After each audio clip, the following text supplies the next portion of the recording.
A gain of 9 yards. First down, Bison.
complete to Dawson Knox.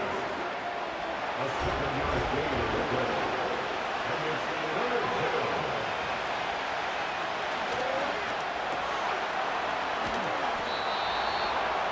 Daniels pass, complete to Dawson Knox. A gain of 3 on the play. And an Oklahoma City first down.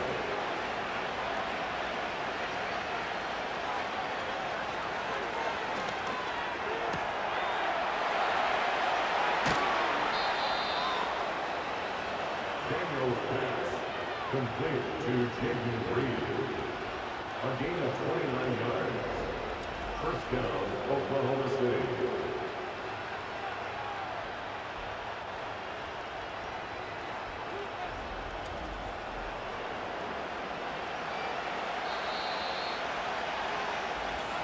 That's the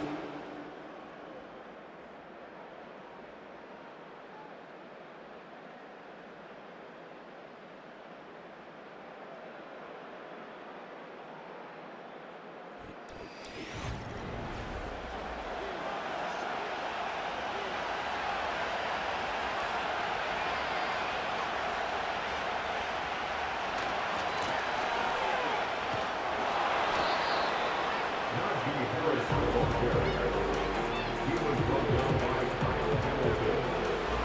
It's a gain of 5. Brings up second and 5. At the 14-yard line.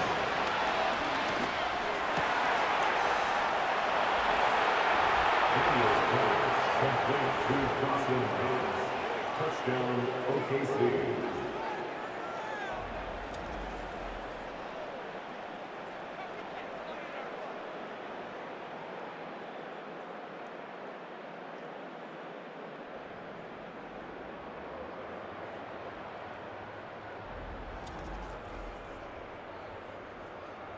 Rodrigo Blankenship for the extra point.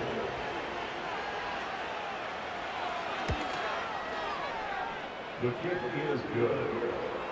That ties the game at 7.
It's a gain of 10.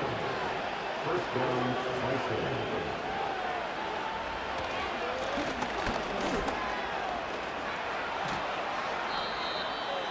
Najee Harris, the ball carrier. He was brought down by Kyle Hamilton. A gain of 15. And an Oklahoma City first down.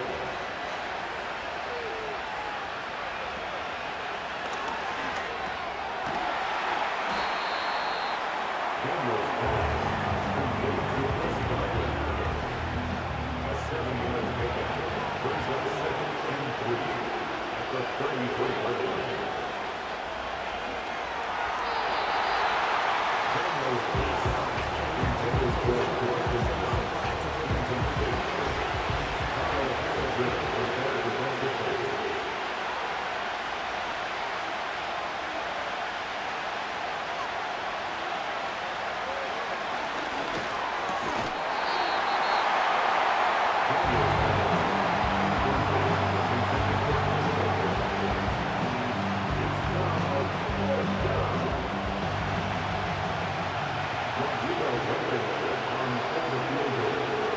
A 50-yard attempt.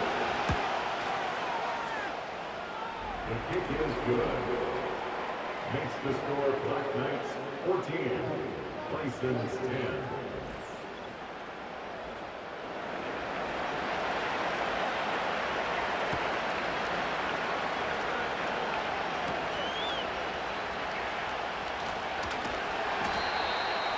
They'll take over first and 10. And they're on the 25-yard line.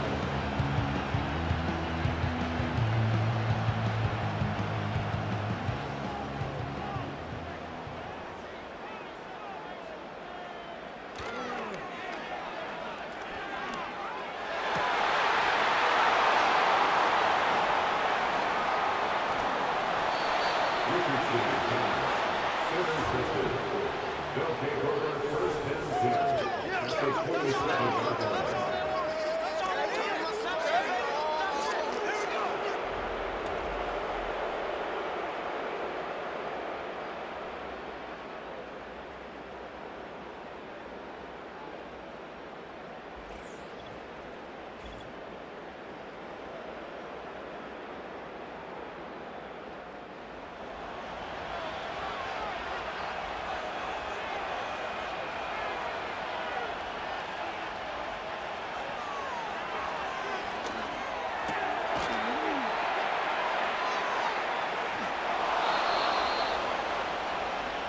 Daniel's pass complete to Najee Harris.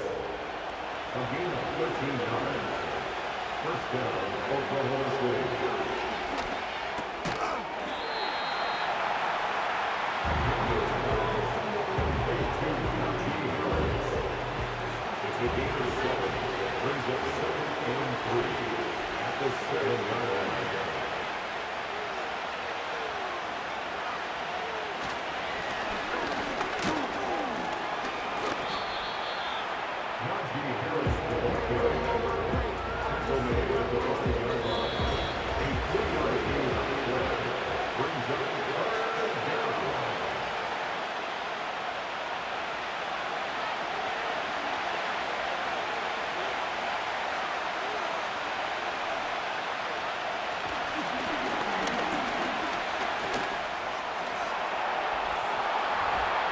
Touchdown, OKC.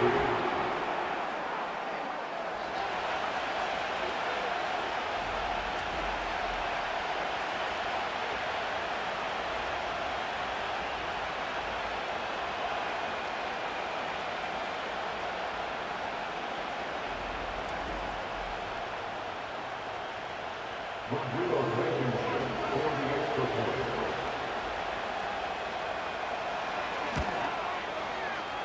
His kick is good. Makes the score Bisons 17, Black Knights 14.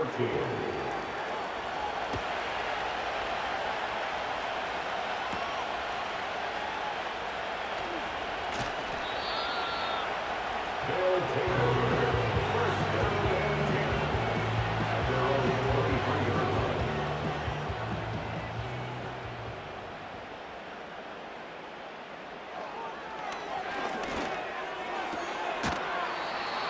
Richardson pass.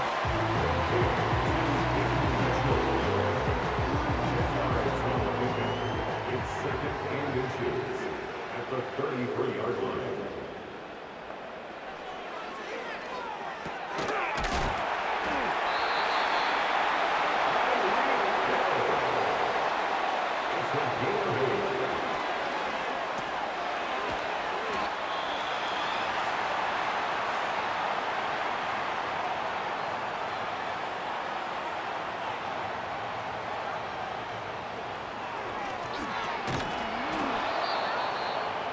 Richardson's pass, intended for De'Ami Brown, incomplete.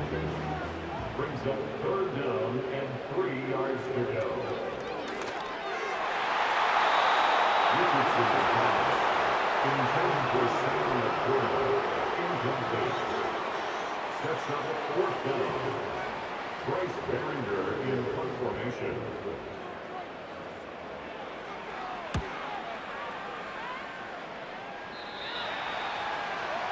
They'll take over. First down and 10 at their own 27-yard line.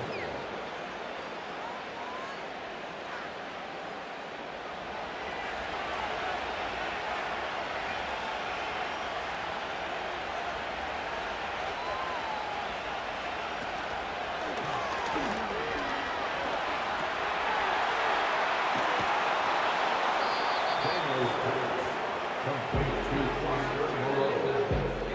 10 yards on the pickup. It's second and inches at the 37-yard line.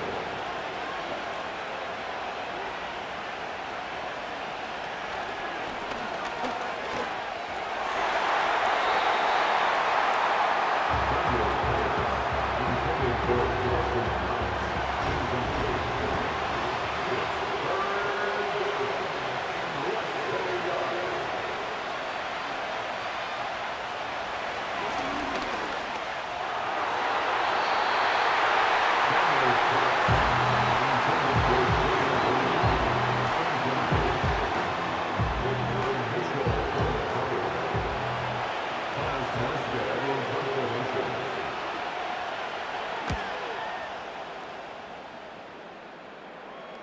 Fair catch, signaled for and taken.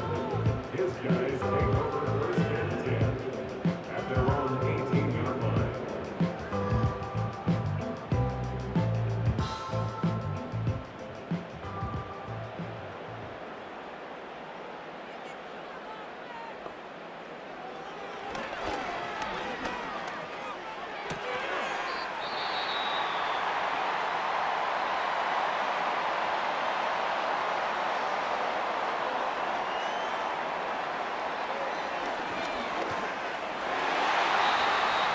Richardson's pass, intended for Will Smith, incomplete. Marshawn Lattimore there defensively.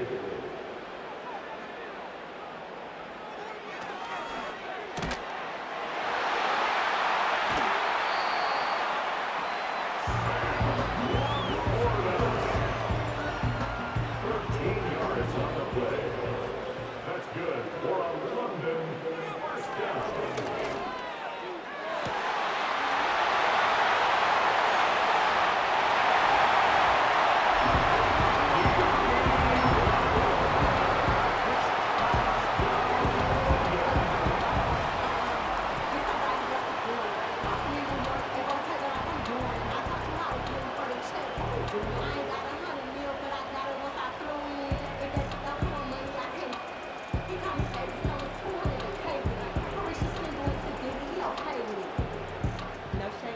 McPherson for the extra point.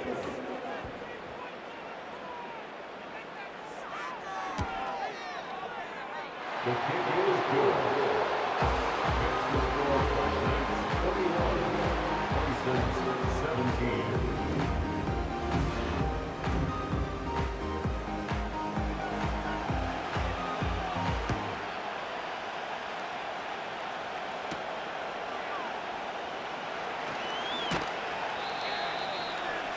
Nicole Hartman on the return. They'll take over. First down and 10 at their own 37-yard line.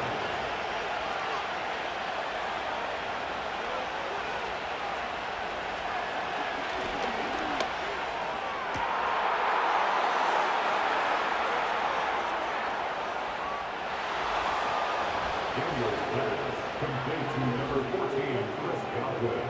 Touchdown, OKC.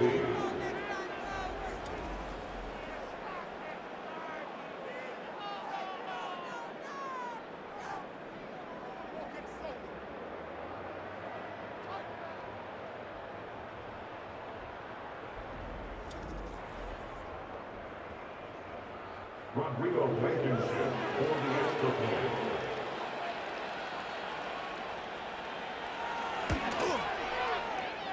The kick is good. Makes the score Bisons 24, Black Knights 21.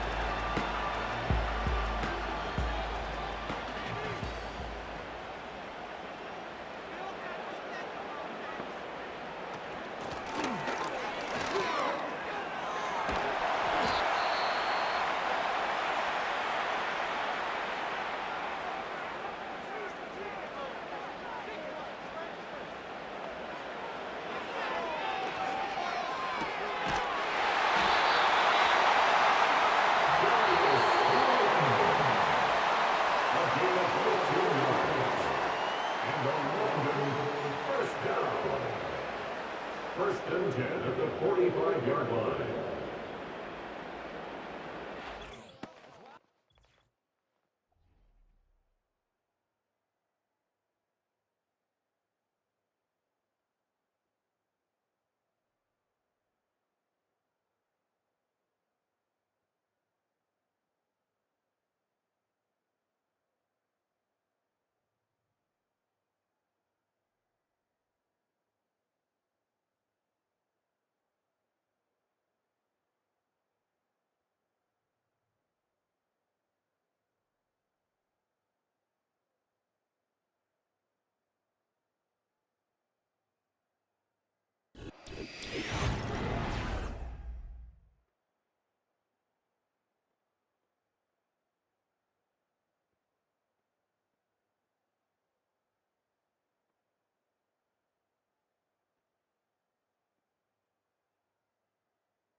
A 3-yard pickup brings up 2nd and 7 at the 27-yard line.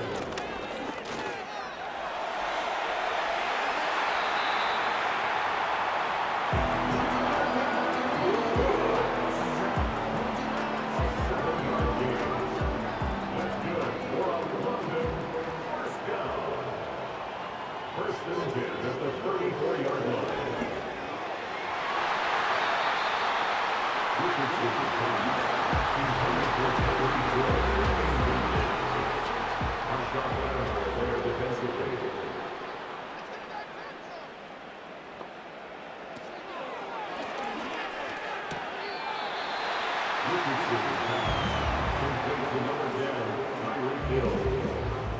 It's a gain of 5. Brings up 3rd and 5.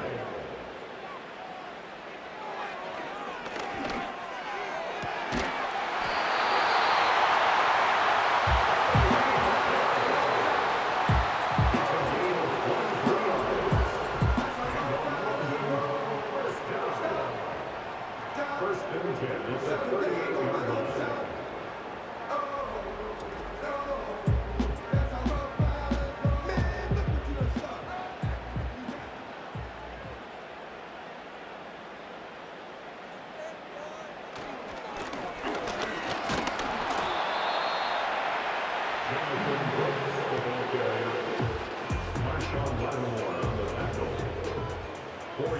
On the pickup. 2nd and 6 at the 34-yard line.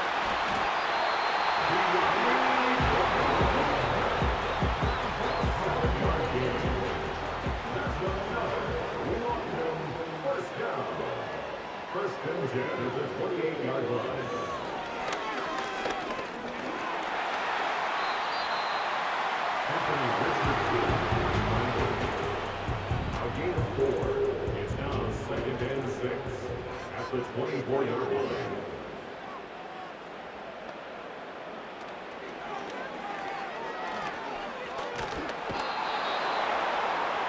Anthony Richardson sacked by Kingsley Enagbari. An 11-yard loss on the play. Brings up 3rd down.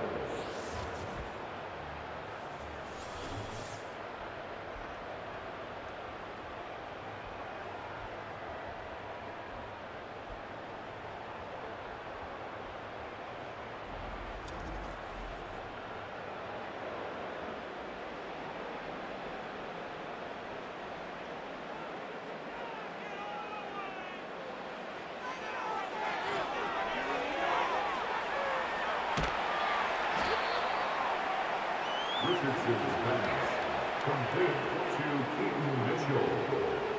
A gain of 7. It's 4th down. Evan McPherson on for the field goal. A 46-yard attempt. The kick is good. That ties the game 24-24.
Tyreek Hill on the return.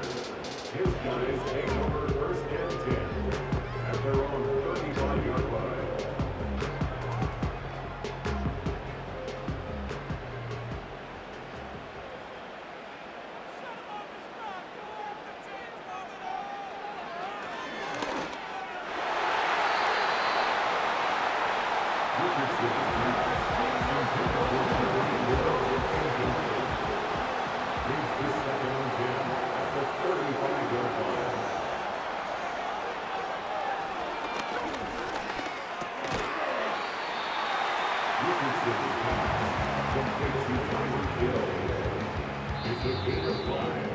Brings up 3rd and 5.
a gain of 3. It's 3rd and 7.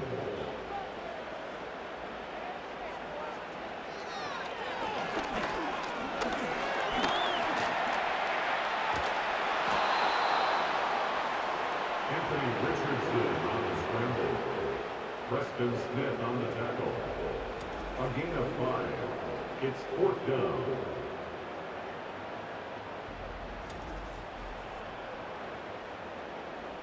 Bryce Behringer in punt formation.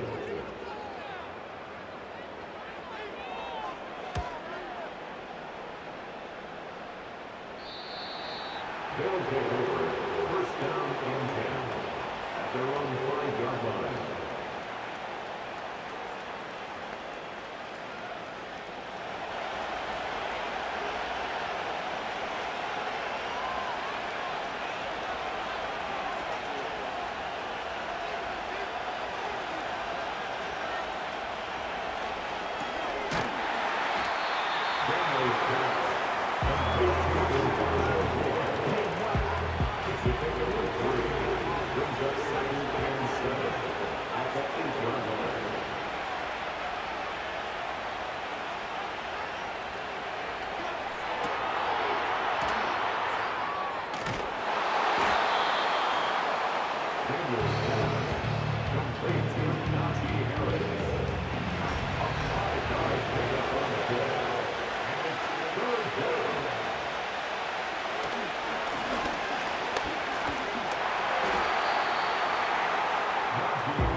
Fair catch, signaled for and taken.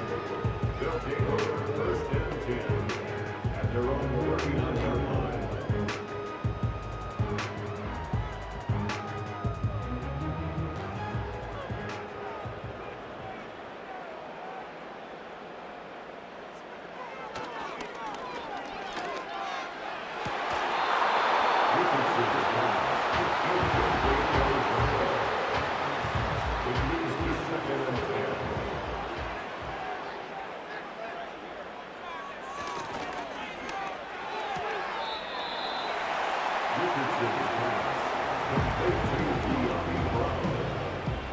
It's a gain of 5. Brings up 3rd and 5.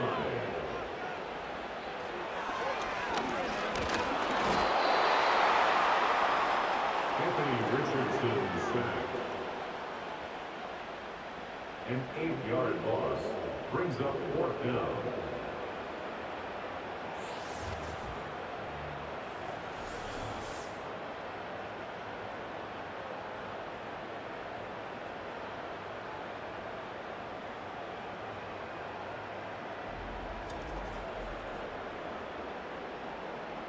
Bryce Behringer in punt formation.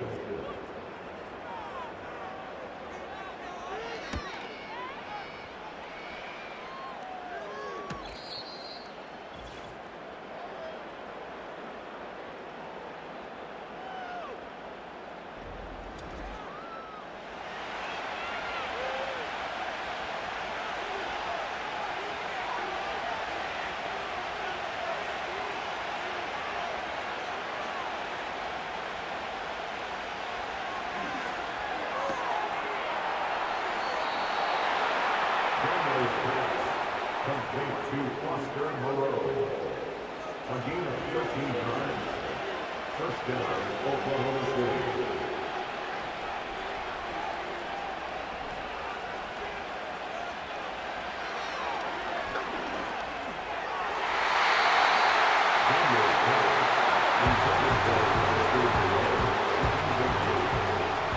Brings up 2nd and 10.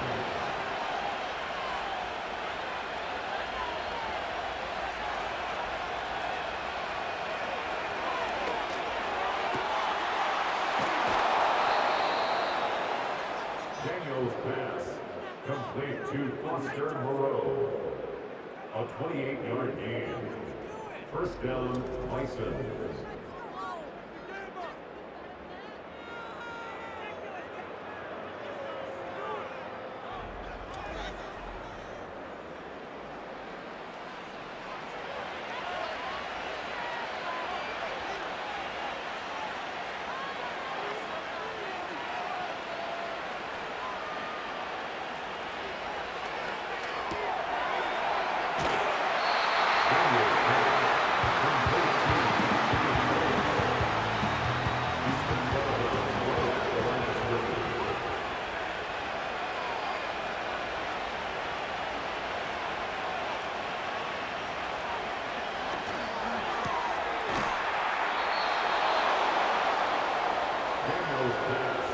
Complete to number 11, Jaden Reed.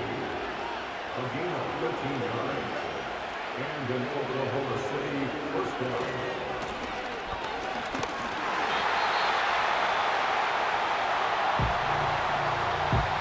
Still no pressure.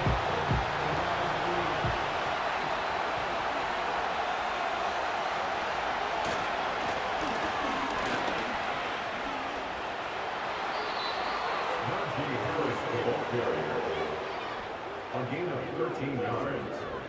First down, Oklahoma City.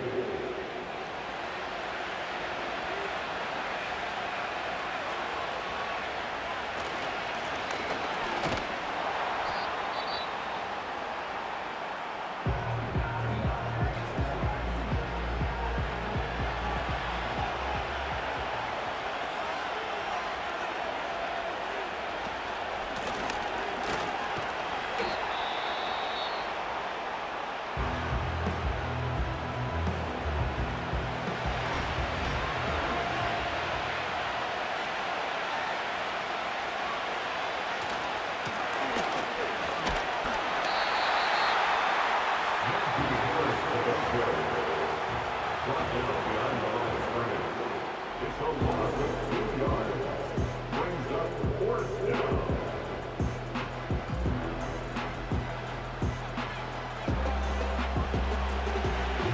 Relocated on the field goal.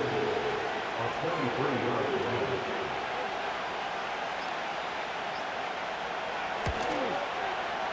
The kick is good. Makes the score Bison's 27, Black Knights 24.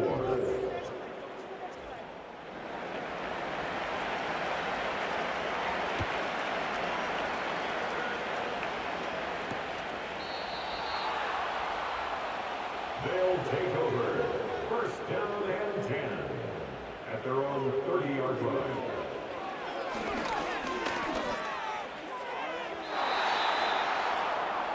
Richardson's pass, intended for Darius Slayton, incomplete. Marshawn Lattimore there defensively.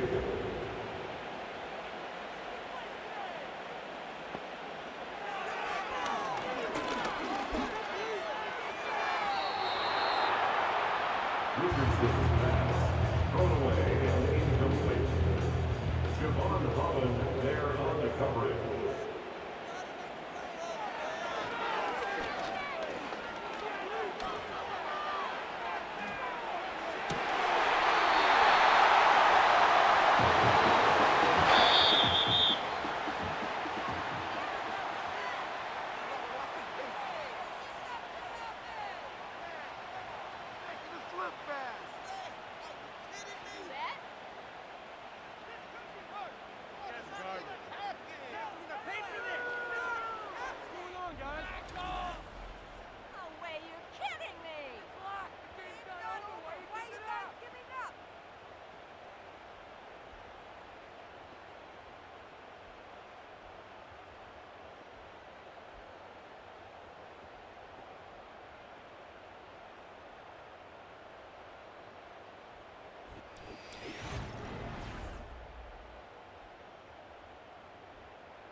It's the NFL on EA Sports, and the question is, are you ready for some football?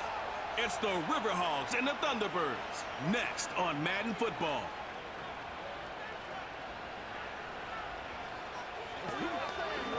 EA Sports coverage of the National Football League brings us to the banks of the Ohio River and the world-renowned city of Louisville, Kentucky. Hi again, everybody. With Charles Davis, I'm Brandon Gaudin, joining you as always. And Charles, you check out this Louisville team. They come in off a good win on the road, and now they hit the home opener at 1-0. And last weekend, they pulled one out in a very low-scoring affair. It was all about their defense. Meanwhile, for the visiting Cariokas, they were losers their last time out. They're going to try to get back in the win column, but obviously they're going to have to do that in a hostile environment.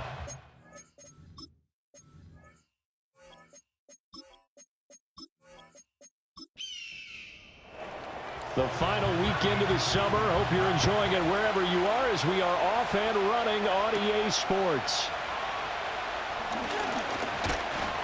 And he's up across the 25 and down at the 28. So out comes this offense to take over for the first time. Leading him out is their 6'3" quarterback, the third overall selection in 2018, Sam Darnold. And he's still been looking for that one situation to allow all of his talents to come together. He's hoping that he found it here. Plenty of playmakers on the outside and a team that's willing to run the football to let his talent shine. First play and a first pass coming for Darnold, eluding the pressure right. And he takes us up to the 40-yard line before being corralled. Their first play from scrimmage is a pickup of 13. That's the first time he's called his own number, but he's got to be overjoyed with the results.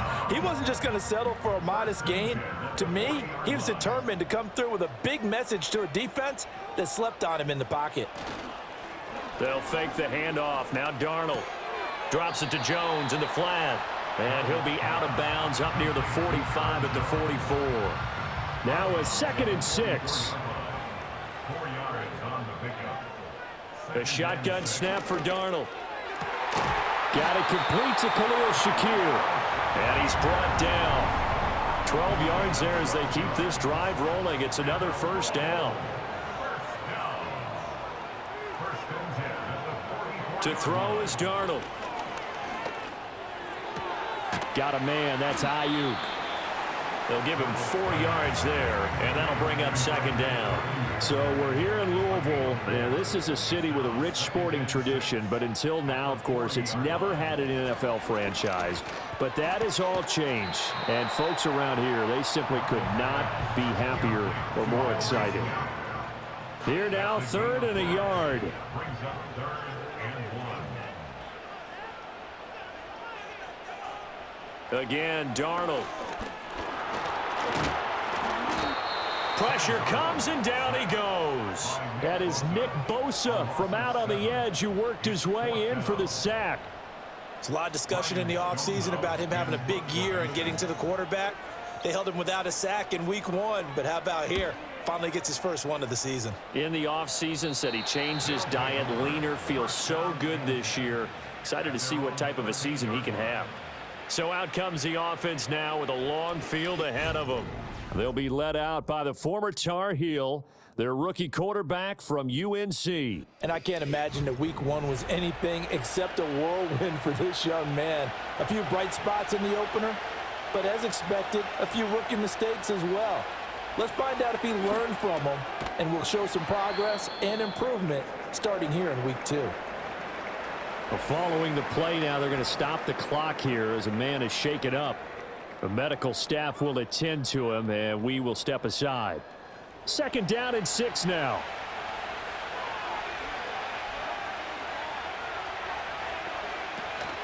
First carry now for David Montgomery. 9 yards to pick up there, and it's a first down. Well, there's plenty of real estate for him to maneuver on that run, and let's face it, it shouldn't be a surprise. He's one of the better backs in the league. Had to come into this game with the idea, slow him down, otherwise it's going to be a long afternoon. First down, they run again. Here's Montgomery, and they're able to get this one across the 35. It's a 13-yard pickup as the downs reset. How best to describe that one? I'd say right down Broadway on that run. A straight-ahead running. I think that might be something we see a lot of between the tackles today. Well, he's enjoying things so far here this afternoon. Sees a crease and bursts through it for a solid gain. He throws it on the move but can't connect as that falls incomplete. 2nd and 10.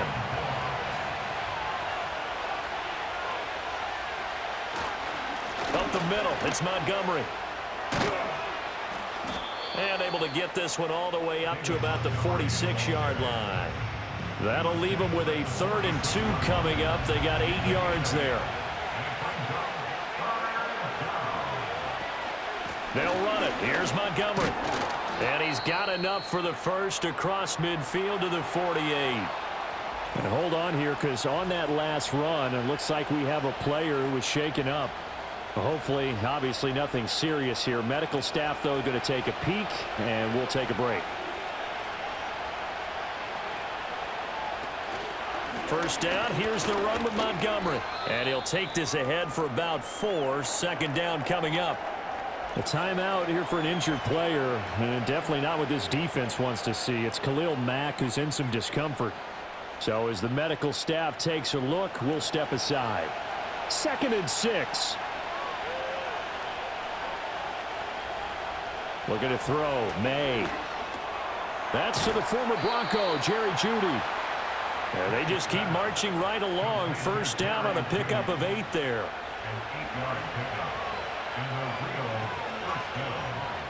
Throwing here is May. The connection here with Nelson Aguilar. That's good. The completion there for 7 yards. And it's 2nd down.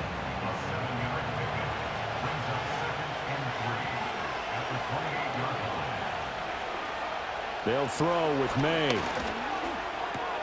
This one swung out to Montgomery. And he'll be taken down as that will take us to the end of the first quarter of play. No score after 1 on EA Sports.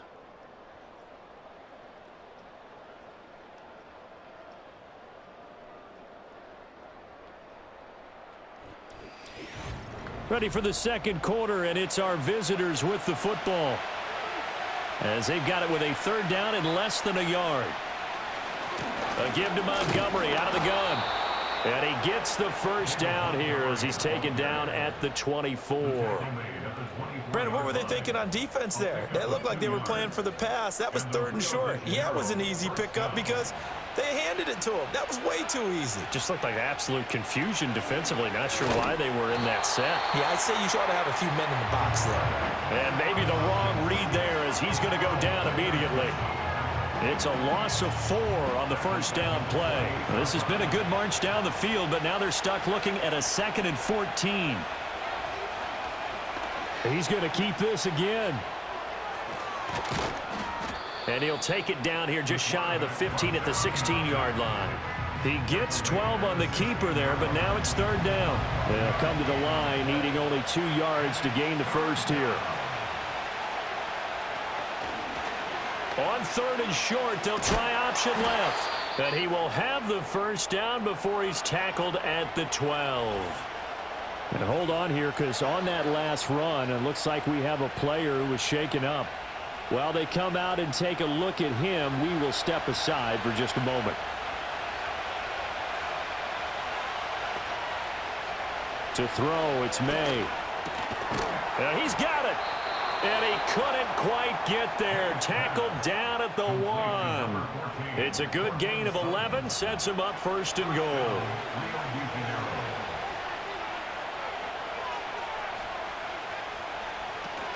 Montgomery.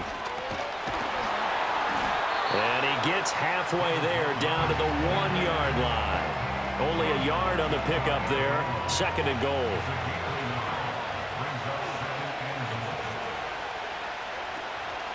Once more Montgomery, but he will lose yardage here. Back to the 4-yard line. That's a big loss of 3, and it brings up 3rd down. And now 3rd and goal coming up. The loss on 2nd down.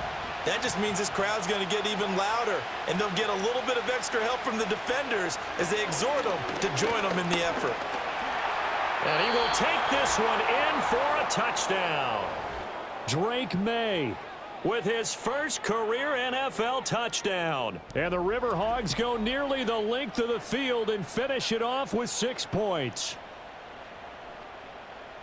We saw so much of this last year at the college level, but there you go, his first rushing touchdown as an NFL quarterback.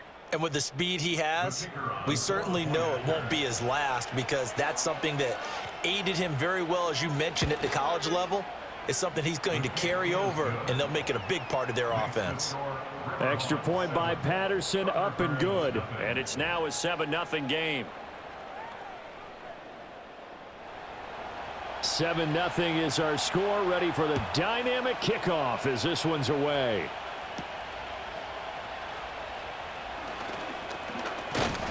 And able to take it past the 25 and up to the 28-yard line. Back onto the field comes this offense, ready for their second drive. They'll be looking to match that touchdown from a moment ago. 7-0 is the score as they begin with a first down.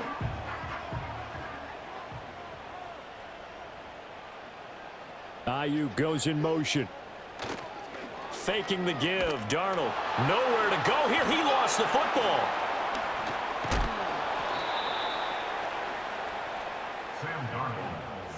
A lot of bad news on that play for them, wasn't there? Lost the football, lost a lot of yardage, but I think the good news outweighs it. Able to retain possession. That was big for them.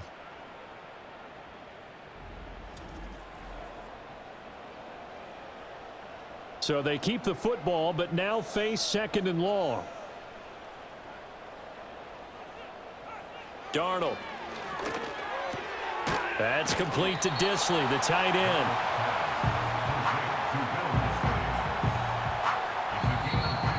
Two minutes on the clock, second quarter, 7-0 ball game. They'll come to the line here needing 9 yards to pick up the first. Back to throw, Darnold. And he can't escape, and down he goes. Now the defense going to use the first of their timeouts. So as they talk it over, we step aside.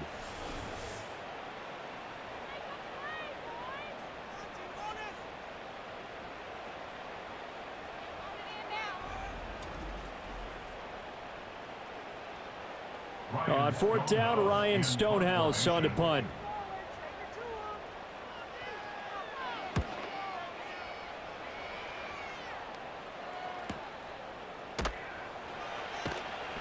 We'll call that a 49-yard punt with a return of just 2. And they will take over 1st and 10. You see David Montgomery heading back out to begin the drive. He's over 40 yards here in the second quarter. Been nice and effective for them, hasn't he? He has definitely been dependable, and really shouldn't underestimate what he's getting done here, because anytime you're on a pace that's going to approach 100 yards. He's got a man complete. And he's going to get this all the way down inside the 35. Give him 32 on the play. There's the arm strength that we saw in college and during the scouting process. And really, it's not just the arm strength there, but the placement as well.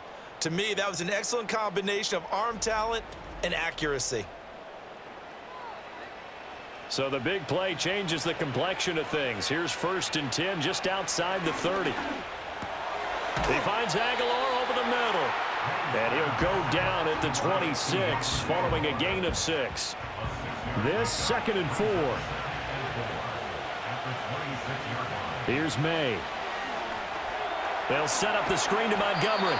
And he'll be tackled at the 23 after a gain of 3. Good reactions there defensively. That screen was a little slow in developing, and they shut that one down with little gain.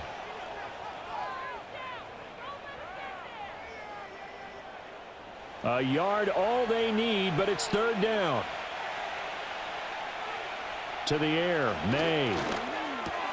He's got room to roam. And down to the 7-yard line. Defense was expecting run, and they're dealt a pass of over 15 yards.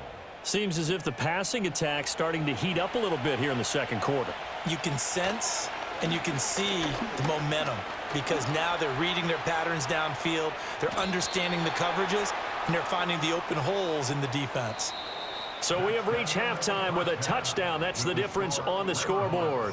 As we send you to Orlando to check in with Jonathan Coachman at our EA Sports Halftime Report. Coach? All right, Brandon, we'll get back to you two in a bit. For now, plenty of early game action around the NFL to get you caught up on, so let's get to it. We'll begin in the Alamo city of San Antonio, Texas, where it was definitely a game with some intrigue, as you can see by the scoreline.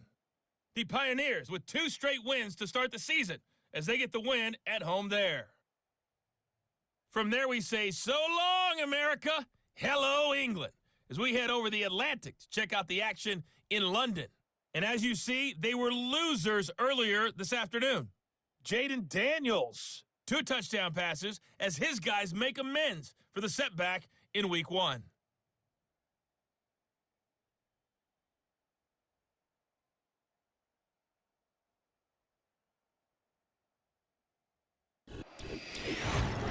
It was a terrific first half from the rookie number 3 overall pick, Drake May. His touchdown run was the lone score of those first 2 quarters as his guys hold a 7-0 lead. This has been a hard-fought battle thus far. Just the 1 touchdown to this point is still anybody's game at 7-0, as both of these defenses have been out there trying to one-up one another.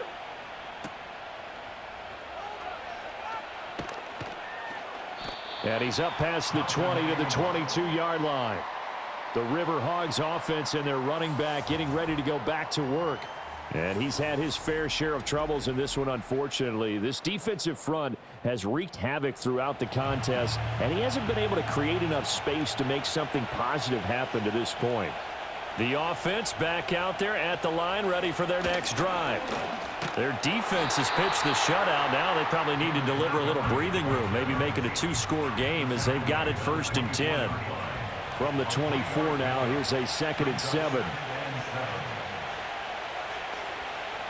He'll look to throw. That's taken in, complete to Reynolds. So the completion good for 7 there. And that'll leave him with a 3rd and just a yard. So they just need 1 yard here to pick up the first down. On 3rd down, they go Montgomery. Montgomery just unable to twist free as they hit him short of the line to gain. Tough sledding. They lose a yard there on 3rd. And plays like that are exactly what this defense needs here early in the second half to give it a little spark. I think their halftime adjustment, what they talked about, maybe it was just a little inspirational speech. Who knows? But looks like they're ready to go.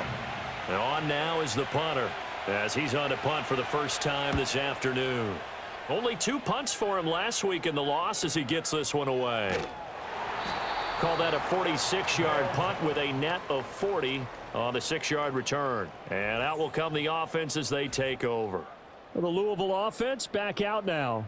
And they have had their problems moving the ball through the air as we take you through some of the action from earlier. This secondary has played about as well as you can. Many times they've left this quarterback with nowhere to go with the football. The offense now at the line, ready for their next drive. Now this game, it has obviously been all about the defense on both sides of the football. Which offense is going to break through here? We'll see if they can do it on this drive. Here's 2nd and 10.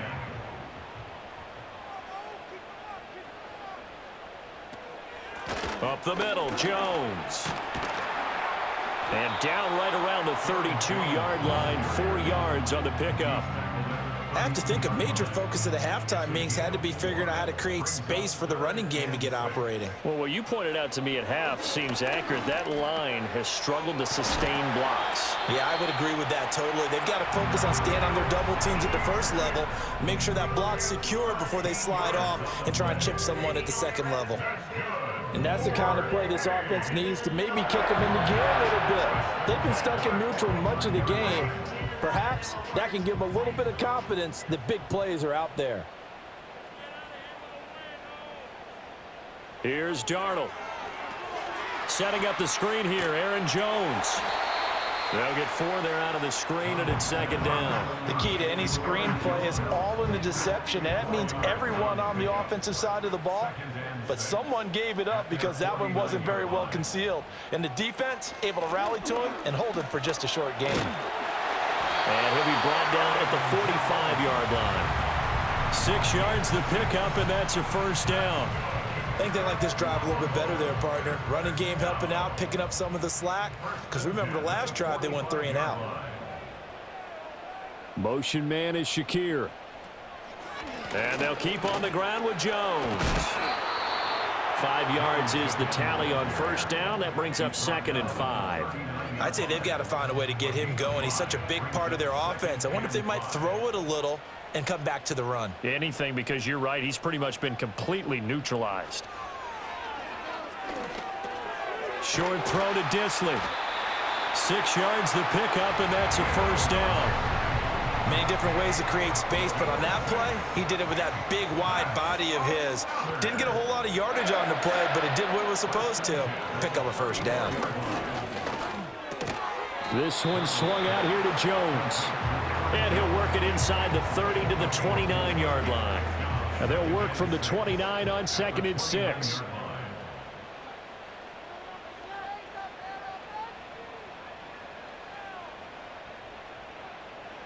Here's Darnold. Has his man. It's Shakir. That one good for 7 as this long drive continues and the chains move again.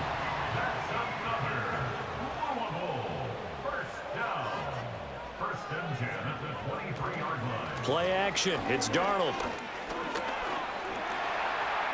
And he slides and covers up at the end as he's going to be able to pick up decent yardage. We have played 3 quarters. You're watching the NFL on EA Sports.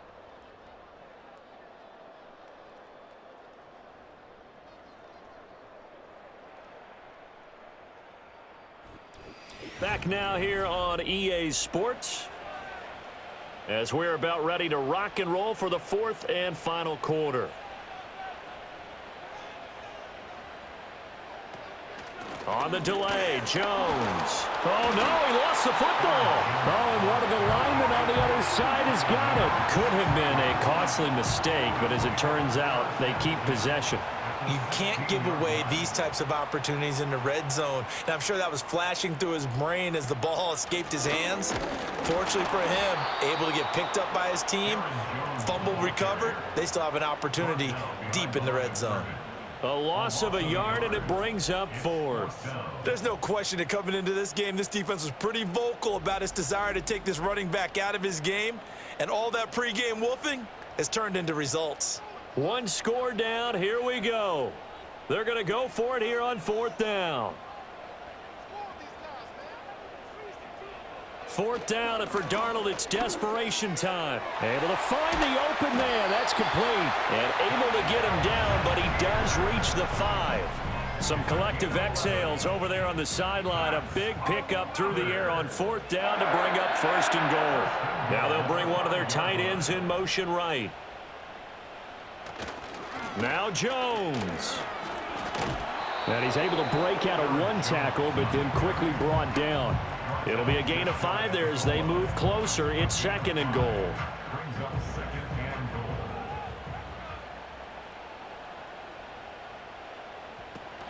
Jones again.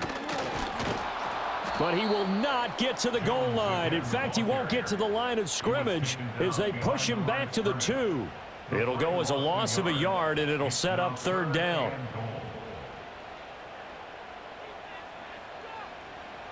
Now Darnold. Buying time to his left. And he'll be brought down right on the edge of the goal line at about the 1-yard line. We'll pause for an injury. That's the quarterback, Sam Darnold, in need of some assistance following that last play. Likely the play of the game here, trailing in the final quarter and going for it on 4th and goal. They'll go with Jones, and he is into the end zone for a touchdown. Aaron Jones, his first touchdown of the new season. And the Thunderbirds are an extra point away from tying this game here in the 4th. We are set up for a fantastic finish now. A 4th quarter touchdown here. We're an extra point away from a tie football game. And I know they're thinking about possibly going for 2, but I'd go ahead and kick this one and just get it back to level. Don't forget the extra point. It's up and good. And, partner, we've got a tie game here in the 4th.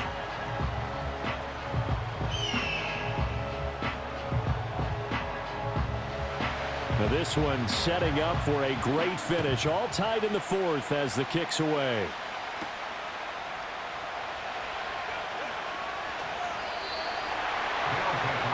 The Rio offense set to take over.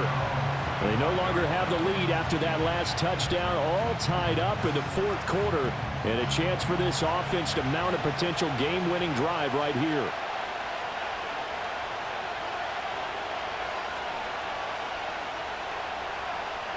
From the shotgun, it's May. And this is going to be intercepted. Picked off by the linebacker, Demario Davis. And he's going to get this one to the 23-yard line. That's not one that he's going to want to remember, but he had to get it out of the way at some point, his first career interception. And if he's the guy that they think he is, he's not laughing it off, but he's also not going to let it affect him as the game proceeds. He's going to go back out there, still be the same confident kid, the reason that they drafted him, and go out and play. Well, the Louisville offense back out now. And the question, can they turn that interception into points? A tie game for the moment in the fourth quarter.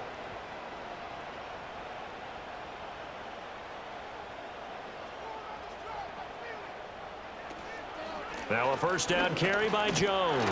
And he can only manage to get a couple. 2nd and 8 coming up.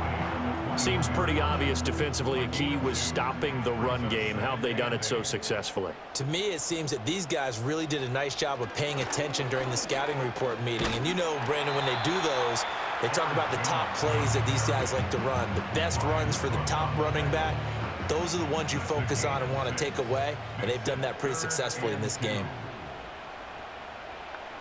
Now it's the backup Rudolph. Work in the middle of the field, and he's got a man complete. And he'll be taken down, but he does have first down yardage. So it's our home team here in possession of the football as we come back. They've got it 1st and goal, looking to take the lead here in the late going. And he'll take it into the end zone for a touchdown.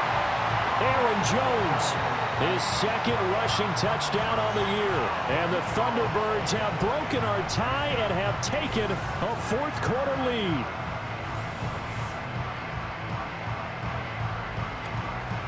Sometimes you get a 1st and goal and you're back near the 7, 8, 9 yard line and you start thinking, maybe we'll run it here on 1st down to get half of what we need, so maybe we can have 2 or 3 shots at going for it from closer range.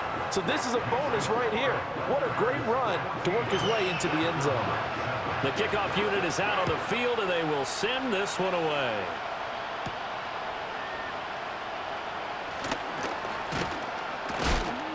Oh, a dangerous return man showing it here. And they'll start this drive just across the 30. Pretty nice work on the return. The situation for them offensively as follows. Down 14-7. A little under a minute 50 remaining.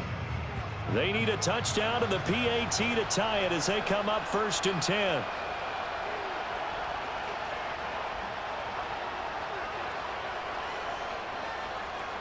They go back to the air here after the INT on the last drive. Finding Sutton. Now the offense going to use the first of their timeouts as they'll head to the sideline and talk over what to do next.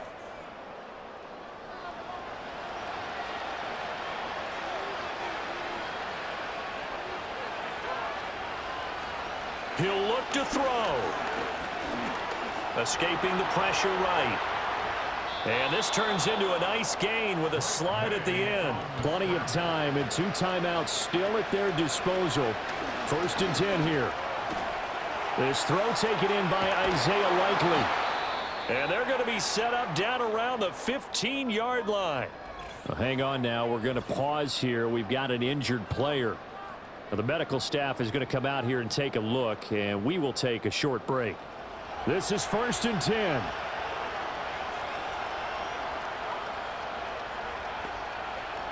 Back to throw. He'll get that complete to Parkinson. It drives some people crazy to see those short throws underneath. They got to find a way to gash the defense downfield. Here comes 2nd down. Oh, and that's going to sabotage their comeback plans. It is intercepted. Picked off by Avonte Maddox. And the return just out across the 15 to the 16-yard line. Those INTs all sting, but you throw one in the red zone, I think especially as a rookie, maybe it stings a little bit more. I think what you're saying is they don't all count the same, do they? Right? Interceptions in the red zone that you've given up points now, those are precious, so you have to learn from those and in a hurry. And the Louisville offense back out now. And this one all over but the shouting, you might say. Now, there's one timeout remaining defensively, but probably no real need to use it here. Yeah, the only time they would use it, strictly for pride.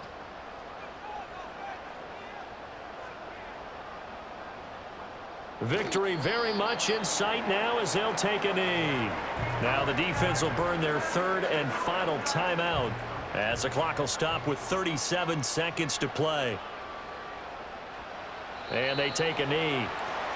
Well, Brandon, they're getting to 2-0, and this time they're able to take a knee at the end and secure the victory. Preseason, coach said their goal, they obviously want to win everything. He said, I think we can get off to a 3-0 start. Well, here they are looking at 2-0 right now. That was an excellent come-from-behind victory, Charles, especially there in the fourth quarter. Both offense and defense were clicking. They're going to feel good about this one. Boy, are they ever, because the deficit they faced certainly wasn't small. They obviously did not give up on that one, and in the end, how about that come-from-behind victory? They'll cherish this one for a while. So for Louisville, it's a win here in their home opener as they move to 2-0. And they will hit the road next week. Meanwhile, for Rio, they'll drop to 0-2. And they'll get a chance to redeem themselves at home next week. And for Charles Davis and our entire crew here at EA Sports, I'm Brandon Gaudin saying so long, everybody.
It's week 2 of the National Football League, and if it's in the game, it's in the game. It's the Monarchs and the Bulls, next on Madden NFL 25.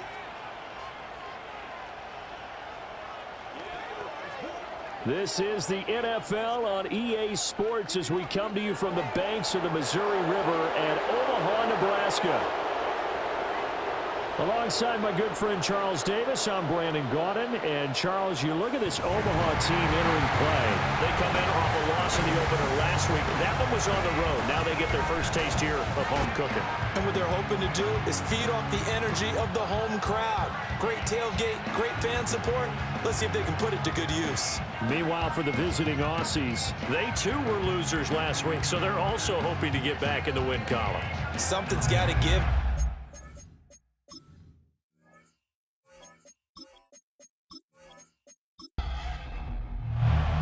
two clubs here, each looking to rebound from a Week 1 loss as we're underway on EA Sports. And he'll get it up past the 20 to about the 22. So out comes this offense to take over for the first time.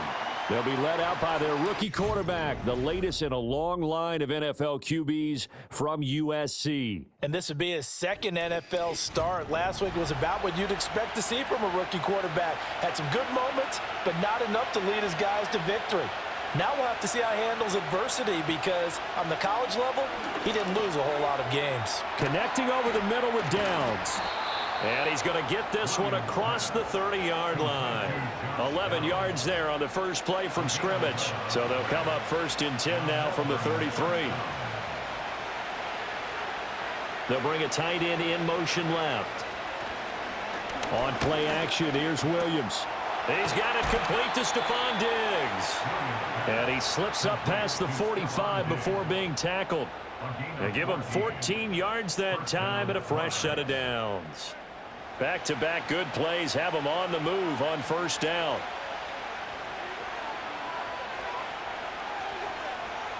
To throw, Williams. Another target for Stephon Diggs, and he brings it in. That'll go for a gain of 7, and it'll be 2nd down.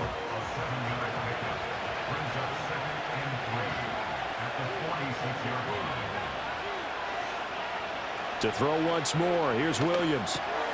Got his man complete over the middle. That's Jacobs. A stoppage here following the play, and it looks like Josh Jacobs was shaken up and in need of some assistance. Well, now they're going to come out and take a look at this injury, and we'll be back in a moment.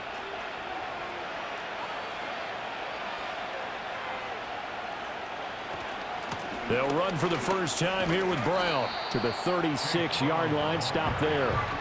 When you look at this defense, they're a tough unit to throw against. Currently 4th toughest in the NFL. And, hey, they were stingy in the opener. Didn't allow much of anything at all through the air. So now they come into Week 2 saying, hey, let's see if we can do even better. Let's go ahead and get to that number 1 spot. 4 yards on the pickup there as it'll leave them with a 3rd and about 4 more for first. To the air, Williams. Pass taken in by his big tight end. And inside the 20 before he's brought down. 16 yards to the 16 and a first down. Well, on 3rd down, he wanted to go to one of his most dependable targets, and that's who he found, his tight end there to pick up the first, Charles.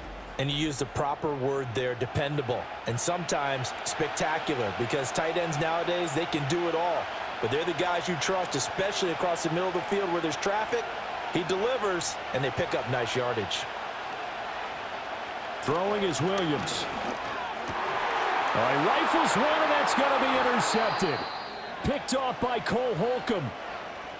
Well, Brandon, as they say in popular culture, this one's going to leave a mark because they can see the end zone, but it'll stay out of reach because of their error.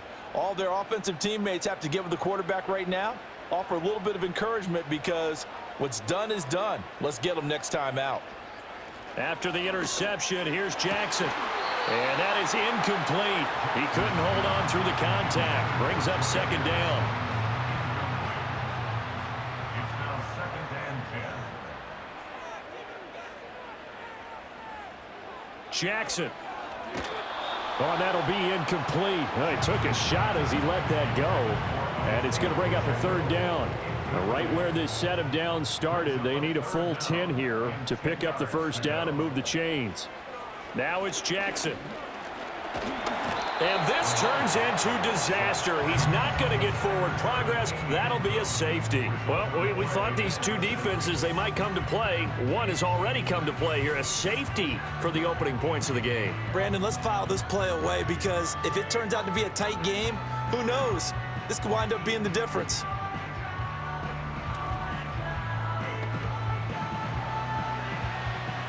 So free kick situation forthcoming from the 20 as they'll punt this one away.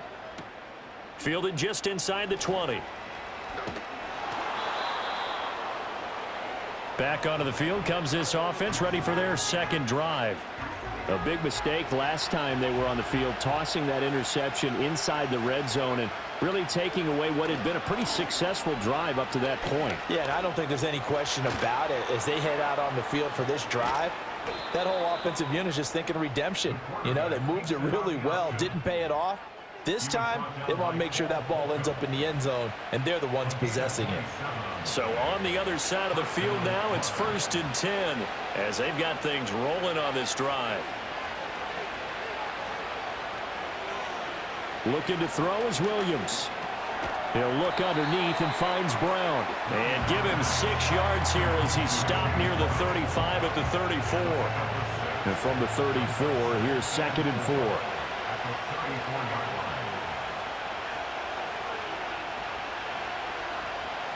Working out of the gun, Williams. It's complete to Diggs. And inside the 20 before he's brought down. 3 catches now this afternoon, the same number he had all of last week. Also, it's a 1st down. So many times in my career, I've heard coaches talk about completions are one thing, but as long as we're there at the catch and we get guys on the ground, we can live with that.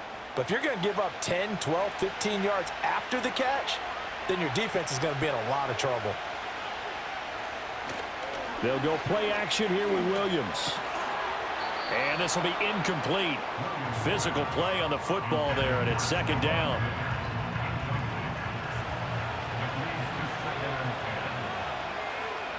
To the air once more, Williams. And it's caught. Touchdown. Chase Brown, his first touchdown here of the new campaign. And the Monarchs add 6 to their lead. That pass also evens the ledger for the rookie quarterback. Had the interception earlier, and now he gets the touchdown throw. The ideal touchdown-interception ratio is, what, 3-to-1 for the best quarterbacks? But he's a rookie. Just getting back to even is a big deal. Increases the confidence his teammates have in him as he tries to become their leader. Extra point by Seibert, up and good. And that makes this a 9-point game. 5 plays there on that drive. Following the touchdown, here's Seibert now to kick it off.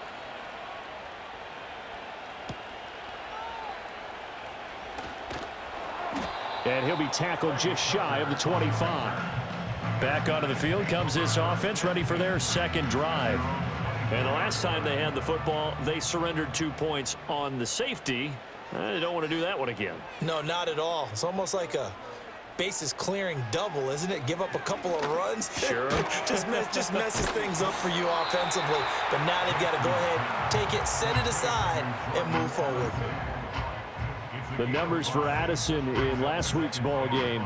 3 catches, 52 yards, and a touchdown. And I'd certainly expect them to use him quite a bit because he runs excellent routes, has good hands, and knows how to get open. After 1, it's 9-0.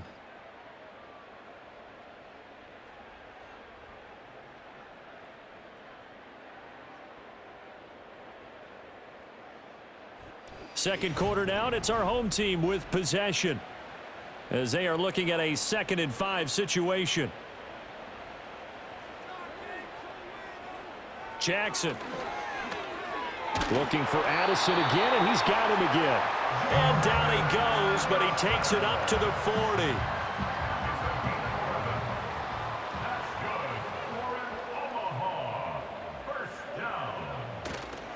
On 1st and 10, here's Pacheco. And the second wave of tacklers is going to get him as they stop him behind the line. Ed Oliver through the line and hitting him for the loss. Another example right there how this defense really is winning the entire game at the point of attack. Yeah, right there at the line of scrimmage because they are dominating it. It allows their interior guys to get upfield and spill into the backfield. So how are you going to combat that? You know, because they bring in your tight end, keep him in. Your running backs, they have to step forward.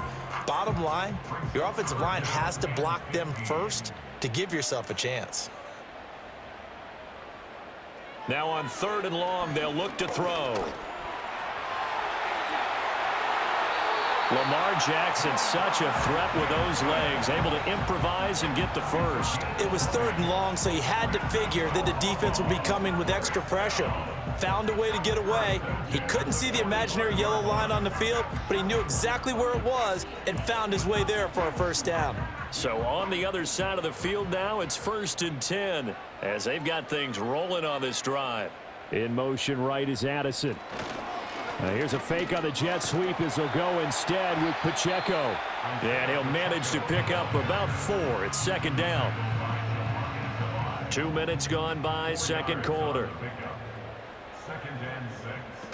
Pacheco gets it again on 2nd down. And he gets it down to the 32. 9 yards to pick up there, and it's a 1st down.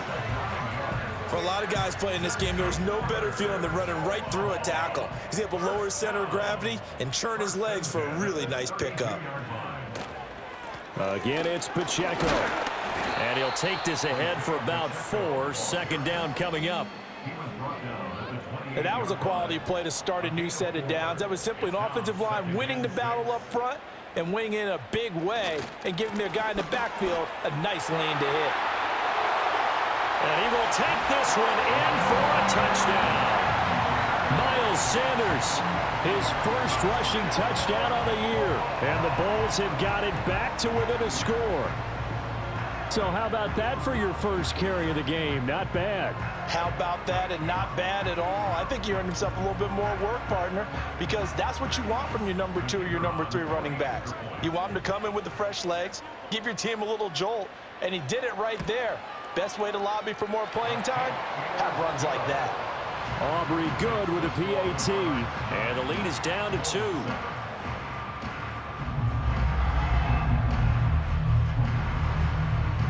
So after the touchdown, Aubrey now to kick this one away.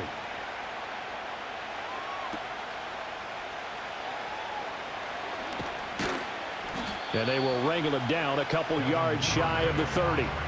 And Melbourne ready to go again on offense. A lot of time for this unit to game plan on the sideline after that drive that they watched the other side just score. But remember, last time they were out, they scored as well.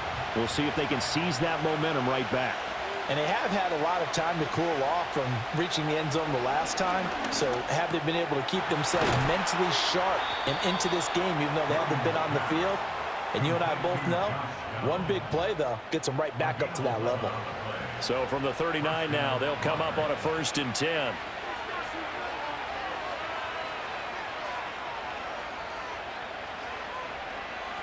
To throw, it's Williams. That finds the former Raven, Devin Duvernay.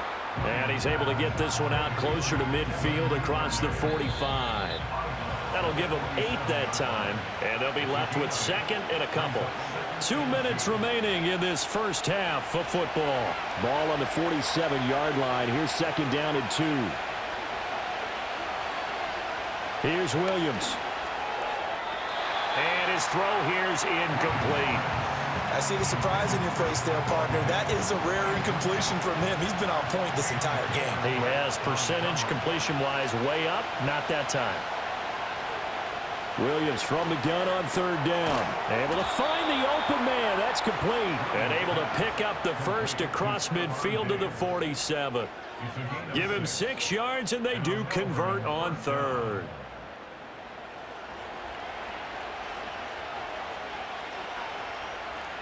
Throwing again here, Williams. Over the middle, complete. That's Brown. And the result here, a pickup of 8. Leaves him with 2 to go on 2nd down. 2 yards to go, 2nd down. Back to throw again. Williams loses the football. Oh, and one of the linemen on the other side has got it. And they get the football. They'll set up shop at their own 49-yard line. A little careless with the football, and he also had a fumble loss last week, didn't he? He certainly did, and when I'm watching him play, the one thing that comes to mind is always remember, traffic, turbulence, people around you, 2 hands. Get 2 hands on the ball. Grip it tight. I know it looks cool to have it in one hand, but put it away, tuck it away, because you've got to take care of the ball. After the fumble recovery, it's Jackson. He'll check this one down to Pacheco. And down he goes at the 49, a 3-yard pickup. Now the offense going to use the first of their timeouts as the stoppage will come with a little under a minute to go in this first half. Here's 2nd and 7.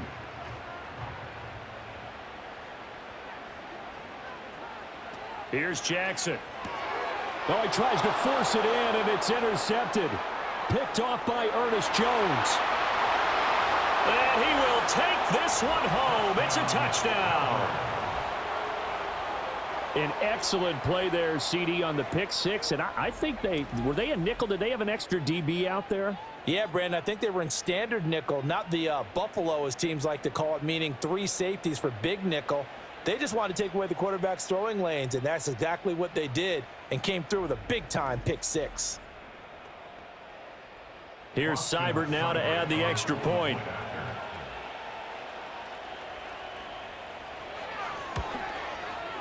And that makes it a 9-point game. So the defense creating some points, not only getting the interception, but then returning it to the end zone for the pick six. So they throw the pick six. They'll get another shot at it now as this one's in the air.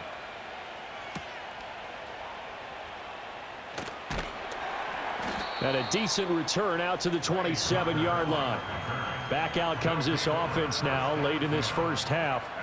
Well, not much time remains here in this first half. We'll see if they can get something out of this drive, at least a field goal. They could certainly use it, down by 2 scores.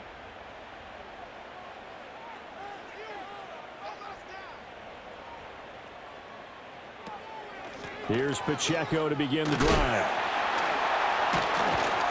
And defensively, they're just looking to keep him contained as they're able to get him down. Now another timeout called for by the offense as they'll stop it with 40 seconds remaining in this first half. He'll drop this off to Pacheco.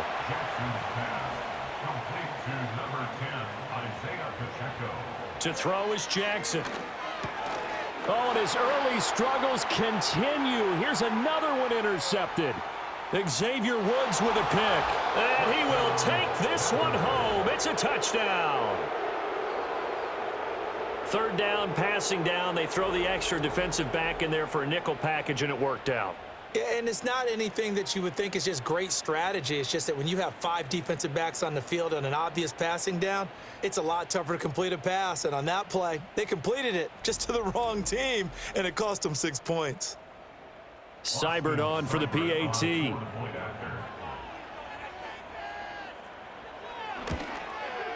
And that will make this a 16-point lead. A heck of a play there defensively, getting the interception, navigating his way into the end zone for the touchdown. So not much time to speak of remaining in this first half as the kick's away. And no chance to see a return on the dynamic kickoff. They'll move this out to the 30-yard line. The offense back out there at the line, ready for their next drive. And with only 9 seconds remaining, when not much time, we'll see how they play this. Now here's a timeout as they're going to get it with 8 seconds remaining here in the first half. Here's Jackson to throw. That's to the right sideline, and it falls incomplete. Well, this is a half where not just the coverage, but the entire defense is setting the tone in this game. Final play of the half here. It's Jackson. He's going to loft this one deep left sideline. And it's knocked away and incomplete. So we reach halftime in what's been a fairly one-sided game so far. As we send you to our EA studios in Orlando, here's Jonathan Coachman with our EA Sports Halftime Report. All right, Brandon, we'll get back to you two in a bit. For now, plenty of early game action around the NFL to get you caught up on, so let's get to it. We'll begin in the Alamo City of San Antonio, Texas, where you see the final score there. 12-10 was the final. From there, we say, so long, America. Hello, England, as we head over the Atlantic to check out the action in London. And as you see, they were losers earlier this afternoon. Jaden Daniels, 2 touchdown passes as his guys make amends for the setback in Week 1.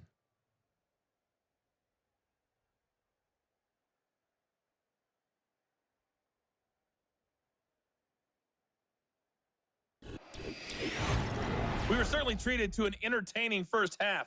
Both these teams with some high points and maybe a couple of low points as well. So it's going to be a question of who can be the most disciplined team going forward.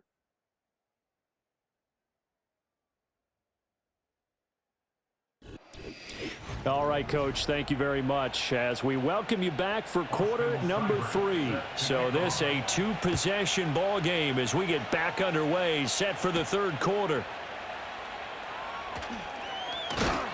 And they'll start this drive just across the 30. Pretty nice work on the return. The Bulls offense and Lamar Jackson set to take over once again. And it's been a struggle for him all afternoon. This defense has really done a nice job of making him earn everything he gets, and it's prevented him from getting into any kind of rhythm here today. The offense now at the line, ready for their next drive. Well, the first half, they struggled a little bit to keep pace offensively, CD, down 2 scores here. So how do they make some changes coming out of the locker room? Well, they've studied what they did in the first half. They've seen what the defense is throwing at them. Now they want to have a plan of attack against it. So you come out, you're not going to get all the points back on one drive, but get started on it. Start chopping into that lead, and maybe it'll inspire your defense to help out as well. And it's a real luxury when you have a guy who can turn a short throw into a solid gain at any moment. Once he caught that ball, he ID'd where the open grass was and got there in a hurry to pick up a new set of downs for his offense. And they go backwards here, losing yardage back at the 48-yard line. He was unable to shake free there, and they'll cover him for a loss of a yard. Brings up 2nd and 11 at the 48-yard line. Now it's Jackson. He'll rifle this one deep right side. Got a man, it's caught inside the 10. And touchdown! Khalif Raymond, 48 yards. And the Bulls are able to make some inroads here to that deficit. That's a score you felt they had to have here in the third quarter to get back in this game. And you know that there's an emphasis on their side. Hey, we know this. We know where we are. But sometimes that binds you up so much that you try too hard, you don't get the score. A perfect combination of urgency, yet relaxed enough to get it done. Jackson here is going to look to throw. And he's got it for the 2-point conversion. So they tack on a pair more here to narrow that deficit a bit further.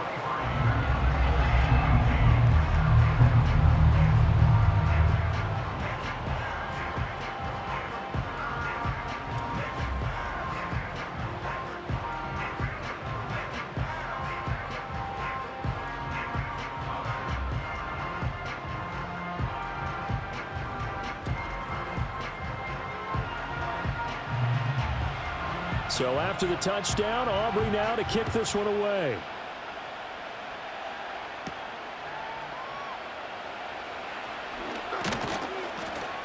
And they'll start this drive just across the 30. Pretty nice work on the return. The Monarchs offense and running back Chase Brown set to take over once more. And you look at his numbers as a pass catcher in this one.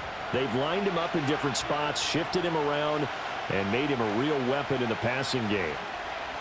To throw, Williams. And Diggs has it. So the completion good for just 3. And that will bring up 2nd down.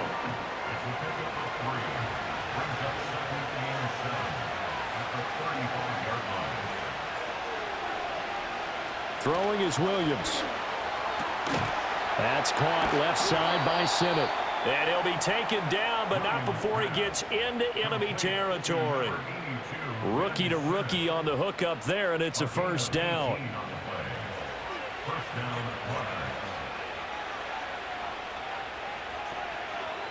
From the shotgun, a throw for Williams. Open man is Duvernay. And he is tackled inside the 40, not quite to the 35. Things looking much rosier for him here in week 2. They work with the lead as they've got it 1st and 10. In motion left goes a tight end. On play action, here's Williams. Oh, the turnover fest continues. Here's another interception. picked off by Jordan Poyer. Well, holding on to the lead at this stage in the second half, those are the types of plays you really want to try and stay away from. And when you're a rookie, keeping your focus is something that you still have to work on all the time because there's so many distractions around you between the crowd noise and your coaches and your teammates. But the other part, you've got to learn how to finish.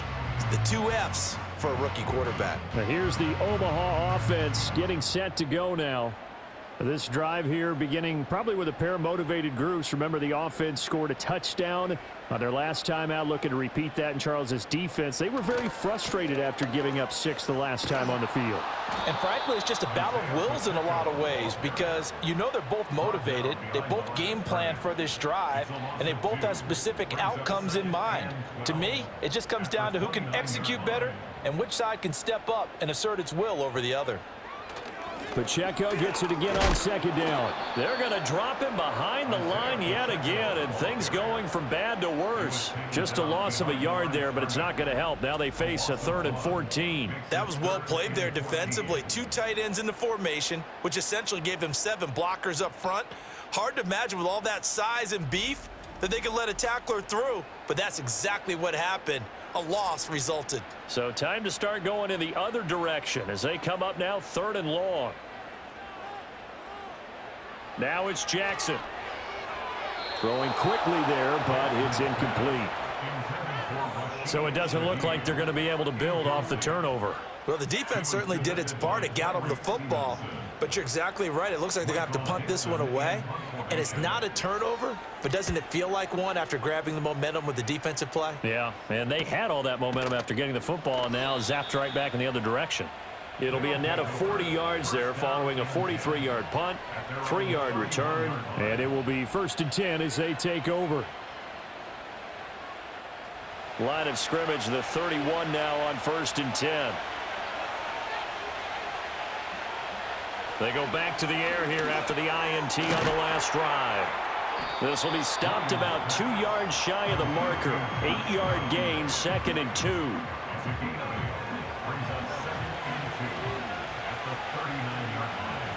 Looking to throw is Williams. That's taken in by Duvernay. A gain of 5, good enough for the 1st down. Final minute now of the 3rd quarter. On 1st and 10, here's Brown. And they're going to stop him right at the line of scrimmage. Just no cutback lane to be found whatsoever. 2nd and 10.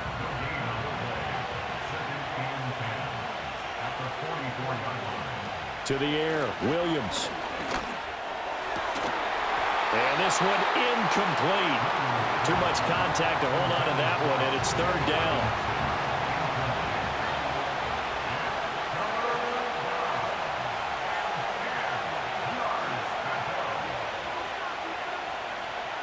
Back to throw, Williams. And that nearly the pick that they needed. He couldn't pull it in, though, and it's 4th down. And that's a really good job there defensively. They went into this possession knowing that they needed to get a stop. They're in a tight ball game, and they got it done. Great work to force the 3 and out. Got the football right back for their offense. They've got to go to the sidelines feeling pretty good about themselves and encouraging their offensive mates to get some points. That is how you flip field position. That's an absolute bomb of a punt. Downs it inside the 5-yard line. Absolutely ideal. From that position, you're hoping to get it down inside the 15, inside the 5. Superb. The offense back out there at the line, ready for their next drive. Jackson now down around his goal line. Out to his left. And they'll mark him down right around the 9, just shy of the 10. 3 quarters have come and gone. You are watching the NFL on EA Sports.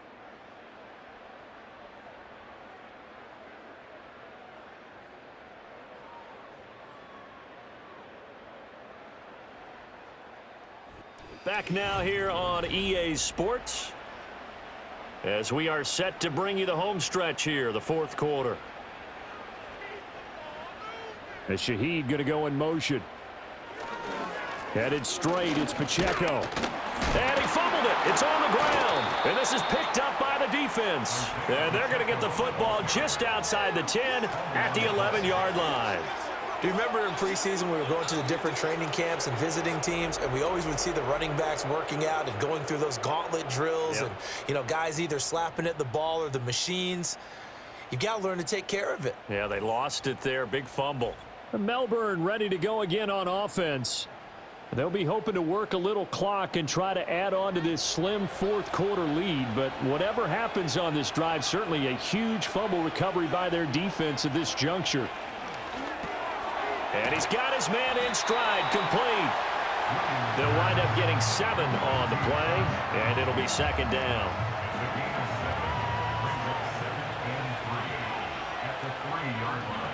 Looking to throw. Williams. And down he goes. Pressure gets him back at the 14. Loss of 10 as multiple defenders get to him. He saw the pressure and he got out, but he never got upfield. And the defense, they took full advantage of a rookie mistake there. They were able to add a big loss on the sack.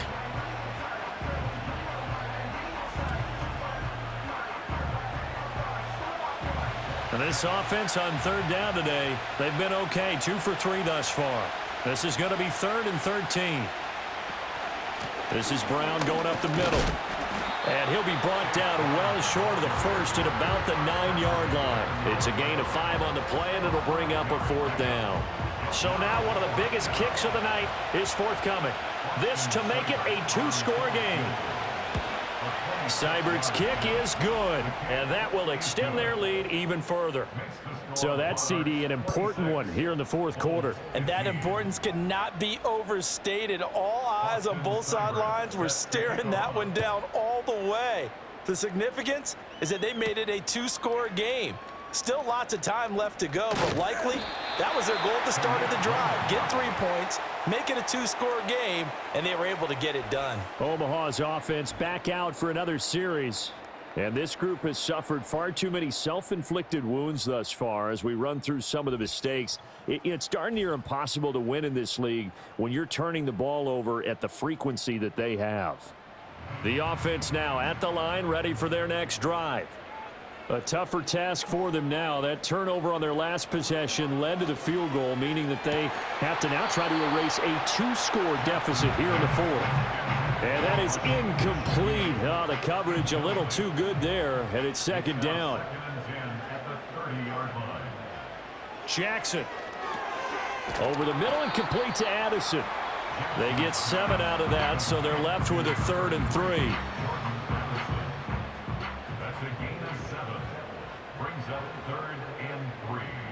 From the gun, Jackson. He's got his target. That's complete. And he'll be taken down, but he does have first down yardage. Throwing is Jackson. Complete to the tight end, Kittle, over the middle of the field. And he'll be corralled out across midfield down to the 45. That's good for A. And Jackson throwing once more. And he knocks the ball away, and it falls incomplete. And they're at the point of the ball game now where they've got to take some chances. They've got to put the ball in the air and just see what happens. But this defense knows that all too well. Pacheco gets it up the gut. And nothing doing. He's immediately taken down at the line of scrimmage. Now play number 7 of the drive as they're looking at a 3rd and 10.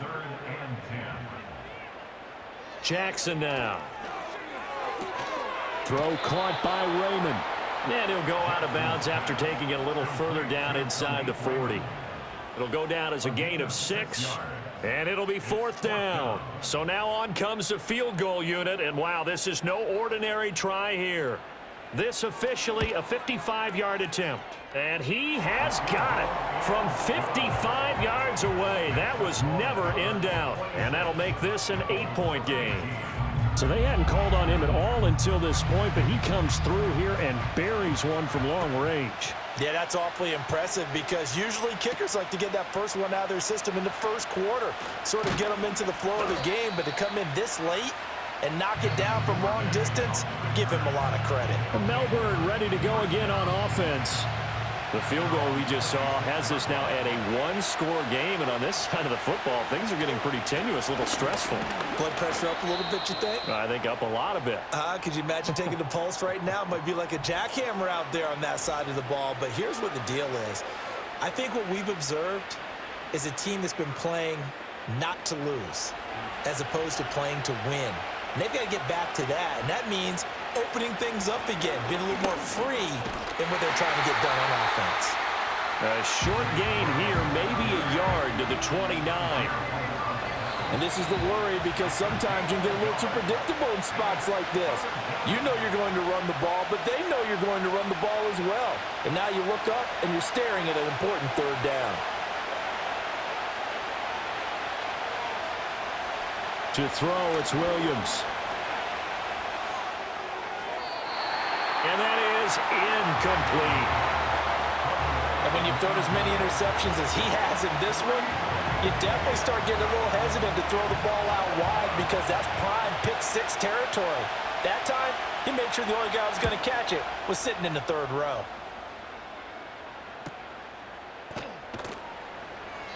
A punt of 46, a return of 5. So Lamar Jackson in the offense. Down by 8. A minute 47 on the clock. They need a touchdown and, of course, the 2-point conversion as well.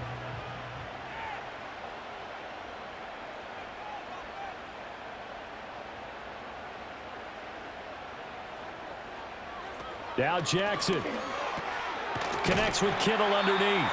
Now the offense going to use the first of their timeouts as they'll talk things over prior to this upcoming second down play.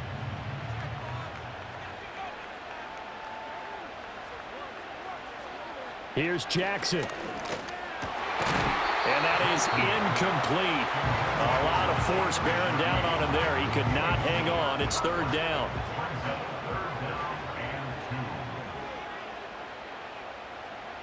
Jackson. He's got his running back out of the backfield. And he'll be taken down, but he does have first down yardage. Jackson to throw. Connects with Kittle underneath. And taking it across midfield and inside the 45. Now another timeout called for by the offense. Throwing. Jackson. As they'll get a chance to talk it over after picking up the first down. And brought down, but not before they're inside the 25. Jackson. They'll check this one down to Pacheco.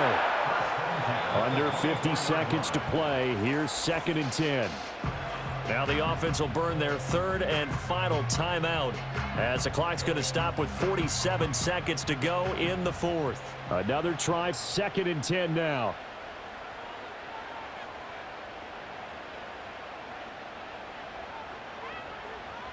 Now Jackson. Over the middle to Kittle. Complete. And they do get him down, but not before he's able to slip it inside the 5-yard line. Jackson to throw. And he just throws this one away. Smart decision here this close to the end zone, and it brings up 2nd down. 2nd down, goal to go. Here's Jackson. And he can't get a throw away. He's taken down. Well, they came so close, Charles. They were knocking on the door in a one-possession game, but ultimately the defense held tough to get the victory. And doesn't it feel like it just leaves them asking what could have been? So many moments when they could have had a big play to change the outcome of this game. And let's face it, none bigger than that final snap that just fell short. So for Melbourne, it was a great all-around performance as they come out of this one with the victory. And they'll get another road date next week. Meanwhile, for Omaha, they'll drop to 0-2, and they'll get a chance to redeem themselves at home next week. And for Charles Davis and our entire crew, I'm Brandon Gaudin. You've been watching the NFL on EA Sports.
It's week 2 of the NFL, and coming up is Jordan Brooks.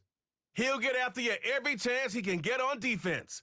Hope y'all ready for this one, and it kicks off next on Madden NFL 25. EA Sports coverage of the NFL finds us in the shadow of the Eiffel Tower in the fabulous European capital of Paris, France. With my broadcast partner, Charles Davis, I'm Brandon Gaudin. And, Charles, you look at this Paris team as it gets ready here. They were winners last time out, so they'll be looking, Charles, to make it 2 in a row. And what I enjoyed when I watched their game tape and their victory last week is they put it together in every phase. Good offense, good defense, and some key plays on special teams. Let's see if they can get that 2nd win in a row. Meanwhile, for this visiting Tokyo club, they too were winners last time out, so something's got to give here. And I love it when...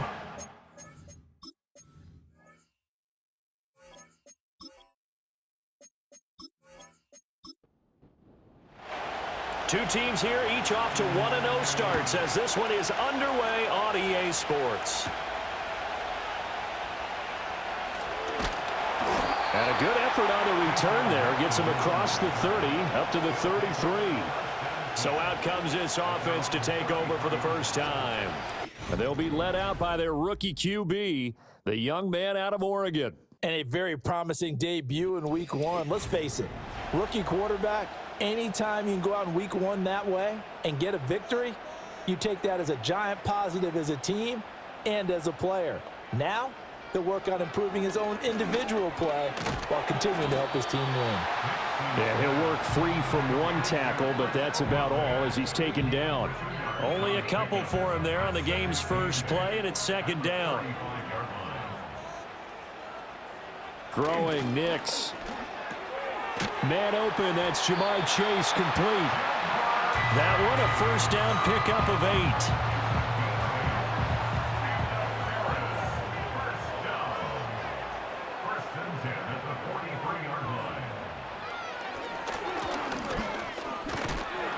And he'll take this one across the 45 up to about the 46-yard line.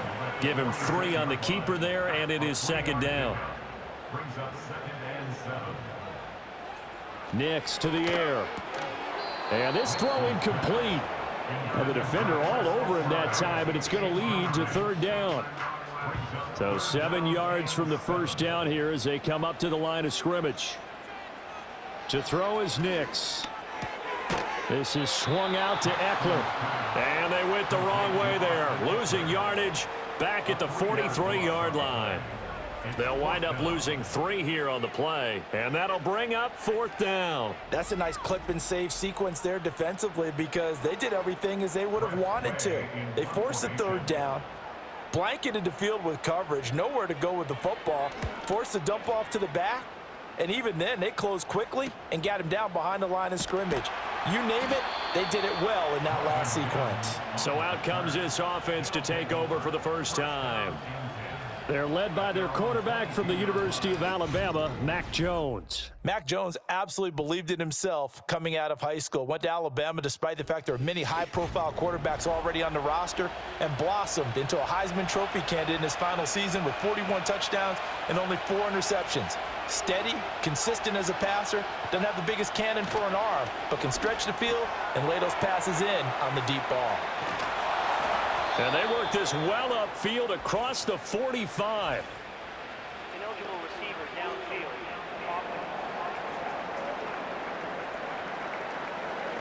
Well, every lineman knows the rule. You only get a 1-yard buffer beyond that line of scrimmage, and then the flag is thrown, and he got tagged for it there.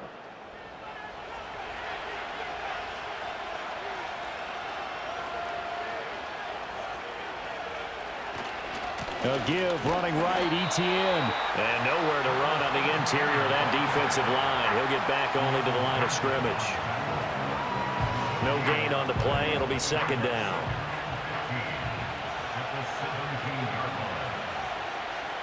Now Jones. He gets it left side to Johnson. And they're going to get this beyond the 40 before he's taken down. The extra effort after the catch makes it good for a gain of 26 and also a first down. But when you hit him on the move like that, and he's able to get into open field with a full head of steam, oh, boy, it's going to be tough to get him down. Yeah, there was a big window. They're lucky they did get him down.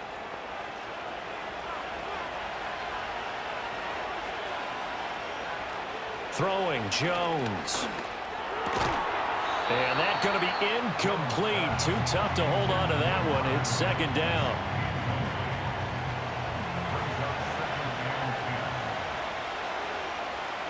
They'll send a receiver in motion left. To throw on 2nd and 10.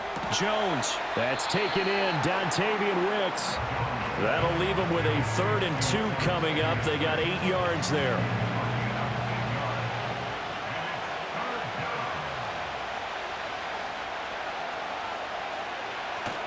Off the play fake. Jones. He's going to get that to his running back out of the backfield. And he's able to take it across midfield before going out of bounds. Only 3 there on the pickup, but that's enough to move the chains. Back to throw again. A short throw caught by Andrews. And brought down, but able to get it to their 30-yard line.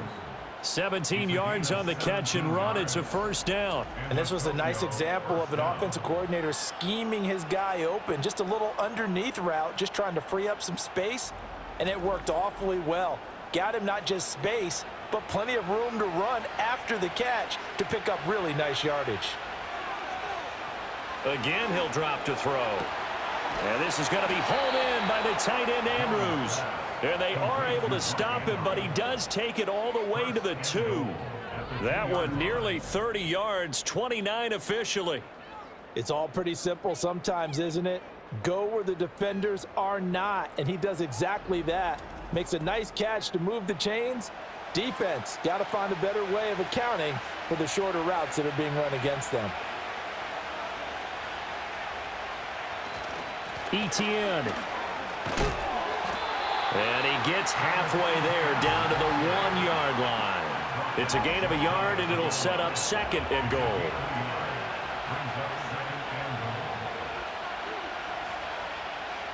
Operating from the gun, Jones. And it's caught. Touchdown. Zay Flowers, his first touchdown of the new season. And the Dragons are on the board first here this afternoon. An ideal start for them, really. You force the punt, and then you go down and score. And you've got to see a fist pump on the sideline from the head coach, don't you? Because he's turned into his bench, and he's telling his team, this is how we prepare. Force the punt, go downfield and score. I told you guys, it's just like a boxer in the gym preparing for the fight. Now we get to turn it all loose. Folk now set to boot it after his guys put 6 on the board.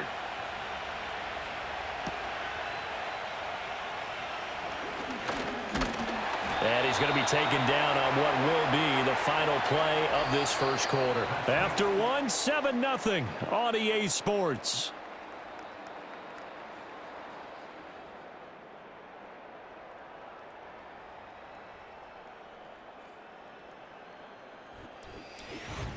Second quarter now, it's our home team with possession. The offense back out there at the line, ready for their next drive. Now, early on, you know, Charles, every game could be called a measuring stick game. But I think when it comes within your division like this, it's a measuring stick game with a little extra intrigue. I would agree with that totally because all division games have a little extra to them. But I like where this game is situated because at this stage of the season, it has that little extra juice. But at the same time, it's not a make or break if this were, let's say, week 15, 16, somewhere in that neighborhood. It'll be a loss of a couple on the play, so now 3rd down coming up. And we constantly talk about people being on the same page. In this situation, the two of them saw the play with the same eyes. They understood where the open spaces were going to be, and they found a way to get there to pick up a new set of downs. Oh, and that is incomplete. The passing game not in sync here early, and now it's 4th down. That looks like it's going to be 2 empty possessions now to start this football game. I think they're going to have to sit down and talk about what worked for them last week in their win. Sometimes you over-game plan, overthink things. Get back to what works. It'll be a 44-yard punt. The return goes for 8. Back onto the field comes this offense, ready for their second drive. They'll be looking to duplicate that first drive, the one that got them that 7-0 lead. Of course they would. And look, they're on the road. So getting the 7-0 lead was huge for them, right? Imagine getting up 2 touchdowns on the road, taking the crowd out of the game. It'd be ideal. Solid way to start the drive. 13 yards, picking up the first. On first down, he'll drop to throw. He gets that one complete to Wicks. And he'll go down, but not before getting this inside the 30. The catch and run pays off for 29 yards. Of course, the catch was nice, but how about what happened after? Able to stay on his feet and gain all that additional yardage. So many of these slot guys, I think, have running back in their background. Working with the lead, trying to get to 2-0. Here's 1st and 10. A shotgun snap and a give to ETN. And only a yard this time as he's taken down right around the 26. No doubt about it. A really nice job there by the defense, not allowing him to get to the perimeter. But that means your defensive ends, your outside linebackers, the guys that you pay big money to sack the quarterback, they also have to have interest in the running game as well. And they did a nice job there of holding the point. And looking for Andrews, but this is intercepted. And he'll go down inside the 15 at his own 13-yard line.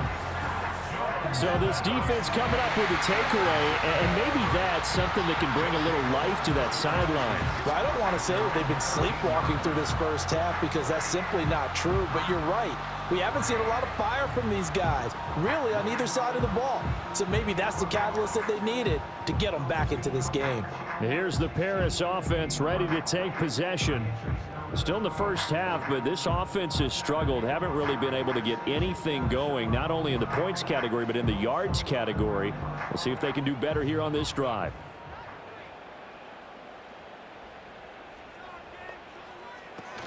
They start the drive on the ground. Kamara. It's a 6-yard pickup, but it gets him to 2nd and 4. Well, I think after that run, the defense get back in the huddle and looking at each other and maybe starting to question their confidence a bit. They gave up a significant run, 6 yards, and now you're saying to yourself, how do we stop them, and do I have enough confidence to make a play? Second catch for him today, and it'll wind up a first down.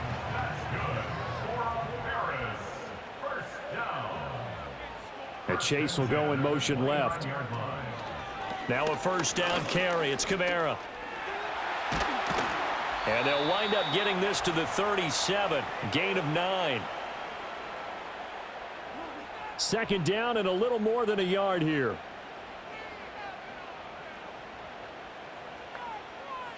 Here's Nix. That's complete to Palmer. 7 yards there and a first down.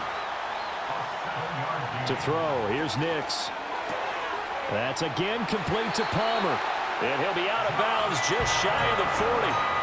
Another first down as they call his number again. He's got 15 yards here. A good throw there. And this is a quarterback who's still just getting his feet wet, obviously. And by most accounts, last week played okay in the victory. But I want to know, Charles, what was your impression of his play last week? Brandon, I think a lot of teams will be happy with okay, and early on. All right, rifles one, and that's going to be intercepted. Down the left sideline. And he will take this one home. It's a touchdown. Well, CD, I think they were in nickel that time, which we see so often in today's NFL, and there it helped them net their first pick 6 of the contest. Nice eyes, good observation there, partner. You nailed it. This is a defense that likes to mix up and disguise coverages, but it did end up being one of their main packages, the nickel, that fooled them that time. And they made the most of the miscue with a nice return. On for the extra point is Folk.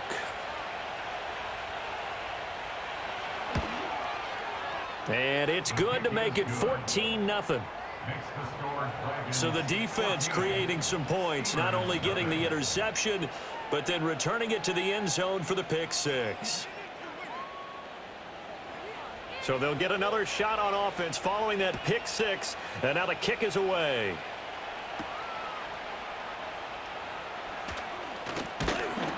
And he's up across the 25 and down at the 28. Here's the Paris offense ready to take possession.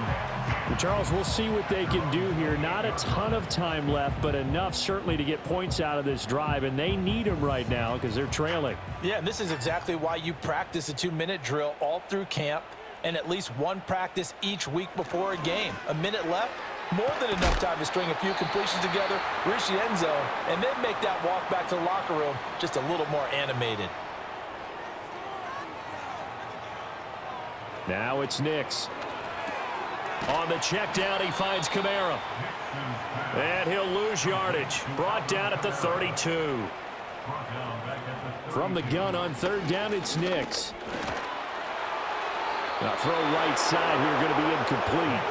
The passing game not in sync here early. And now it's fourth down. Not many boos just yet from this home crowd, but they may be starting soon as I'm starting to detect an uneasy murmur through this crowd. This offense, they've been lifeless in this first half. And now here's another punting situation and a fourth down. It'll be 37 yards there on the punt. This offense back to work now late in this first half. Already enjoying a 2-score lead here late in the second quarter. Not a ton of time left. We'll see if they can work this at least into field goal range and try to get 3 to add on even more to their lead. Now the offense going to use the first of their timeouts, as the clock will stop with 45 seconds to go in the first half. They'll look to throw now on first down. He's got his man. It's Andrews. And he's brought down. A nice pickup of 17 yards. And that was good protection there. No, that was great protection there because it allowed him to lock in on his receiver, although I think he was looking for his tight end on the corner route all the way. Nice connection there for a really nice gain. Back-to-back good plays have them on the move on first down. They'll try and set up the screen to ETN. Now another timeout called for by the offense. So that means they're down to 1 remaining here as we head toward halftime. Now 2nd and 3. They'll look to throw again. Throwing the out route incomplete. That's Flowers. And he is out of bounds inside the 30. It's a gain of 6. And Antonio, first down. They'll stick with the passing game as he looks to throw. Give him a couple on the scramble. It's 2nd down. And we're going to get a timeout with 2 seconds remaining in the second quarter.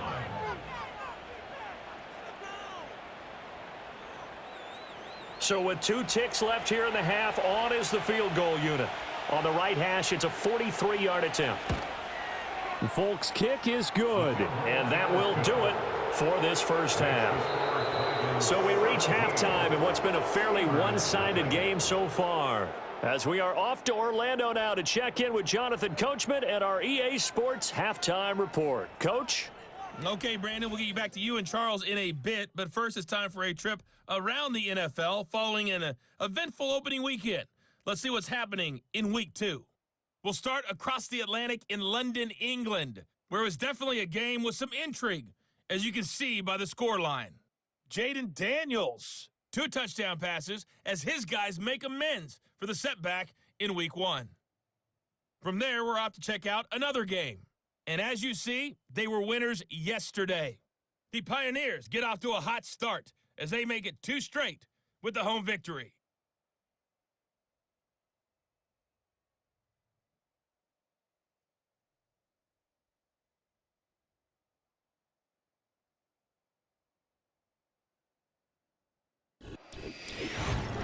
This was an extremely one-sided first half. One team showed up ready to go. The other's been in a daze thus far, but there's still plenty of time left for this one to tighten up significantly.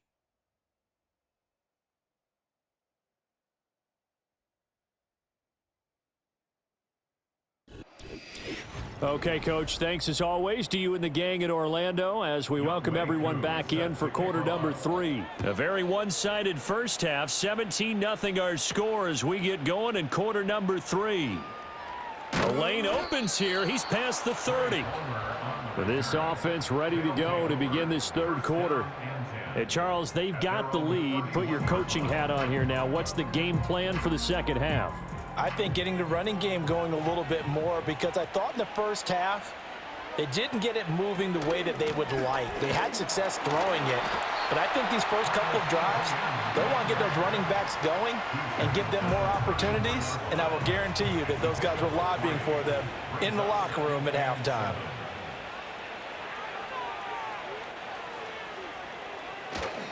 Here's Jones off the play fake. And this is into the hands of Andrews downfield.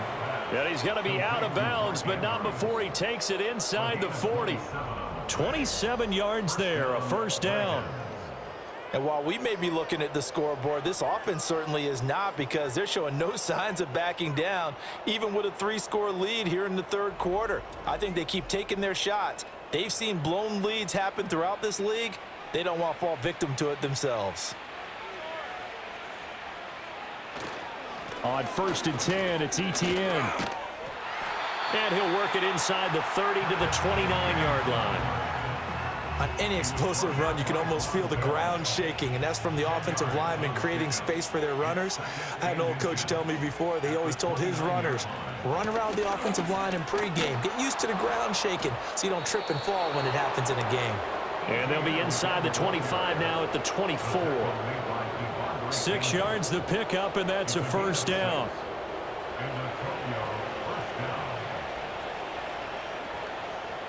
Back to throw.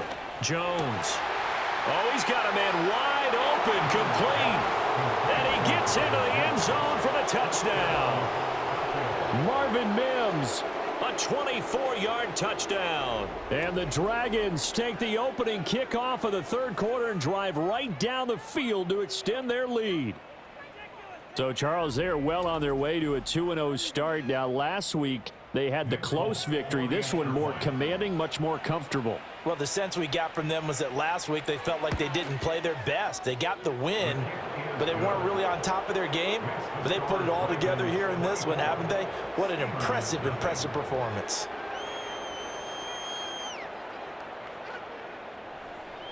Folk now set to boot it after his guys put 6 on the board.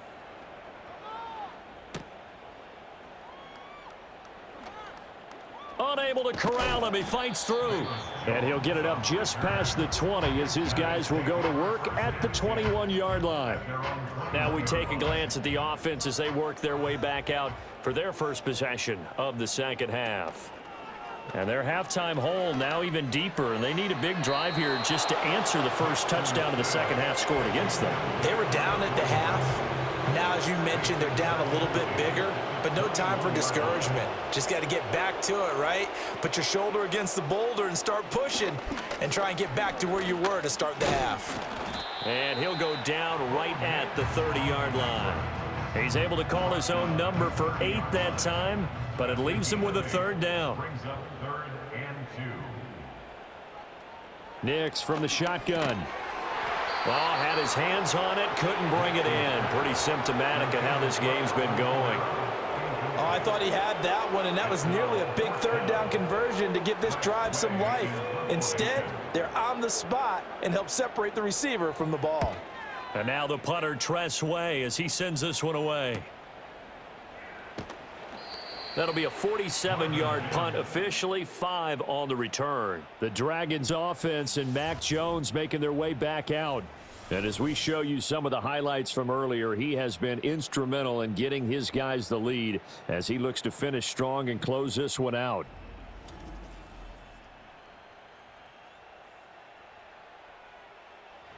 The offense now at the line, ready for their next drive. A long drive last time out for this offense, Charles. If you remember, they started basically in the shadows of their own end zone, marched it down the field, and a lot of that was through the passing game. And, partner, as a former defensive back, I'm having almost a physical reaction watching what's happening right now. But let's give credit where it's due, because they've done an excellent job moving the ball through the air. Secondary getting picked apart pass by pass. Obviously, they need to make some adjustments there on the back end. Yeah, because offensively, we know that they're not going to be shy about throwing that football. They'll wind up getting just a yard out of it. And now it's 3rd and 3. As a defense, you're more balanced when you're in zone coverage because you're able to keep your eyes on the quarterback and see the play develop in front of you. You're able to keep the quick pass in front of them and stop it right at the line of scrimmage. Here's a diving catch right side. 7 catches for him now, and this last one, a first down. And the key number on that play, 3. 3rd play of the drive, 3rd down, spectacular catch, turns into a first down. First down saves them from a 3 and out.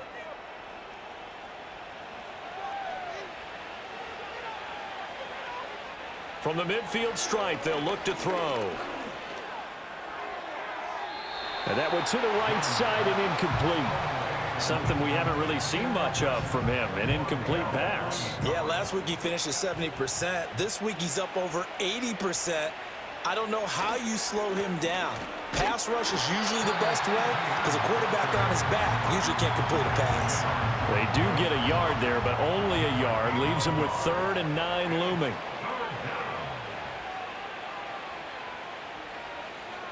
Operating from the gun, Jones. And a quick throw here, that's complete. He will go out right near the 35-yard line. The 13 yards that time and a first.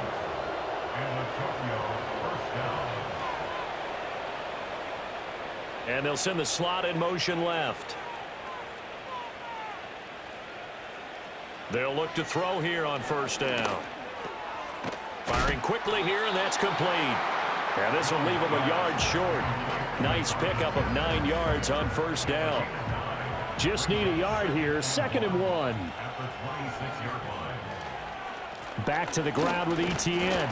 A minimal gain there on the 8th play of the drive. Well, they're hoping that the second half is better for him than the first half. They've got to find a way to get him going. He's a big part of their offense.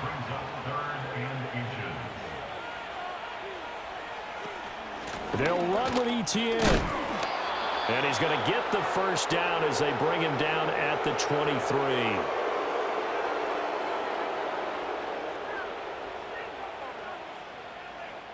Three quarters in the books.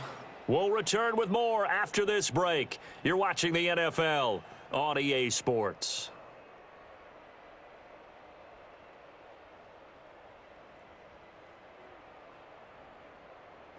Back now here on EA Sports. A lot of folks starting to make their way to the parking lot. Their guys trail big here to begin quarter number 4. Now on first down, he'll drop to throw it. That's complete to Wicks. And they'll get him down after a pickup of 8, 2nd and 2. I think as he began this throw, you saw that the area was congested, but he has a lot of confidence in his arm, and he fits that one in there nicely. They pick up the catch. Not much yardage afterwards. 9 yards on the play there, and it'll set him up 1st and goal. First and goal at the 5-yard line. Now they'll throw here out of the gun. Toward the end zone, but that's going to wind up incomplete. Well, 4th quarter with a 3-score lead here, Charles, but they're still going back to the air and looking for more points. Well, with this game well in hand, it's an opportunity for the guys to come off the bench and get a chance to play. And a lot of coaches, they want to run their full playbook no matter who's on the field. Only 3 yards there on the completion. That'll lead to a 3rd and goal.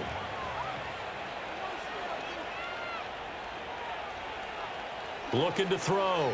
Jones. And it's caught. Touchdown.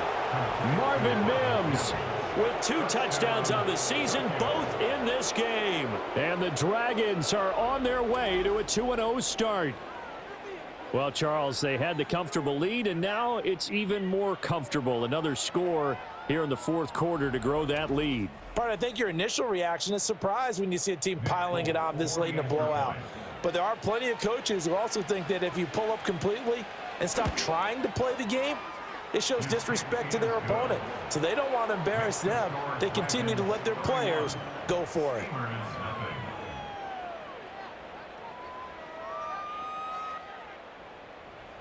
Folk now set to boot it after his guys put 6 on the board.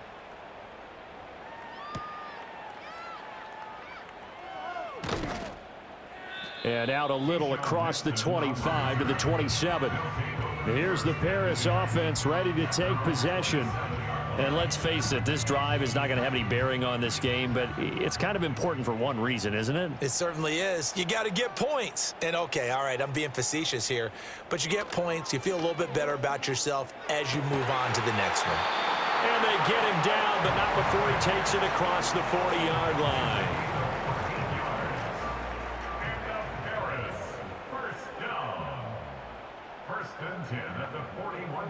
To throw is Nix. That's Olave bringing in another one. And he'll be taken down, but not before he works it past the 50. Back-to-back receptions for him, and it's another first down. Throwing Nix. He will find his man Chase complete. And they're able to work this to the 25 before it's all said and done. Now we're going to get a timeout here for an injured player, and that's Jamar Chase, who is in some obvious discomfort right now. Work to do here to avoid falling to 1-1, but this is 1st and 10 right now. That's taken in by Palmer. That's good. The completion there for 7 yards, and that'll make it 2nd down. Brings up 2nd and 3 at the 19-yard line. Kamara up the middle. And just a couple yards there down to the 17. When we talk about defenders, specifically linebackers, keeping their eyes in the right spot, he had that eye down the entire time. And you know that's not easily done because they throw a lot of misdirection at you. They try and fool you and get your eyes in the wrong place. But you're right about that one. He correctly figured that one out and made a really nice play. It'll be a pickup of 4, good enough to earn him yet another first down. Just 2 minutes remaining here in the 4th quarter of what has been a one-sided affair. So it's our home team here in possession of the football as we come back. They've got a 1st and 10 as they search for a late score. Throwing out right here, caught by Olave. And all the way to the 2-yard line there before crossing over out of bounds. It's a good gain of 11. Sets him up 1st and goal. Nix to the air. And he's across for the touchdown. Too little, too late. But he does get in for 6. No wonder you're grinning. You just beat me in our fantasy league. Indeed I did, my good man. That touchdown, Charles, the first rushing TD of his rookie year. I don't know that he's going to be Lamar Jackson or Russell Wilson or Josh Allen at this stage of his career, but he's got youth on his side. Those young legs, he put them to good use there, didn't he? So still lots of work left to do, but here comes the onside kick. And this one won't bounce their way. It's covered up by the hands team. Now they're down big here in the 4th. They had to try the onside kick. Can't fault them for the effort at least. No, you can't at all. And if nothing else, now you've put something that you're trying to practice, right, that you've worked on into a game situation, and now you can go back and dissect it. So if you need it again sometime, maybe you'll find a better way to do it. But, yeah, this game's pretty much done for them. The Tokyo offense heads back out there now. And as we look back at how we got here, you'll notice a common theme in these highlights. A lot of yardage through the air. The passing game has been sharp right from the outset.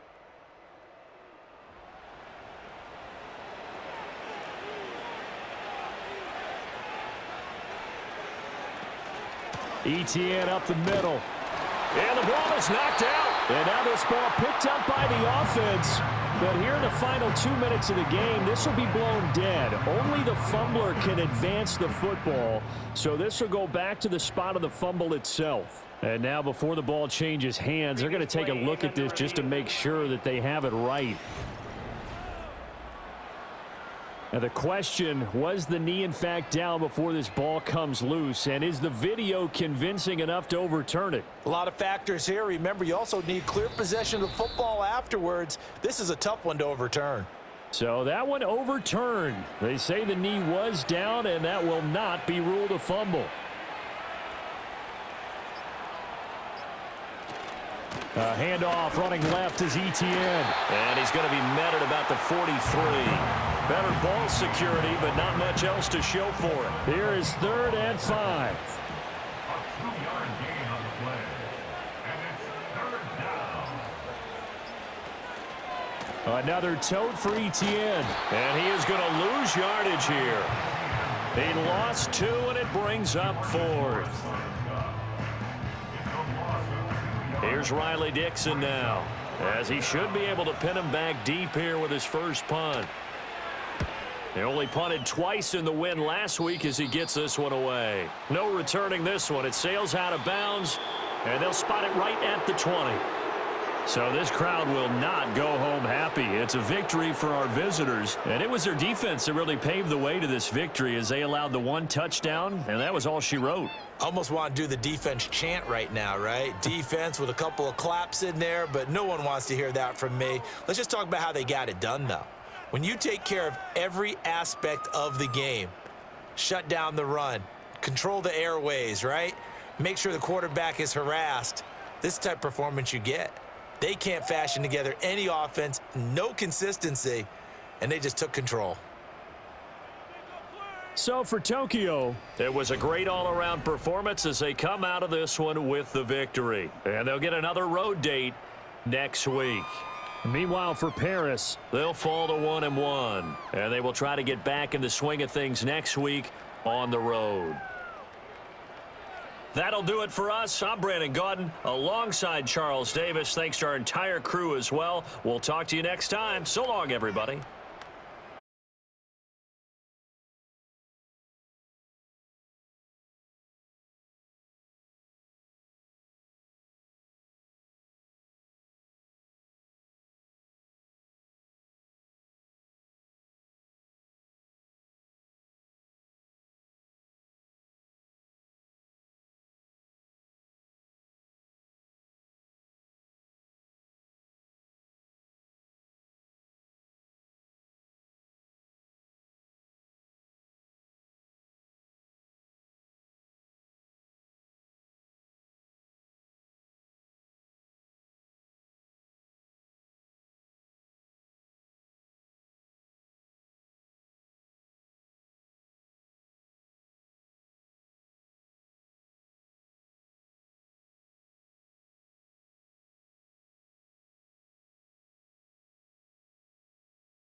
It's the National Football League on EA Sports, where Mexico City will play host to a different kind of football. It's the Tigers and the Golden Eagles coming up next.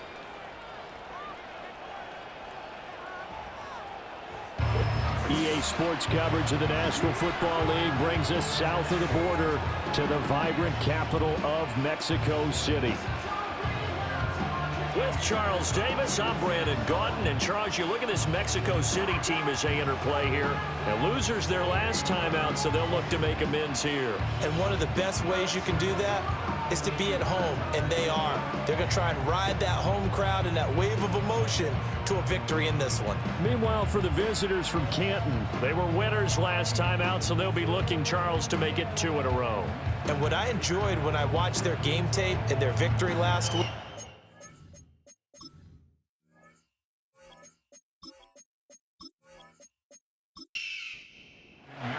the final weekend of the summer. Hope you're enjoying it wherever you are as we are off and running on EA Sports. And a good return as he'll be stopped just shy of the 30-yard line. So out comes this offense to take over for the first time. And they will be led out by their signal caller in his second year of the NFL now. We're seeing it more and more in this league, how teams love to have athletes back there taking the snaps, guys who can throw it and move around and get yards with their legs if needed. He's one of the best examples that we see out there right now. He can throw for hundreds of yards one week and then run for 100+ the next. He adds an extra dimension that really confounds defenses when he puts it all together. 5 yards on the game's first play, second down. Young will set to throw. It's taken in by Quentin Johnston. And he'll be taken down, but not before he gets into enemy territory. It's a pickup of 17 and a first down.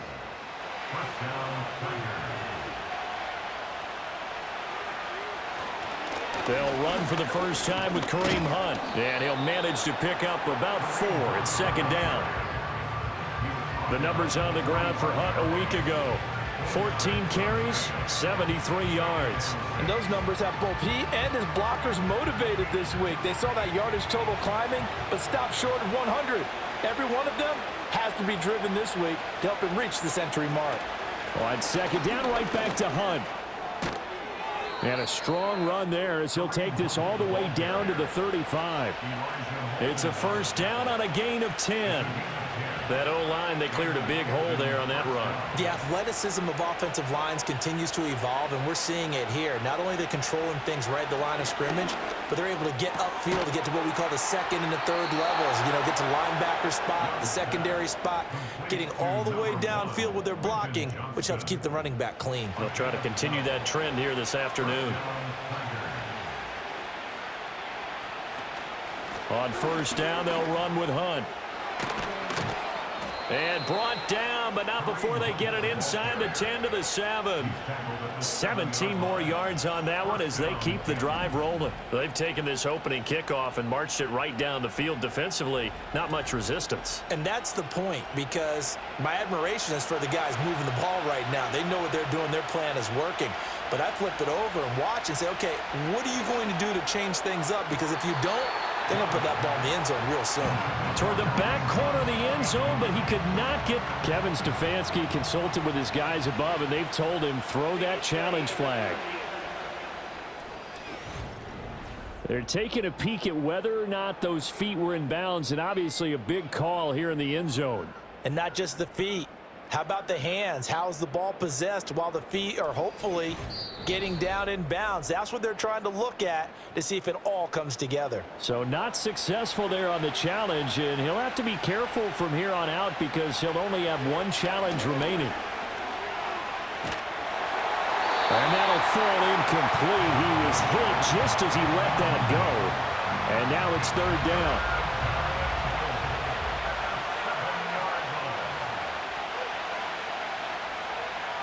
Young to throw it. Dancing to his left. And he can't find a receiver, and he's brought down. It's Zaven Collins who got in there to get the sack. We always talk about how teams are so competitively matched, and you just want to make those plays that give you an advantage.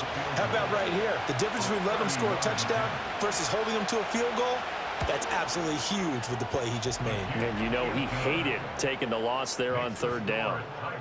And all in all, a pretty decent opening drive, Charles. Pretty balanced. They had the passing game going and the rushing attack, too. I would think they have to be happy with that start because you get your ground game going, which means your offensive line and your runners are pretty happy, and then you get your aerial attack going as well. So your quarterback and receivers have smiles on their faces. Now both up to speed, awaiting their next possessions for this game. They can't wait to get started again. So out comes this offense to take over for the first time. They will be led out by the Heisman Trophy winner from 2018, drafted #1 overall the subsequent year, Kyler Murray. And when you have a guy like Kyler Murray under center, it not only opens up your playbook, it allows you to draw up even more plays because he's among the best dual-threat quarterbacks in the league and a true playmaker. If flushed out. Oh, his first throw of the game going to be intercepted. Derek Stingley picks it, and the return will be stopped at the 34-yard line. Certainly not his best throw that time, and not a good time to make it, Charles, when they were in nickel with 5 defensive backs on the field. And that's exactly why you have those 5 DBs out there. You want extra speed on the field. Guys who have ball skills and understand what the passing game can do, and gives them a chance to react and make a play on the football, and they take one of those away. Back onto the field comes this offense, ready for their second drive. And they'll have good field position here following the interception and a chance to build on their lead as they start with a 1st and 10. They'll start by running the option to the right. And he probably should have given that one off as he's going to get hit and taken down behind the line. He'll lose a yard there, and it's 2nd and 11.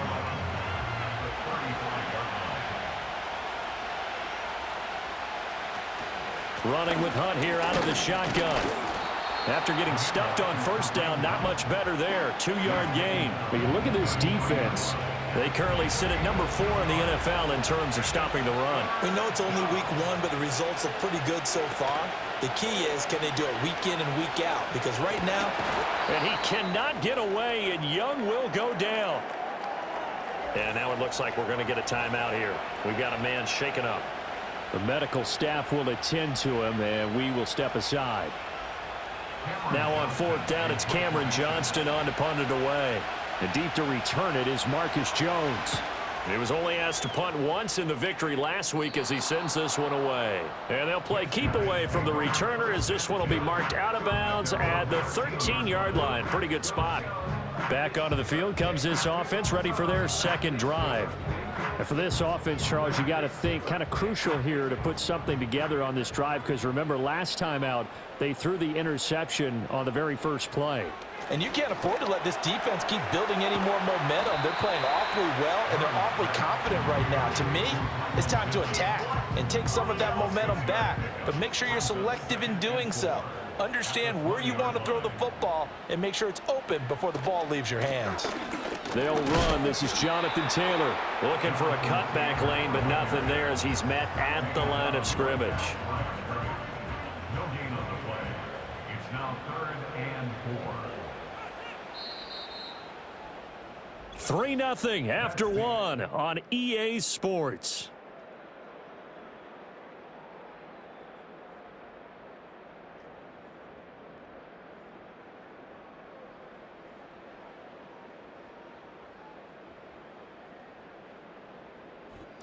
On to the second quarter. Mexico City in possession.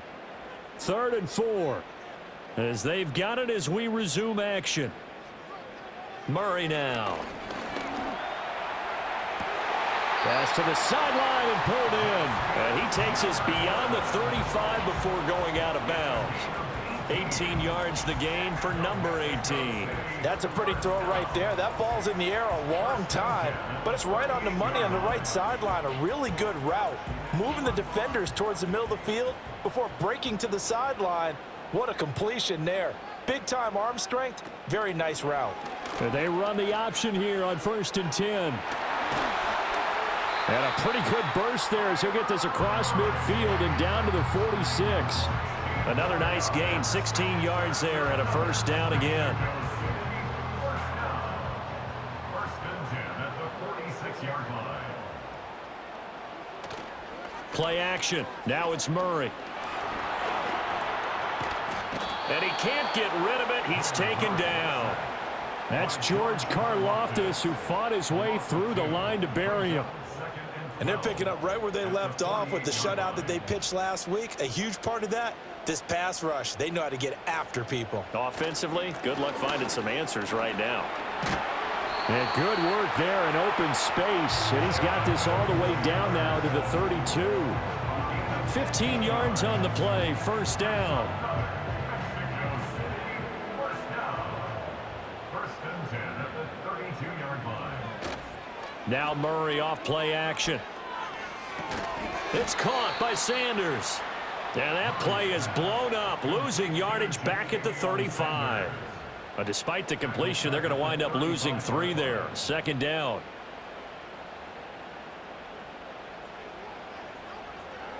Now Murray.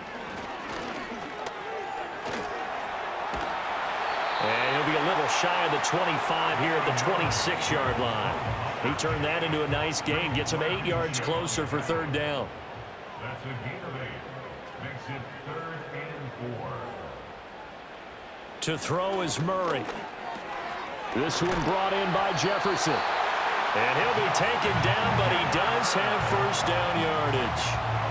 That good for 6 as they keep this drive right on rolling. Now this offense hoping to avoid the 0-2 start. Now they trail, but they've got a 1st and 10 here. Forced out to him, and he can't find anywhere to go with it, and he goes down. It looks like a loss of right around 11 there on 1st down to set him back on 2nd. Well, many times when you talk about mobile quarterbacks, you get the sense that they feel like they can get out of any bad situation. They keep moving around and trying to emulate guys like the Scrambler or the Dodger. Instead, they keep losing yardage and digging themselves a hole that they can't get out of. Running straight ahead, Taylor. And he is not going to go anywhere. They're going to get to him behind the line, and that is going to get us to the 2-minute warning.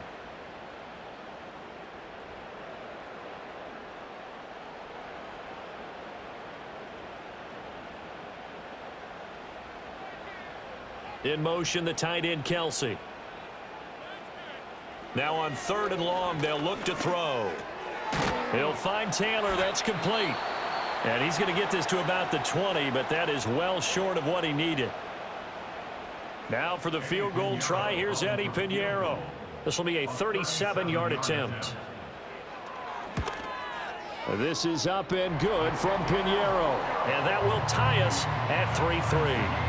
So they get 3, certainly hoping for 6 after a 13-play drive. So you console yourself on defense by saying you did your job, right? If they go 13 plays, you only give up a field goal, you did a nice job there. But here's the other part. 13 plays, you don't force any mistakes, you don't take the ball away. Maybe that's the way they should look at it. And a good effort on the return there. Gets him across the 30, up to the 33. Here comes the Canton offense to set up shop. As we eat closer and closer to intermission, Charles, remember last time out they punted. They would love to get points here, especially if this is going to be their final possession of the first half. Yeah, and this is what close games feel like because the pressure is on both sides, but sometimes the pressure is a little bit higher on the team with the slight edge because they're trying to hold on to that, trying to increase it. Let's see how this one continues.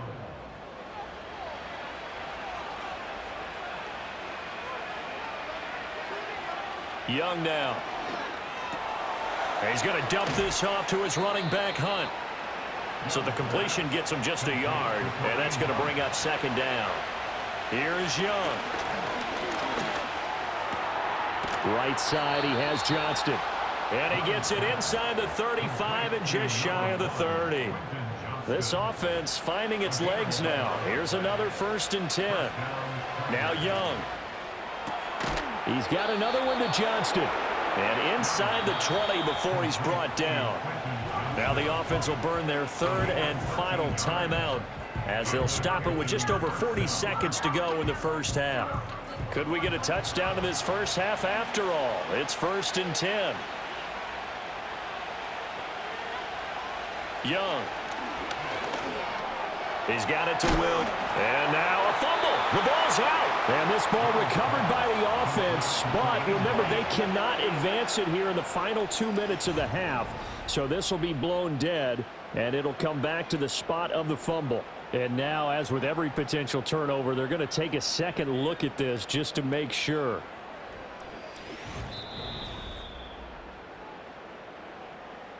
So that one overturned. They say the knee was down, and that will not be ruled a fumble.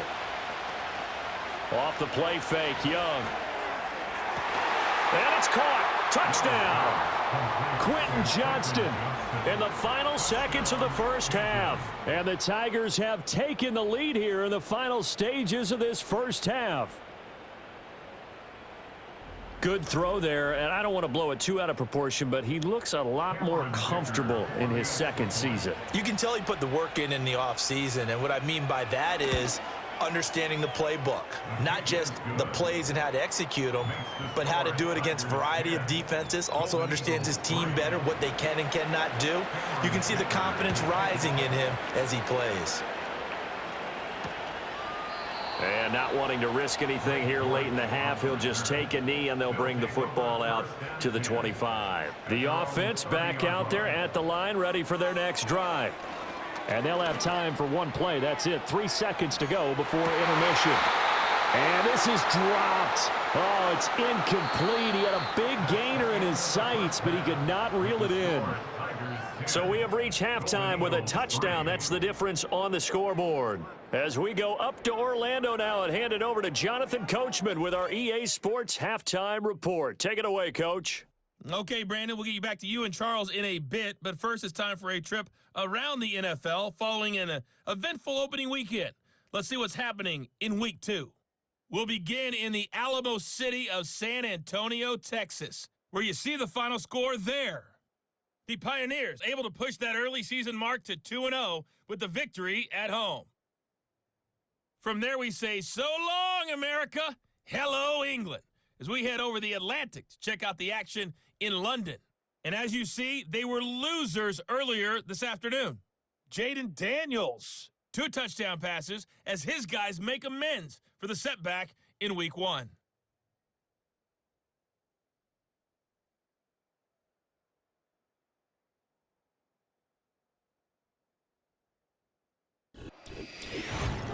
This has certainly been a fun one to watch so far. We knew this was going to be a battle, and we have not been disappointed.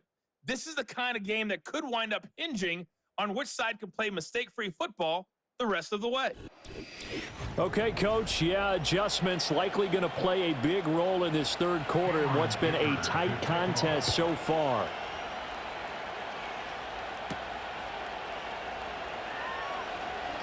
Oh, a good-looking return set up here. And good starting field position. He'll get this one all the way up to about the 35-yard line. Good starting field position for them here as they come up 1st and 10 at their 35-yard line. They'll run with Taylor to begin the drive. And they see right through that defensively as he'll be hit and taken down to the backfield. A loss of a full 3 yards, and now it's 2nd down.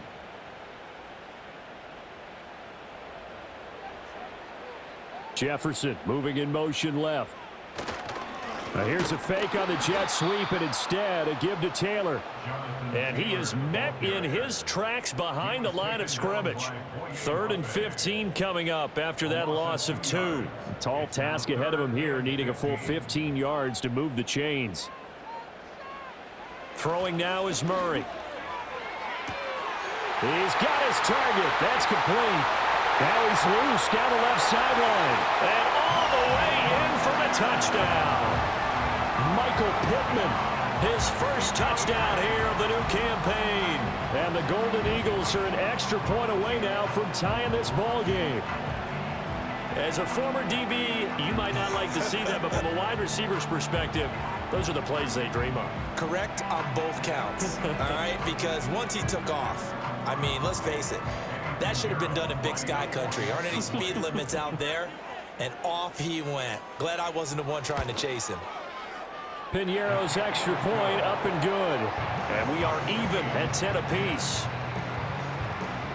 The drive there only spanning 3 plays. And it was capped off on the touchdown catch by Michael Pittman. So all square here in this third quarter as the kick's away. And bulldozing his way through. And he'll be stopped up at the 25. Now we take a glance at the offense as they work their way back out for their first possession of the second half. After that last touchdown we just saw, Charles, we got ourselves a brand new ball game, all tied here in the third as they have their first possession of this second half. And Brandon, this drive is all about one word to me, and that's the word answer, because they're trying to answer the momentum the other offense picked up in tying the game, because not only if they score and they feel better about themselves, they'll retake the lead and maybe set the tone for the rest of the half, keeping them in the driver's seat. And the timing a bit off that time as that one falls to the ground. A lot of times it's that first read that you have. Maybe you get it in pre-snap and he locked in on his target, but he was covered quite well, and that one's incomplete. Work in the middle of the field, and he's got a man complete. And he takes this up to the 40-yard line before being corralled. That, I believe, will put him over 100 yards receiving for the game. Yes, it will. And he's got a first down to boot. Well, that certainly has to feel good. And it's not all the time that the play caller should get all the credit. Sometimes I think in the huddle, the quarterback just says, hey, who's going to make a play for me? I just need something right here. And the end result there, nice first down. Drive keeps moving. And he'll be taken down, but not before he works it past the 50. 12 more yards there and another first down.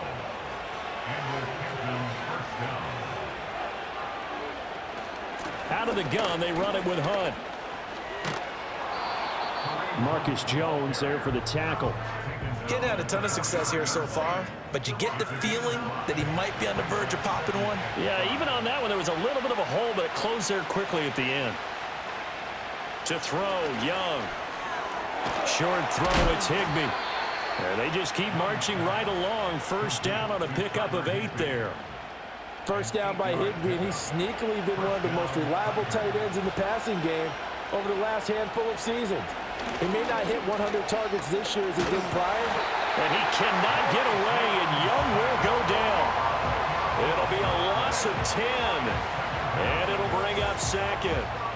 Okay, I'm not sure you could actually draw a better pass rush than that one right there. Nowhere to go outside. He had to keep backing up and backing up and backing up. Eventually dropped for a huge loss. And the job becomes twice as difficult now. After the sack, it's 2nd and 20. Now here's Young. Short throw, it's Higbee. So the completion good for 7 there. And that'll make it 3rd and 13. And not an easy spot here. They'll be in search of 13 yards to try to pick up the first. Young to throw it. Pass hauled in by Johnston. So just 3 yards on the completion there. And that's going to bring up a 4th down. One hallmark of good defenses is understanding the game, understanding positioning, and tackling immediately in the secondary after catches. I think we just saw that on display right there. Got to him before he ever had a chance to think about turning it upfield. So a response there to the touchdown of the opening drive of this 3rd quarter as they're able to reclaim the lead. And I think you'll take that because obviously you'd like to be able to match them touchdown for touchdown, but the first order of business was to get the lead back, and they've done that. Now you want to give a good pep talk to your defense to take it from there. And it's a pretty good return here as he'll get this up to the 29. Here's Michael Pittman and the rest of this offense getting set for the upcoming drive. Pretty good game for him so far. I guess he's still got time here to make this a great game, but so far he's been solid. I like where you're going with that because it has been pretty good, but there's always that hint that things can really escalate for him. And right now they feel like they're somewhat keeping him in check, but he has found the end zone once. But, boy, he can explode at any moment. Yeah, and when you hit that end zone once, you want to find it again, don't you? Yes, you do. Makes you hungrier. You get greedy in a good way. That's complete. It's Travis Kelce. And he will be taken down, but a big pickup there on what's going to be the final play of the 3rd quarter.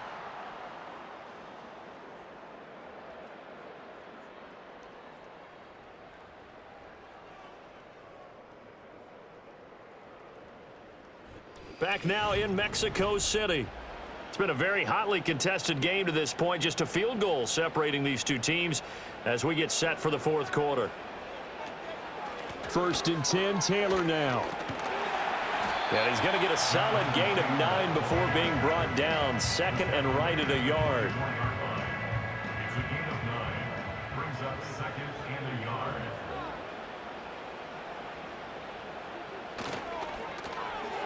This ball tipped, and it's going to be incomplete. Fortunate maybe to get that back. It's 3rd down. The coverage by Andrew Phillips. Here's Murray as he sets to throw it.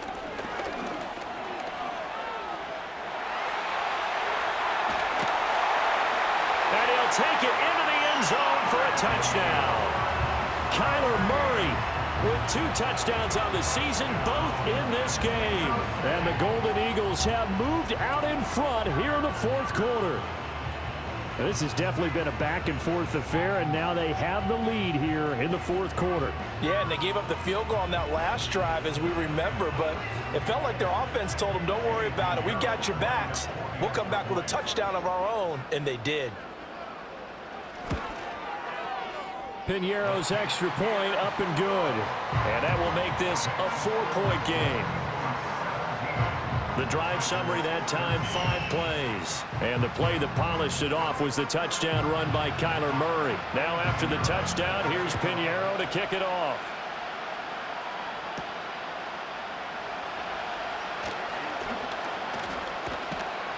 And a nice return sets him up pretty good here right at the 30-yard line. Here comes the Canton offense to set up shop. And they will be looking to answer the touchdown their defense just surrendered. Still a good chunk of time remaining here in the fourth quarter and a chance to regain the lead in a tight one.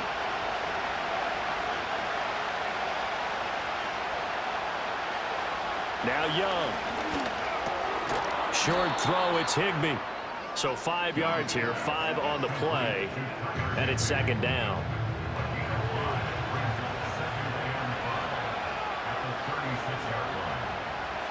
Young. Over the middle and complete to the tight end, Higbee. 5th catch of the afternoon, and that gives him a first down.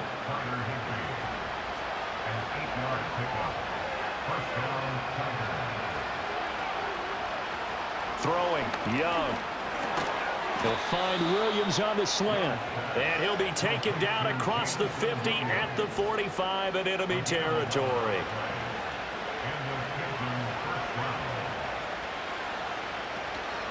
Handoff up the middle, Hunt. Just a yard on the first down carry, so it's 2nd and 9. Well, sometimes you just have to give credit to the defense. Great job there at the point of attack, holding up. They won their battles at the line of scrimmage, left him no space to try and run. A really nice job swarming to the ball carrier. On 2nd down, right back to Hunt. Now he is going to be stopped cold behind the line of scrimmage.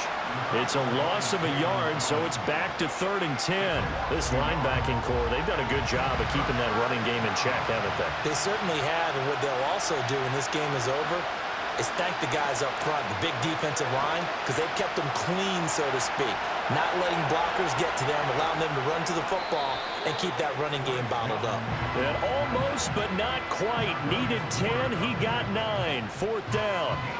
That was a good effort there, trying to do it on his own, but as a defender, you're in a tough spot because you have coverage responsibilities behind you, and if you take off too quick to try and get him down, he might loft it over your head. So better to track with your man defensively than try to go up and make a stop on the quarterback. Exactly right. What you're hoping is that your guys in the front 7 can get him down. It's desperation time. Young on 4th down. Short throw, it's Higbee. And he'll be taken down, but he does have first down yardage. Fourth quarter, down to the final 2 minutes, and we've got a 1-score game. So it's our visitors with the football as we get you reset. They come up on a 1st and 10, desperately needing a score here on what could be their final drive. That's certainly not the worst thing. It stops the clock and lets your offense catch its breath and lets us exhale a little bit. Now I expect them to call a couple plays in the huddle, so they're ready if a tackle happens inbounds. Now Young. Johnston. Oh, no, he lost the football. And now this ball picked up by the offense. But here in the final 2 minutes of the game, this will be blown dead. Only the fumbler can advance the football. So this will go back to the spot of the fumble itself. And now before the ball changes hands, they're going to take a look at this just to make sure that they have it right.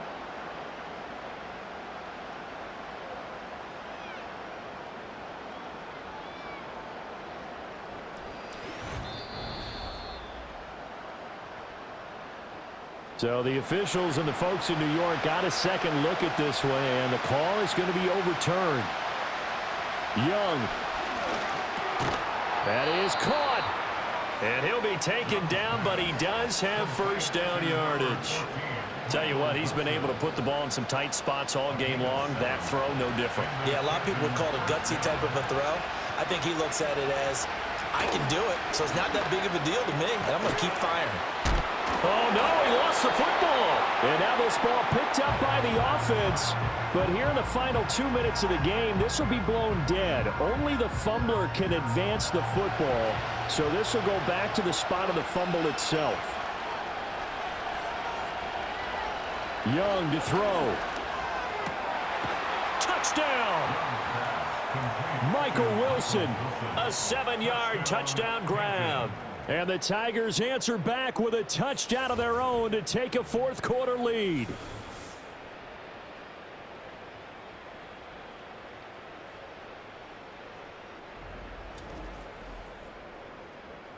A nice throw there by the second-year quarterback. And I don't believe that was the kind of play he would have made as a rookie, because usually your rookie season is a continuation of your college days. A lot of one read, and if you don't have it, you just take off and go.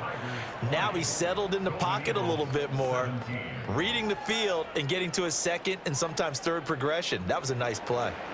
Now after the Dicker field goal, he's back out ready to send it away.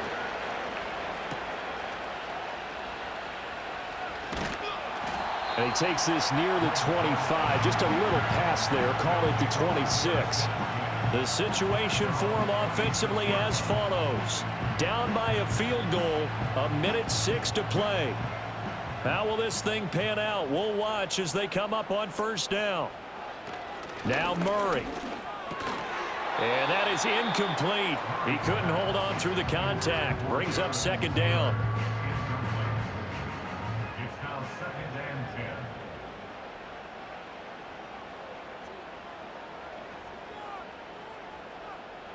Back to throw. Murray. Finding Pittman. And they're able to get this one across the 35. Now the offense going to use the first of their timeouts as they get it with under a minute to go now in the football game. And that's going to be incomplete. Limited time left on the clock after that incompletion, so I think both sides are going to savor every second to prepare before the next snap. Because once the ball's in motion, it may be a nonstop push to finish this drive off. Everyone better be on the same page right now, because I think they're going to try and get several plays off in quick succession if they can. To throw is Murray. Pass taken in by his big tight end. And he's able to get it all the way down to the 20. What a time to come up with a play like that. They're now in field goal range. But the opportunity is also there to try and win the game outright.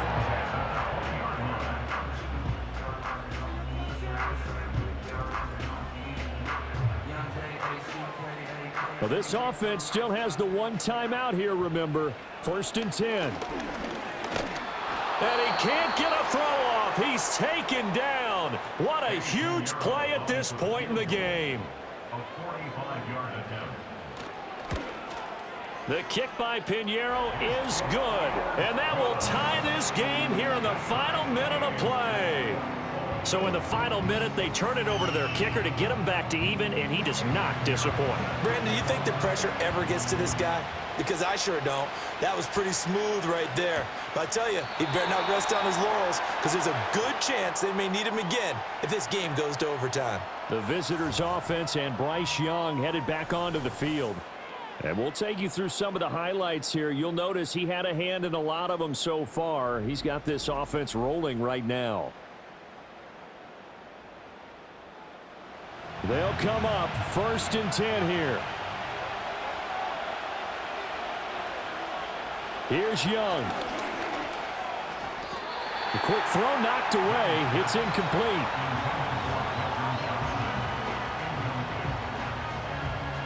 They'll come up now on 2nd down.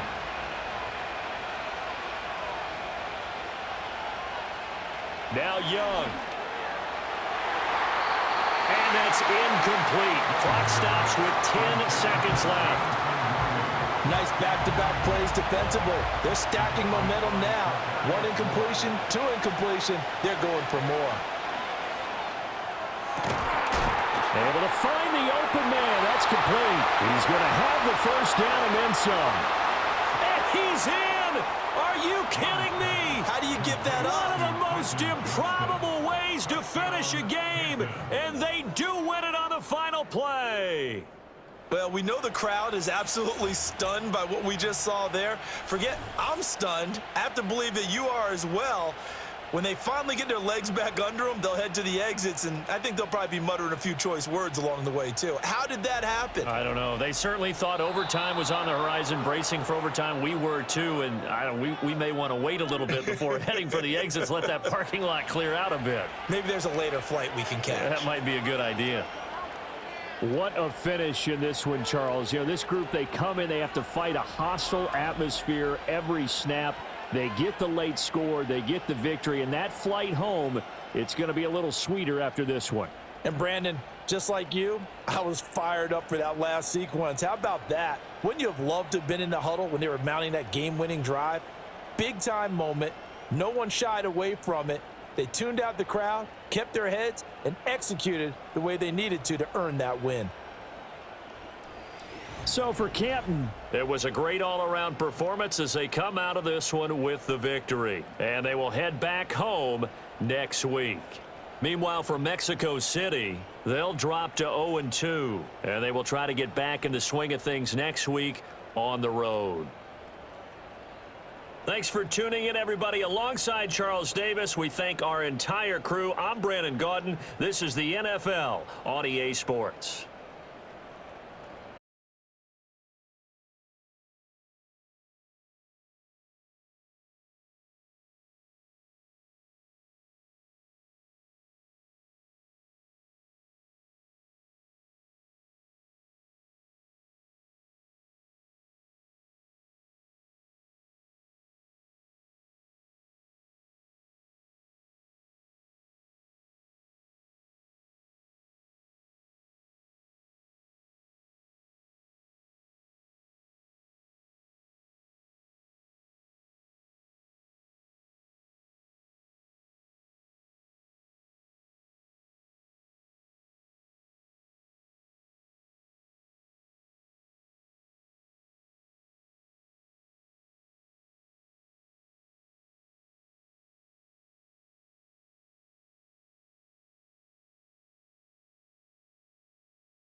It's week 2 of the 2024 season, and coming up, it'll be no holds barred between NFC West rivals.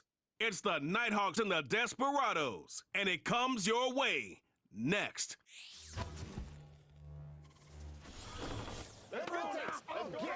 As the sun starts to set, we're going to see how much light is left by the end of this early evening game here on the NFL on EA Sports. Welcome to week 2, everybody. Kate Scott and Brock Heward here with you. Really happy you could join us in a game that's already an early must-win for both of these teams, Brock. They were each losers back in week 1.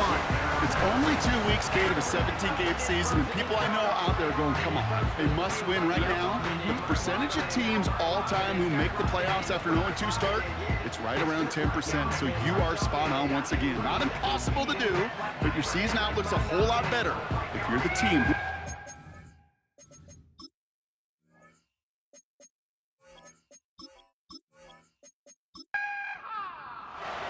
Both teams still searching for that first win of the season. One of them is going to find it here as we're off in week 2. Jackson now to return it. And he's brought down just inside the 25 on the return. So here comes their offense for its opening drive. They'll be led out by the fifth-year pro who can really fill up a stat sheet, Justin Herbert. Some tough luck last week for this quarterback, Kate. 2 touchdowns, the 1 interception, and you just know the way it works. These coaches love to tell us they always think about the losses. They sting way more than the wins. It's the same thing with the quarterback. He's not thinking about the touchdowns. He's thinking about correcting that interception and knowing right here, he's got to play some clean ball. That's complete. Here's Kirk. And he'll go down after fighting his way to the 32. That's what you call efficiency. Exactly what you're looking for on first down. Textbook. It sets up second and very manageable, and it creates that space if you want to take a shot downfield. And he's brought down for a loss.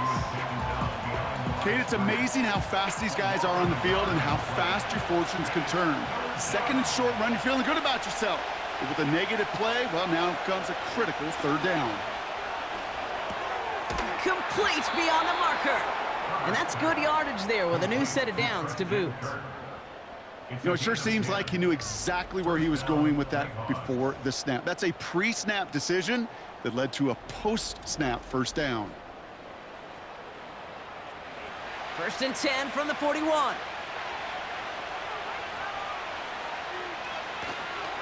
Here's Robinson up the middle. And he'll push this upfield and earn them a new set of downs. We'll get a stoppage now. Looks like we have someone banged up after that run in need of some attention. New set of downs for him from the 46.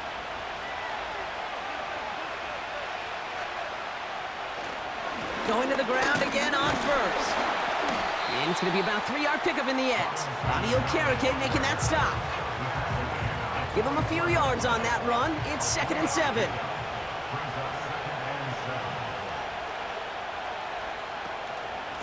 Staying with Robinson. And once again, he doesn't manage much before getting brought down.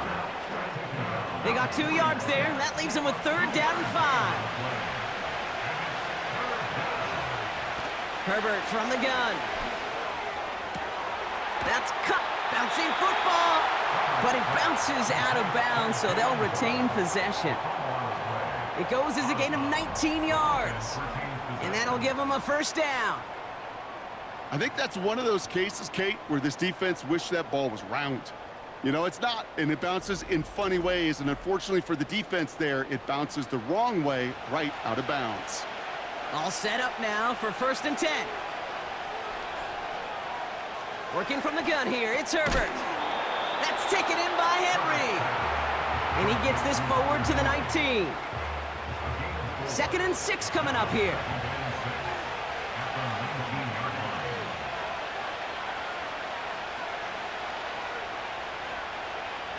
Shotgun snap to Herbert. Finds him over the middle. And he'll get this inside the 10 to the 9. 9-yard pickup, and it sets him up with 1st and goal.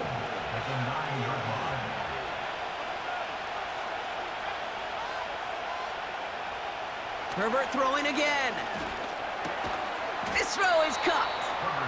And that play is brought to a halt, they're going to say, at the 5-yard line. 2nd and goal coming up, 5 yards to the end zone.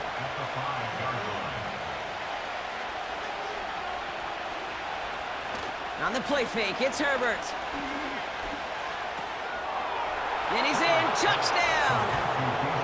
The Nighthawks finish up an excellent opening series. It's a Bijan Robinson touchdown. What an outstanding opening series, partner. They just wore down that defense as they marched their way to the end zone.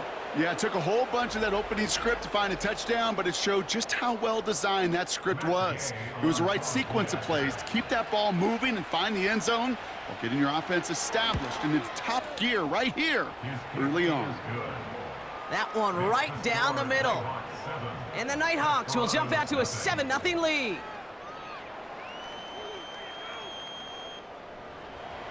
Here's Gay now to handle the kickoff. This return starts at the 5. He's brought down at what looks like the 24-yard line. So out comes their offense for its first possession of the game. And bringing them out, you cannot call him irrelevant ever again. Took his team to the Super Bowl last year. It's Brock Purdy. There were times, I'll be honest with you, Kate, that I wish I played baseball. Because you have a bad outing, like this QB did last week with no touchdowns, a couple interceptions. In baseball, you get to play the next day. You get to flush it right away.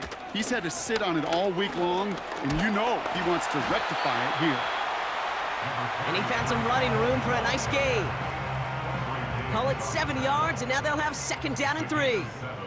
Brings up 2nd and 3 at the 32-yard line. They go right back to Hall. And he's dropped just short of the marker, maybe a yard away. Okay, that's a run that's ho-hum on the stat sheet, but if you see a bigger play on the ground later on, it'll largely be because of a play just like that one, softening up the front and opening the door for a bigger gap in the future. That's the rookie from Texas hauling it in. And he'll pick up enough to move the chains. Move the chains! Gotta move them chains! Build momentum and keep that defense on its heels. 1st and 10 at the 41-yard line. On 1st down, here comes Hall. And they'll bring him down to put an end to this opening quarter. A quarter down, 3 more to go for these NFC West opponents.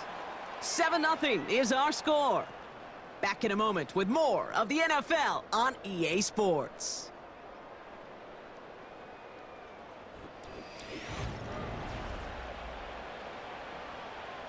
We're back, and we'll join this drive already in progress to begin quarter 2. They're looking at yet another 1st and 10 on this drive. This is complete to Schultz. And he'll be brought down at about the 29. He finds him 16 yards and a new set of downs. From a great throw to a nice route and catch to moving the chains, there wasn't a whole lot not to like about that amazing play.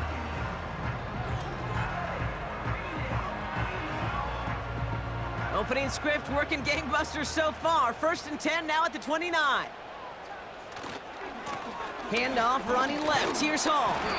And this is pushed ahead for a gain of 5. Tackled on the play by Puna Ford. 1st down play nets him 5. It's going to be 2nd and 5. 2nd and 5.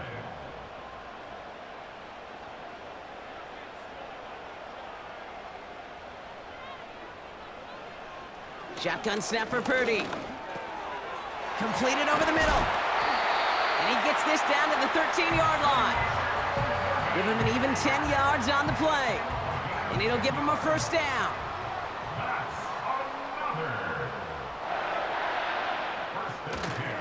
They'll go right side with Hall. And he found a little room to turn it into a nice gain down to the 6. We've got an injury stoppage here, and no, not what any of us want to see. You remember the injury his rookie year. It's Breece Hall hurts on the play. After a good pickup, they're set up with 2nd and short. They'll run here with Blake Corum. And he's going to have the touchdown. We'll see if he gets to keep this, though, Brock. We've got some laundry on the field.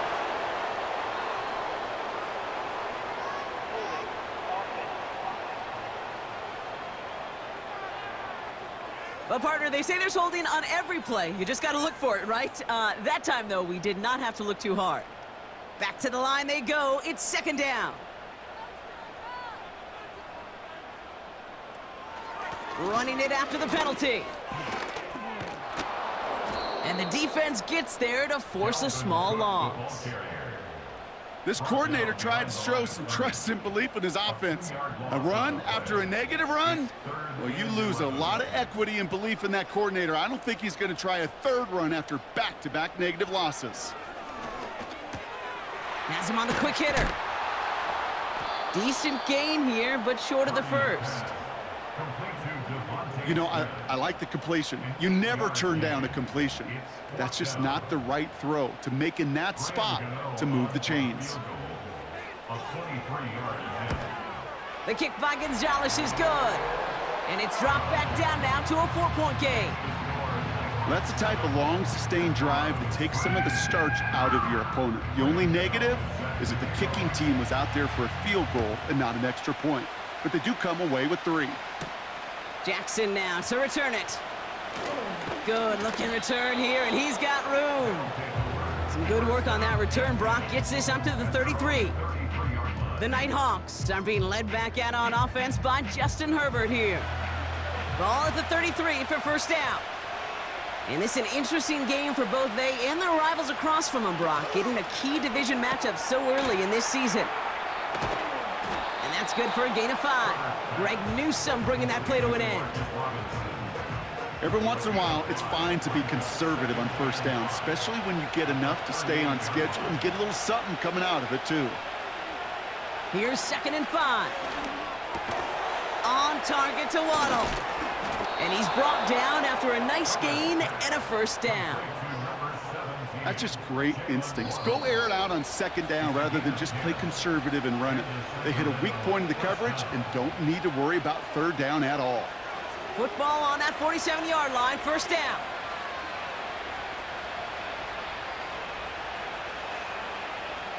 To throw, Herbert. Hauled in by Waddle. And he drives this across midfield and down into enemy territory. 2nd and 6 coming up here. It's Herbert once more. Hits him on the out route.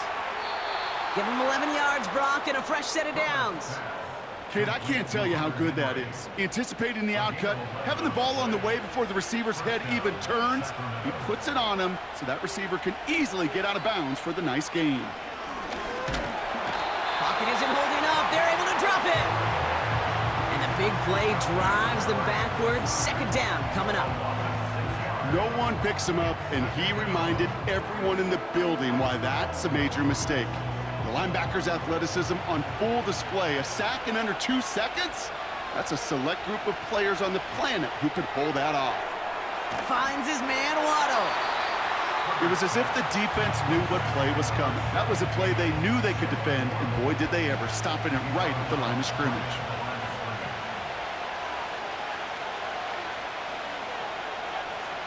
Herbert here, 3rd and long. And for the first time, one of his throws doesn't find a home. It's incomplete, but boy, what a streak he had to begin this game. The Nighthawks flying out their punt team. And he's got a good chance to really stick him deep his first time out. He punted a couple of times last week in their loss, and now gets this one away. No return on this one. It's going to make it out of bounds and across the 25, spotted at the 24. Their offense headed back out for its 2nd drive of the contest. And they can try to move this into field goal range, Brock. 55 seconds left in the half. First down throw by Purdy. Taken in by Smith. And he crosses the sideline a yard or 2 beyond, it looks like the 30. After a good pickup, they're set up with 2nd and short. It's a gain of 8. Brings up 2nd and 2. From the gun is Purdy. Gets this one to Blake Corum. And that's good yardage with a new set of downs. Prior to first down, they decide to call a timeout. Here's Purdy to throw. And his perfect start is over. And that's the first one of his throws to wind up incomplete. So after the incompletion, here comes the 2nd down call. To throw again, it's Purdy. Gosh, this is Xavier Leggett. And he's going to go down right along the midfield stripe.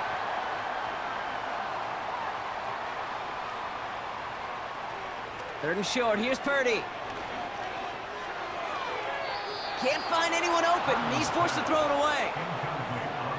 You know, third and short is a difficult one to call. Do you want to run into the teeth of a defense looking for that handoff, or try to throw it to him and use the element of surprise? Evidently, well, that's one they should have run instead. Punter takes the field on 4th down, and he sends this one flying. And that one comes down at the 2 before bouncing into the end zone for a touchback. This offense getting one final possession here before halftime. And leading just 7-3, might be better to take a knee and take the lead into the locker room. They'll begin this drive with barely over 25 seconds left. 1st and 10, here's Herbert. That one is incomplete, couldn't hang on through the contact. You know, the goal on a lot of these short throws is to simply let the receiver create some yards after the catch, that yak. Well, I think he was thinking about the yak before he actually secured the catch. That's complete. Here's Kirk. And he's going to be brought down at the 42. Now we're going to get an offensive timeout. That's their first. They'll head up 1st and 10 from the 42. Herbert from the gun.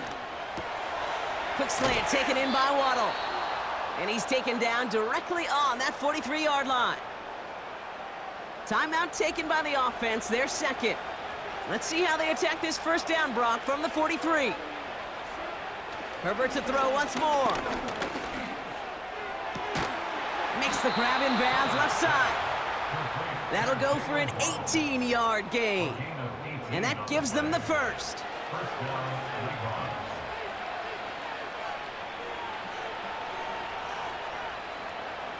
Now Herbert again.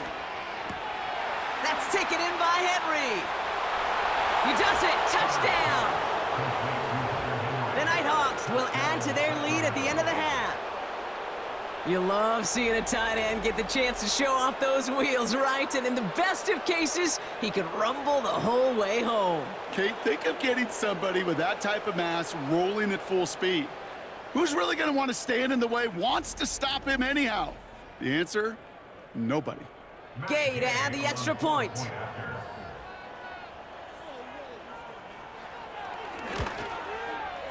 Right down the middle, it's good. And the Nighthawks drive their lead to 11.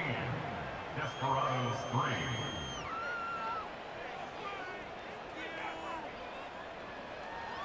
Well, Brock, barring the touchback, this kickoff should run out the half, so better make that return good as it's away. And he opts not to bring this one out, so they're going to enjoy some good starting field position from the 30. At their own 30-yard line. Looking to throw.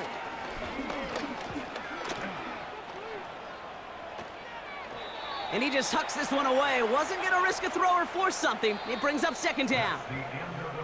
So that's halftime here in this one. The Nighthawks on the road, but currently flying high. Now we'll head over to Orlando, Florida. Check in with Jonathan Coachman for the EA Sports Halftime Report. All right, Kate, thanks very much. More from you and Brock in a moment. But first, time for a look around the NFL to see what's going on here and what's already been an eventful afternoon of football. We'll start across the Atlantic in London, England, where it was definitely a game with some intrigue, as you can see by the scoreline. Jaden Daniels, 2 touchdown passes as his guys make amends for the setback in Week 1. Next, we head off to check out another game. And as you see, they were winners yesterday. The Pioneers with 2 straight wins to start the season as they get the win at home there.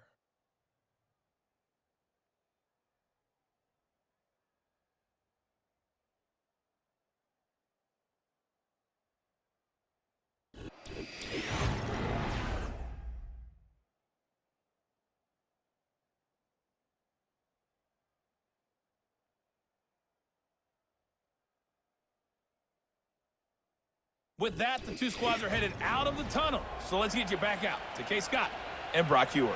Thanks so much for the look around the league, Coach. But now it's time to turn our attention back to this one as we begin the 3rd quarter. Return coming from the 6.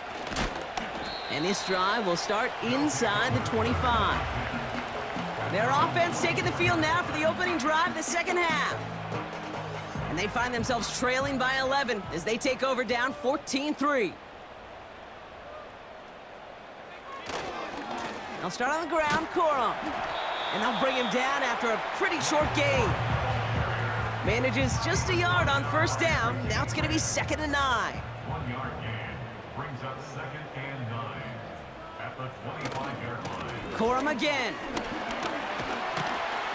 And he got it real close, but stopped just about a yard or so shy of that first down.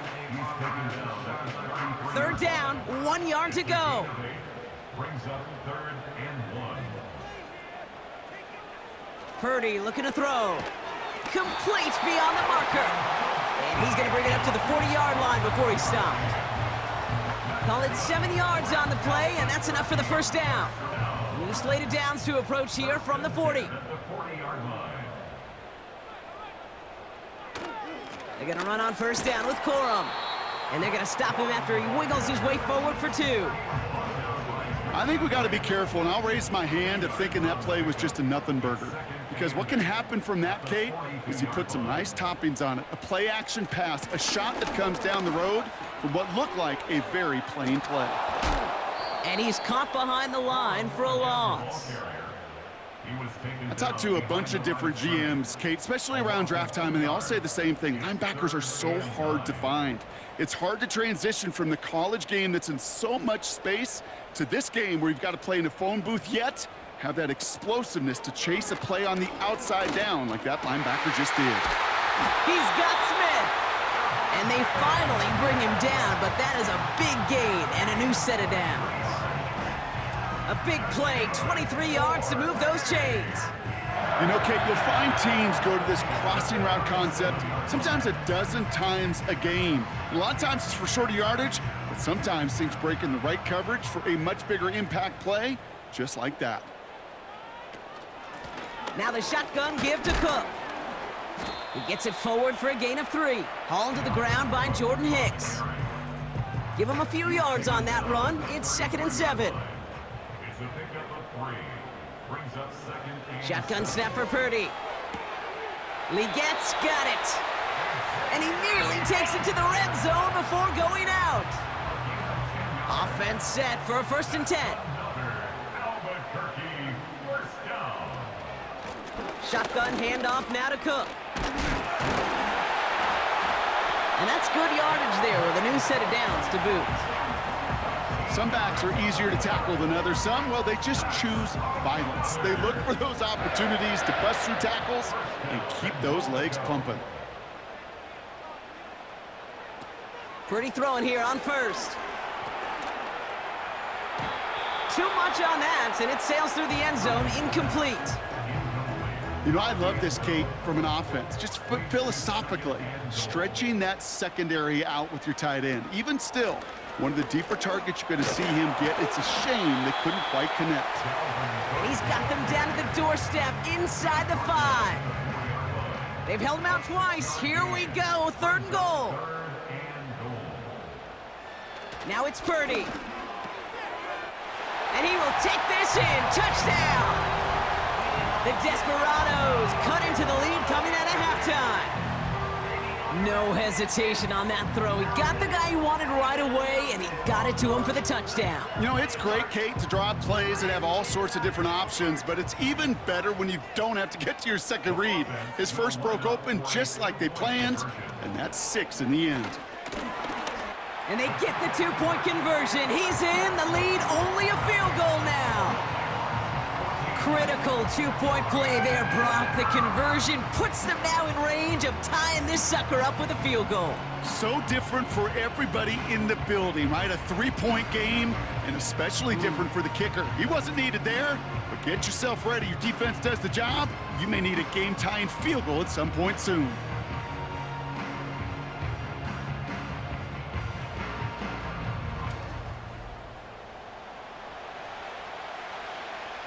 Volley set up, and it's away. Just a 3-point game now. Xavier Gibson now to return. And it's a nice return here. They'll tackle him shy of the 35. The Nighthawks ready for their next series, led out on offense by their quarterback. And as we see some of the highlights from their showing, his work a big part of why they're in front right now. Having a nice, solid game as their offensive leader. I think we can say he's had a firm grip on the wheel and has really driven them to this advantage. Ball at the 33 for first down.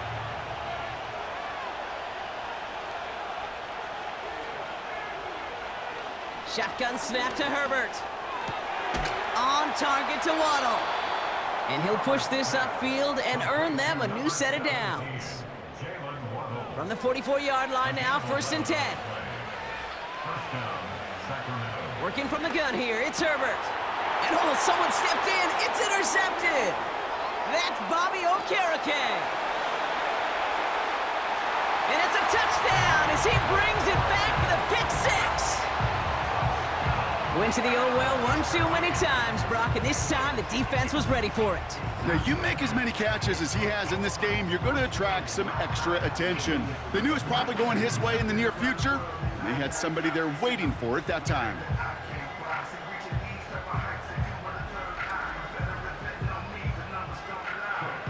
Graham Gano to tack on the extra point.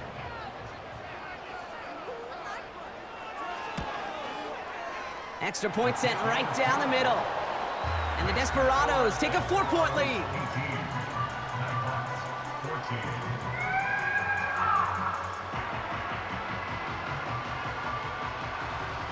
A quick chance at redemption after that pick six as it's sent away. Gibson now to return. And in the end, he's able to get it to what used to be a touchback. It's at the 25 after the return. Herbert back to it after the pick. Hauled in by Waddle. And he takes this out after crossing the 45. 3 quarters in the books from this one. It's their ball to begin the fourth, and though they trail, this game's still within reach.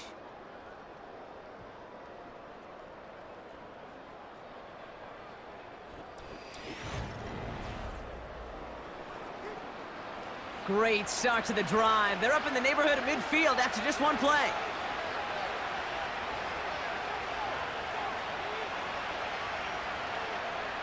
First and 10, Herbert. Hits him on the in route. And they're going to haul him down just shy of the 40. They get 13 on the pickup. And it'll give them a first down.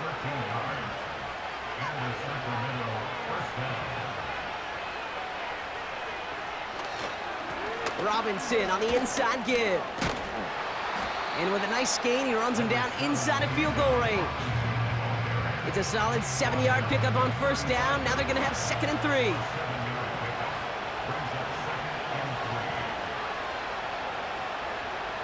Back to throw. Here's Herbert.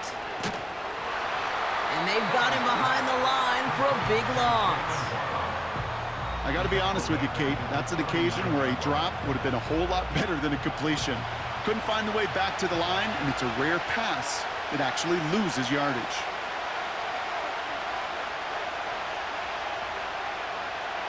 On 3rd down, Herbert. He'll get this to Henry. And he's brought down at about that 27-yard line. It's a gain of 12 there. And they're going to have a first down. They like to say it's about the Jimmies and the Joes. I think that's about the X's and the O's. That's a well-drawn-up completion that nets them a first down. A new set of downs forthcoming. It's 1st and 10.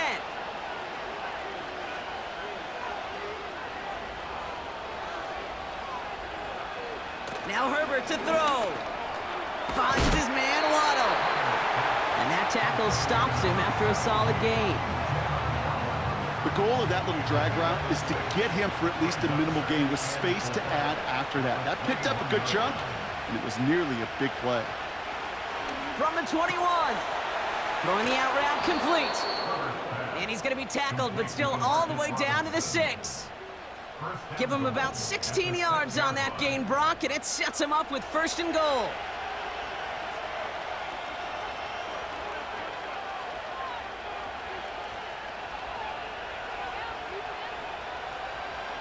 From the red zone now. And that's cut in the end zone for the touchdown. The Nighthawks take a fourth-quarter lead. Well, they definitely wanted to get that one out quick, Brock. They did just that, and it ends in 6. We hear it all the time, but it is so true, Kate. This is a game about matchups. And when you see a throw that quick, it really was determined pre-snap. It was great design and tremendous execution. Pretty important PAT here, Brock, to make it a field goal game. The point after splits the uprights. And the Nighthawks push their lead to 3. Desperados 18.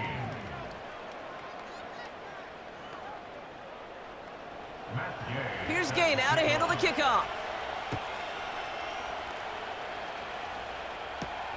This one's fielded at the 40-yard line. Coverage team gets him down at the 26-yard line. The offense getting set to go.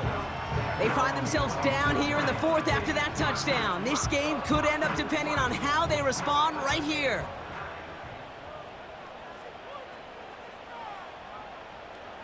First down throw by Purdy.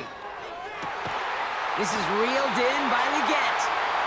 And he'll get taken down after advancing this to the 37. They've got 3 timeouts and the 2-minute warning left for them. We've got 1st and 10. Working out of the gun, it's Purdy. Into the hands of Schultz. And he'll get it up to the 44. 2nd and 3 now.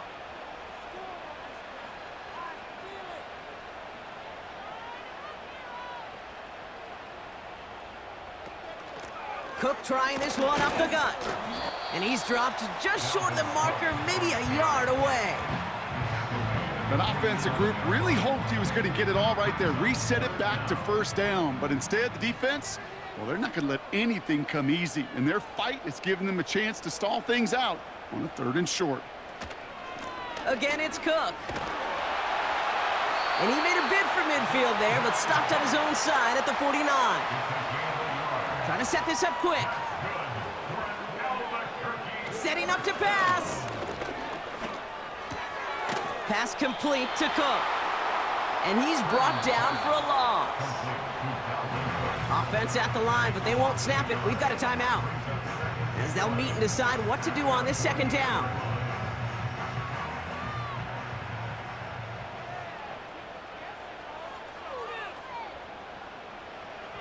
Back to throw. Defender arrives right as the ball does, and the hit knocks it free. Incomplete. No connection on the last play, and now it's 3rd down. Here he is to throw. Has him on the quick hitter. And they'll stand him up and sit him down at the line. Working fast as the clock ticks towards 0. And that one's going to be knocked away, and that's going to force a change in possession. So the defense rises to the challenge and gives the ball back to their offense. Sometimes a quarterback gets so focused on coverage down the field, you lose sight of those linemen right in front of you. On that occasion, he throws it right to the D lineman. Easy to get the paw up and swat away a potential 1st down. 1st and 10, ball set up at the 48. Shotgun snap, a give to Robinson. And he's stopped after getting this down to about the 44. Timeout taken by the defense, their 2nd. 2nd and 6 coming up here.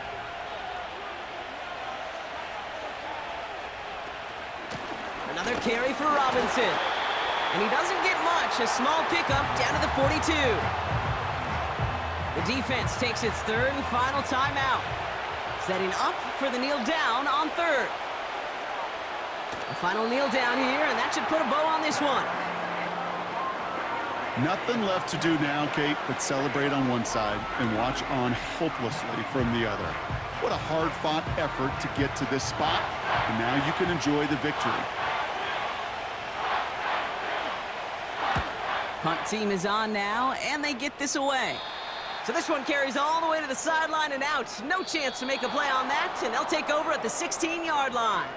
So something to be proud of, Brock, as they come away with a win. And there was no easing up. It took some white knuckling until the very end, but their defense carried that small lead through to the finish line as they escape with the victory. With Brock Ewart and our entire crew, I'm Kate Scott. You've been watching the NFL on EA Sports. The Nighthawks emerge as winners as we bid farewell from Albuquerque.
It's the NFL on EA Sports, and if it's in the game, it's in the game. It's the Caps and the Elks, and it's coming up next on Madden NFL 25.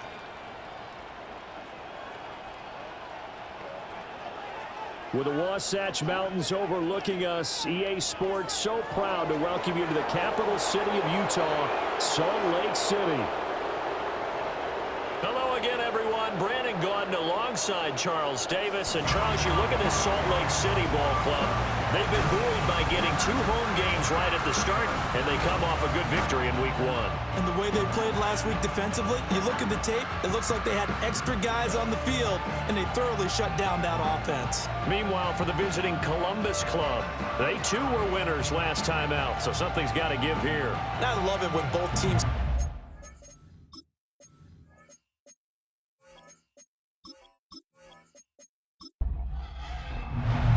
Two teams here fresh off week 1 victories. Who can keep it going as we're underway on EA Sports? And they'll get him down inside the 30 at the 27. So out comes this offense to take over for the first time. They're led out by their quarterback out of Fresno State, Derek Carr. It's been fun to watch his development through the years, and right now what you see is a very confident quarterback who has a strong sense of self, totally understands the offense, and knows how to get the ball to his playmakers on the run. Carr going to throw right away. That's into the hands of Tutu Atwell. And he's taken down, but able to slip across the 35. That's a pickup of 11 and a first down on their first offensive play.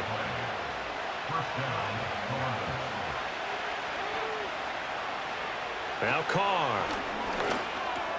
And complete to Smith and Jigba. It'll go as a gain of 4, and it'll be second down.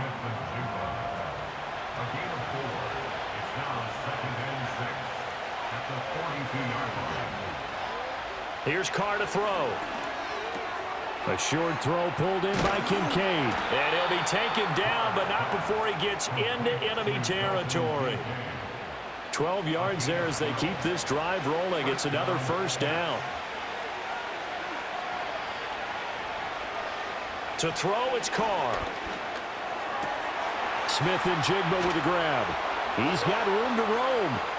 And he will take it in for the touchdown. Jackson Smith and Jigba, his first touchdown of the new season. And the Caps get the upper hand as they're on the board first here this afternoon. Well, they spoke about the importance of getting off to a good start, and they're on their first drive, Charles, into the end zone for the touchdown.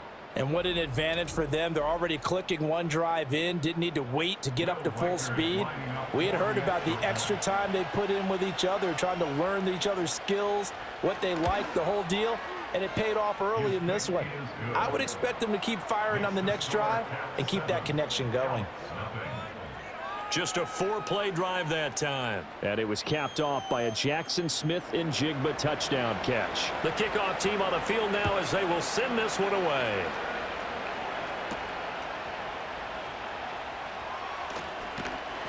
And they'll start this drive just across the 30. Pretty nice work on the return. So now we'll get a look at the other offensive unit as they come out for their first possession. They'll be led out by their 6'4" quarterback, the former #1 overall pick in 2015, Jameis Winston. Throughout his career, a few have doubted Jameis Winston's ability to throw the football.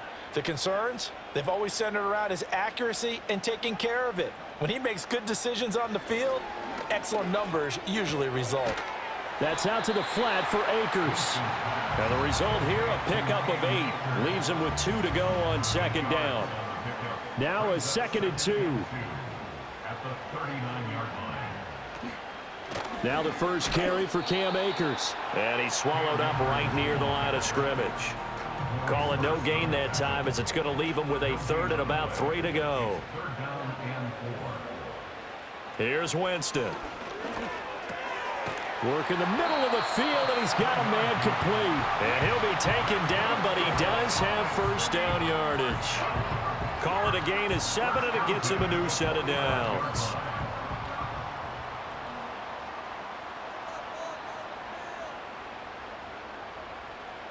Jameis to throw it.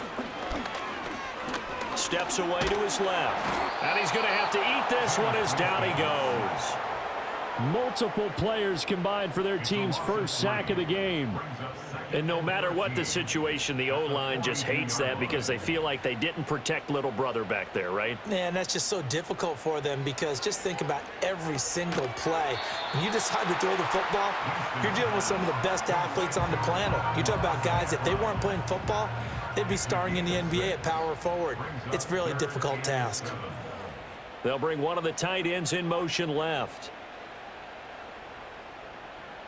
Winston from the gun on 3rd down. He had a man open, but he missed him, and it's incomplete. One first down here, and that's all, folks. Good work by this defense to hold things in check and force a punting situation. On 4th down, J.K. Scott ready to punt it away. This is away, but boy, headed straight for the sidelines. Fair catch taken right at the 10-yard line. Call it 38 yards on the punt, no return. And the offense will come back out deep in their own territory. Carr going to throw.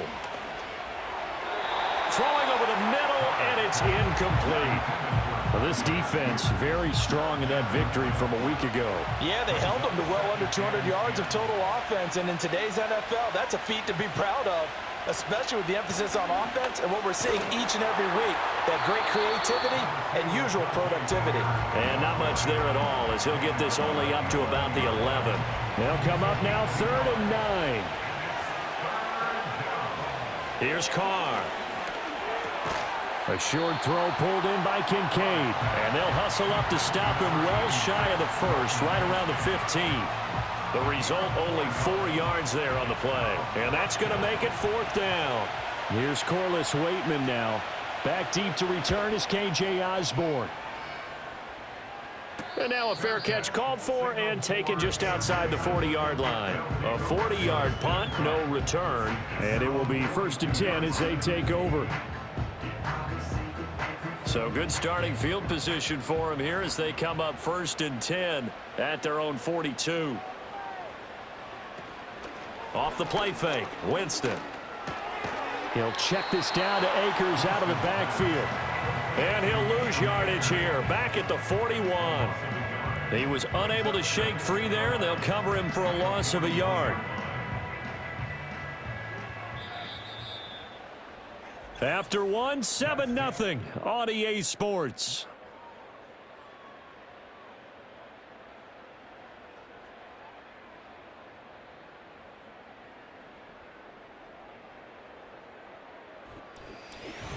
Salt Lake City with the football here to begin quarter 2.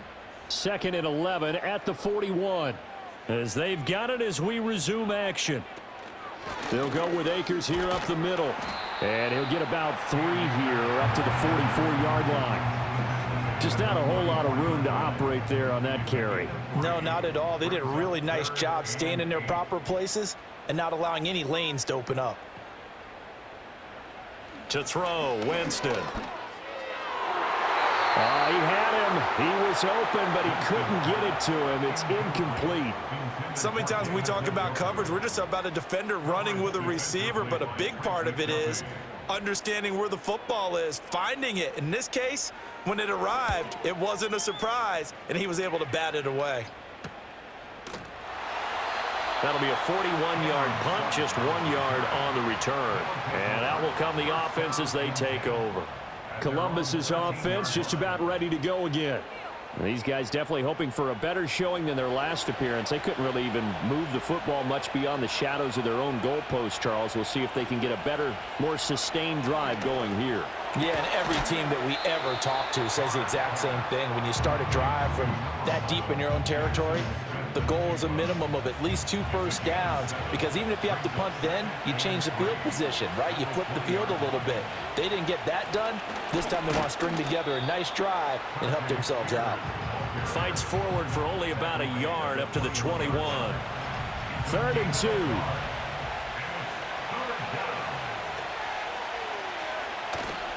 On play action, it's Carr. It's Hill, complete. Well, this is going to depend on the spot, but it's not a very generous one. He looks to be about a yard or so short. And now it looks like we're going to get a timeout here. We've got a man shaken up. While they come out and take a look at him, we will step aside for just a moment. 4th down, Corliss Waitman now on to punt.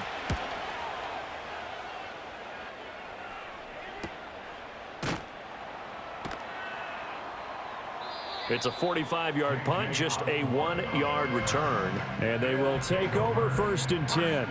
Salt Lake City's offense back onto the field. They've shown precious little here offensively thus far as they try again with a 1st down now. From the gun, Winston. He'll get this complete to Rondale Moore. And they get him down, but not before he takes it across the 40-yard line.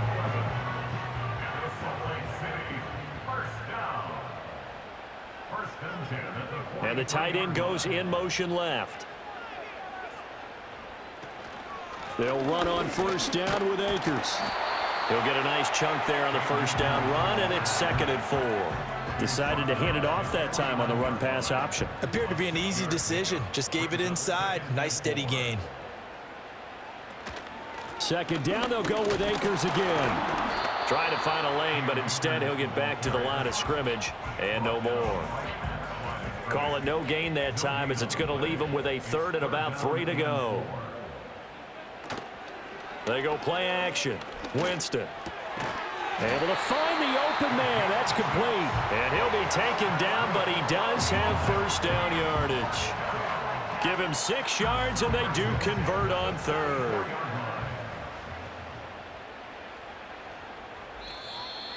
Two minutes on the clock, second quarter, 7-0 ball game.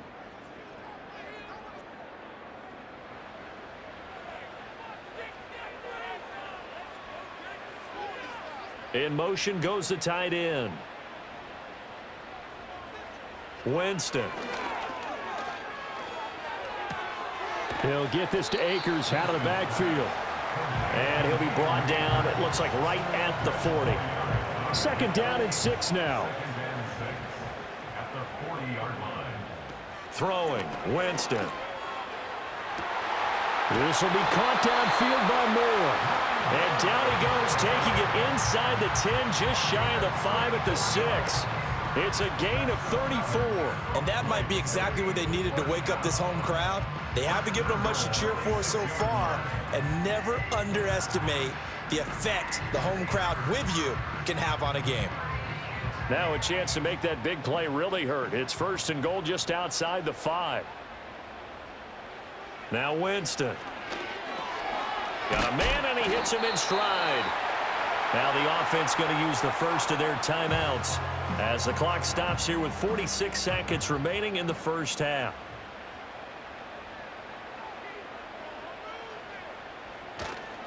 Akers will take it in. Touchdown. I tell you what, this was a much-needed drive and a much-needed touchdown at the end of this drive.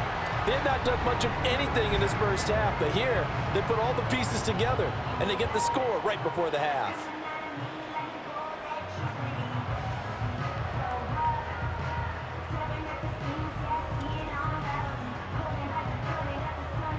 Out comes the kicking team here for the extra point.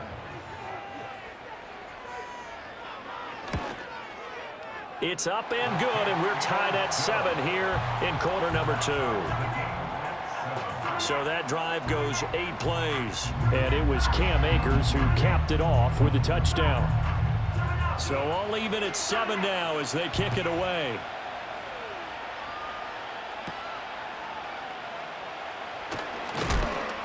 And up to about the 26-yard line, just across the 25. Back out comes this offense now late in this first half. And with 40 seconds to go, that's, you'd think, time enough to try to mount a drive should they decide to do so. Throwing now is Carr. This taken in by Kincaid. And they get him down, but not before he takes it across the 40-yard line. That's interference. Defense. So the PI decline, and that'll give him a fresh set of downs.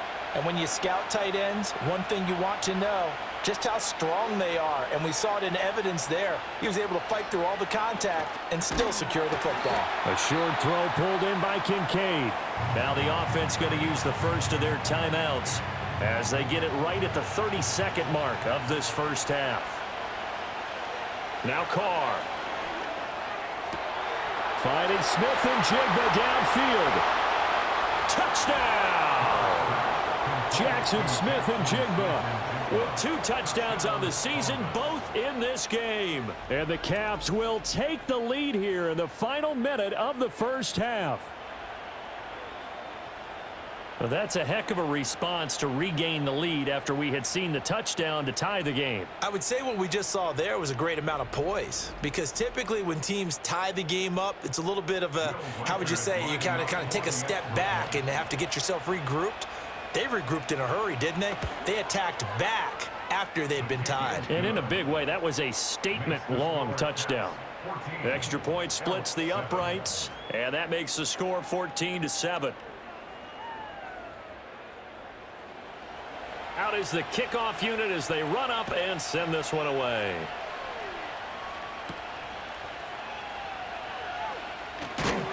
And a nice return sets him up pretty good here right at the 30-yard line. One final go for this offense here in this first half. And with time quickly fading here in the second quarter, not sure how aggressively, offensively they want to play this. I think we'll find out just how much they trust their guys in this situation if they decide to take a shot. Give Uchenna Nwosu the credit for the stuff. So we have reached halftime with a touchdown. That's the difference on the scoreboard. As we send you on out to our studios in Orlando, here's Jonathan Coachman at REA Sports Halftime Report. Okay, Brandon, we'll get you back to you and Charles in a bit, but first it's time for a trip around the NFL following an eventful opening weekend. Let's see what's happening in Week 2. We'll start across the Atlantic in London, England, where you see the final score there. Jaden Daniels, 2 touchdown passes as his guys make amends for the setback in Week 1. From there, let's head off and check out a second game. And as you see, they were winners yesterday. 12-10 was the final. And then lastly, on Monday Night Football, those fans will be riled up as it'll be a good matchup between their guys and what equates to be a very tough opponent.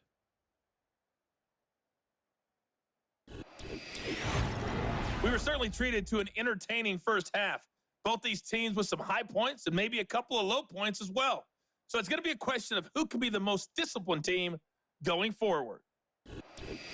Okay, Coach, thanks as always. This one's still anyone's game as we welcome you back for quarter number 3. A one-touchdown ball game, 14-7 our scores. We get back at it on EA Sports. And a good return as he'll be stopped just shy of the 30-yard line. This offense ready to go to begin this third quarter. And they're still very much in this game, although they do trail. What's the game plan, Charles, for the second half? It might be a little counterintuitive because most people will think losing equals passing the ball more, but I'd establish the running game. They kind of went away from it in the first half. I think if they get back in balance, it'll help them when they put the ball back in the air. And they'll come up 2nd and 7. At the 33-yard line. And they'll send the tight end in motion. Winston. And that'll be caught by St. Brown. And they're going to have this across midfield and inside the 45. The catch and run, good for 24 yards. And it's pretty evident that this passing game has been frustrated so far. They haven't really moved the ball the way we might have expected, but this is a good pickup here for the first down. So on the other side of the field now, it's 1st and 10 as they've got things rolling on this drive. Now Winston. Got an open man. That's David Njoku, the tight end. And past the 35, he'll be dropped a yard or two shy of the 30. From the 32 now, here's 1st and 10. Again, it's Winston. Got a man, it's Brown. And they'll get this one down to about the 20-yard line. 11 more yards that go around, a first down as well.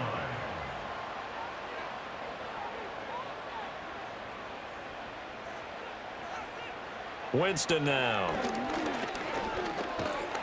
And he's going to go down. They sack him back right around the 30.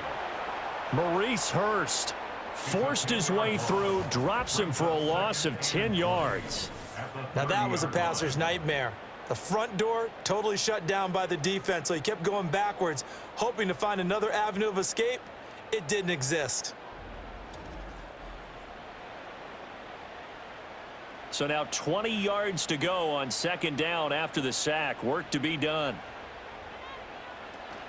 From the shotgun, here's a give to Akers. And he'll get this one down to about the 27. He'll get 3, but it leaves him with a big hole here on 3rd and very long. In motion, the tight end. Now on 3rd and long, they'll look to throw. Touchdown! Amon-Ra St. Brown, 27 yards. And the Elks are an extra point away from drawing level. Well, on that connection, it looked like they maybe had some pre-play communication. Maybe one of them noticed an area that was open to the defense to get the pass to. When you put the time in, sometimes you have that great silent communication that you just noticed right there, because the best quarterback-receiver combos in the NFL, they know how to make those adjustments at the line of scrimmage when they see something pre-play, and they got it done there. Extra point right down the middle, and we are tied at 14. So that a 7-play, 80-yard drive. Nothing separating these two teams on the scoreboard as the kick's away here.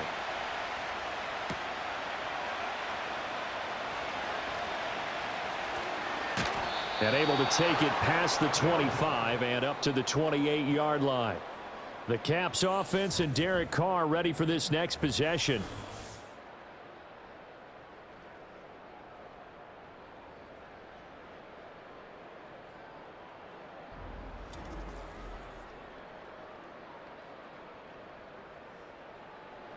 The offense now at the line, ready for their next drive. Their halftime lead now evaporated. We're back to level following that touchdown a moment ago. And that shouldn't change the mindset a whole lot from an offensive perspective, because they already knew this was going to be a hard-fought game. Now they just need to go out, execute their game plan, and keep moving. Snap will come from the 31 on 2nd and 7.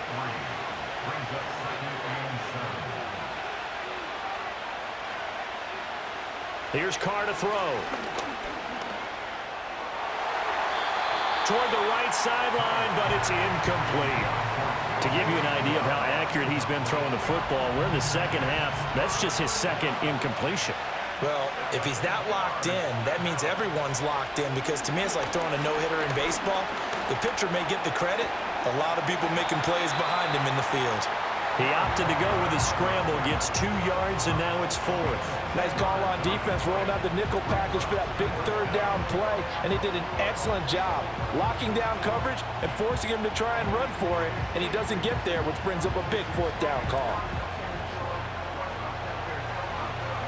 So they bring out their punter as he'll come on to kick this one away.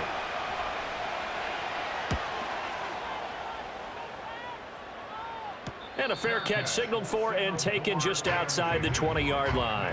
So possession goes over here on the punt. A look at Jameis Winston now as he gears up to lead this offense again. 5 for 5 that last drive. Touchdown pass as well. He was clicking. Receivers, I don't want to be cliche, but running really solid routes too. And what I love about it is when you look across any team, all right, the body types of the receivers are usually different.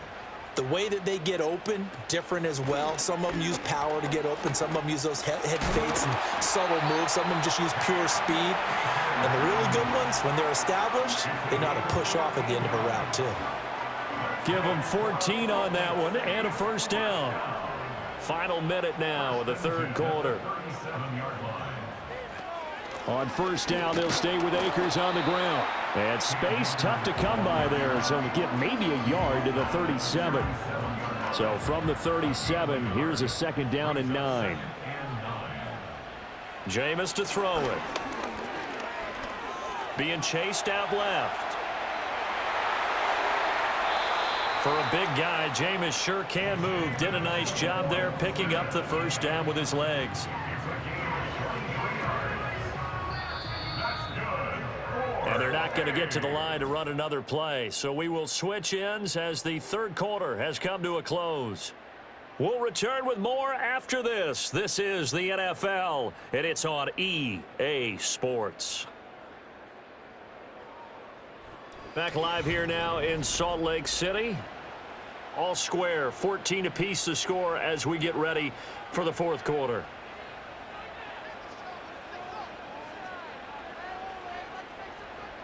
They'll try to throw now. Winston. Over the middle and into the hands of his receiver Moore. And he's taken down inside the 30. 11 more on that one and another first down.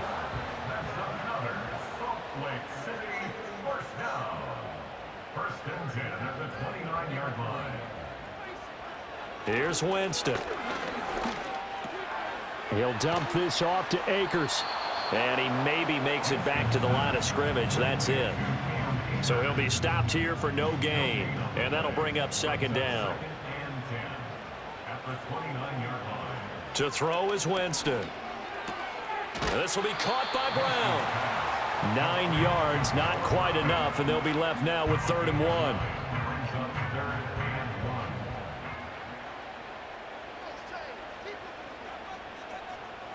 And they'll send the tight end in motion here. They'll throw again. Winston. That is caught. And he'll be taken down, but he does have first down yardage. That one good for 7 as this long drive continues and the chains move again. Clock running, under 4 to play now as they come up on 1st and 10. They'll run out of the gun with Akers. Looking for a crease, can't find one. Stopped at the line of scrimmage. No gain on the play there. 2nd down. To throw, Winston. St. Brown making the catch on the out route. They do get a couple, but they'll be left staring at a 3rd and 8 coming up. A 2-yard pickup makes it 3rd and 8. In motion goes the tight end. Here's Winston. He had a man open, but he missed him, and it's incomplete. But that was certainly an aggressive call and an aggressive play. Instead of just going for the 1st down, took the shot in the end zone, went for the touchdown. And on 3rd down, they said, forget about the sticks. We want 6. And his kick is good. And they take a 17-14 lead. So he waited on the sideline for his first chance in the ball game, and it didn't come until the 4th quarter, but he connects there. A big one to give him the lead. Boy, you talk about coming in cold. I don't care how many times you kick it into a net. You're not really ready when you go out there and all that beef is coming at you trying to block the kick. Big spot, and he delivers. The Caps offense and Jackson Smith and Jigba getting ready to go back to work. And he's had some kind of game. They made it a point to get him involved early, and it has paid giant rewards to this stage of the game. The offense back out there at the line, ready for their next drive. To throw, it's Carr. And now they find themselves trailing following the field goal. Still a good amount of time in this 4th quarter, but this drive very well could determine the outcome of this ball game.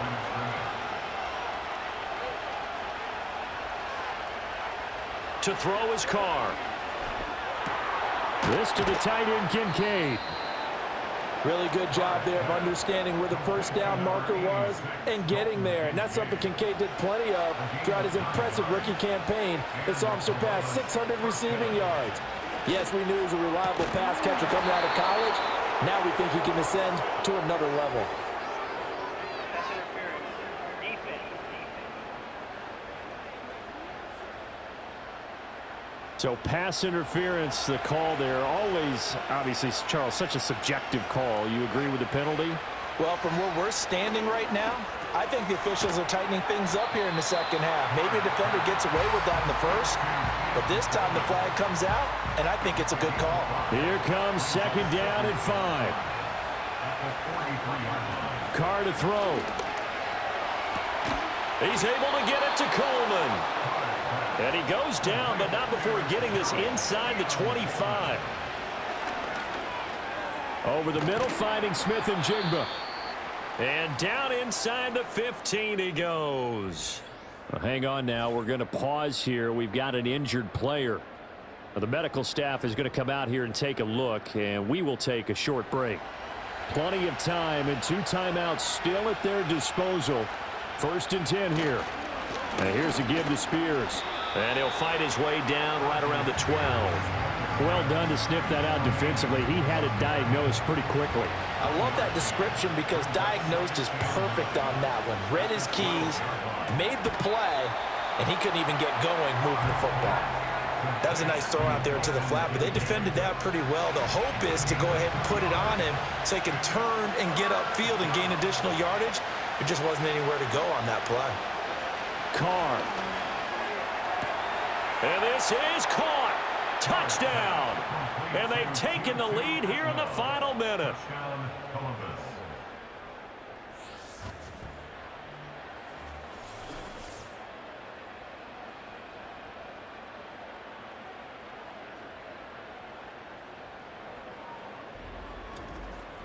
What a game this has been, and what a drive that was, Charles, to take the lead here late in the fourth quarter.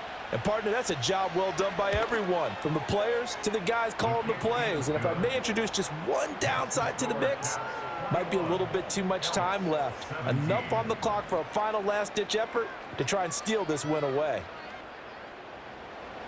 The kickoff unit is out on the field, and they will send this one away.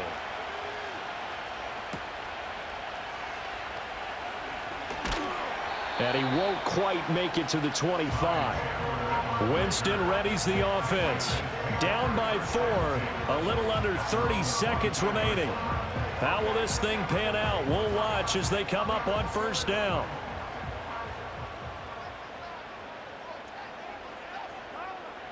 Winston. St. Brown on the catch. And he'll get a first down here up to the 25, but that clock still moving.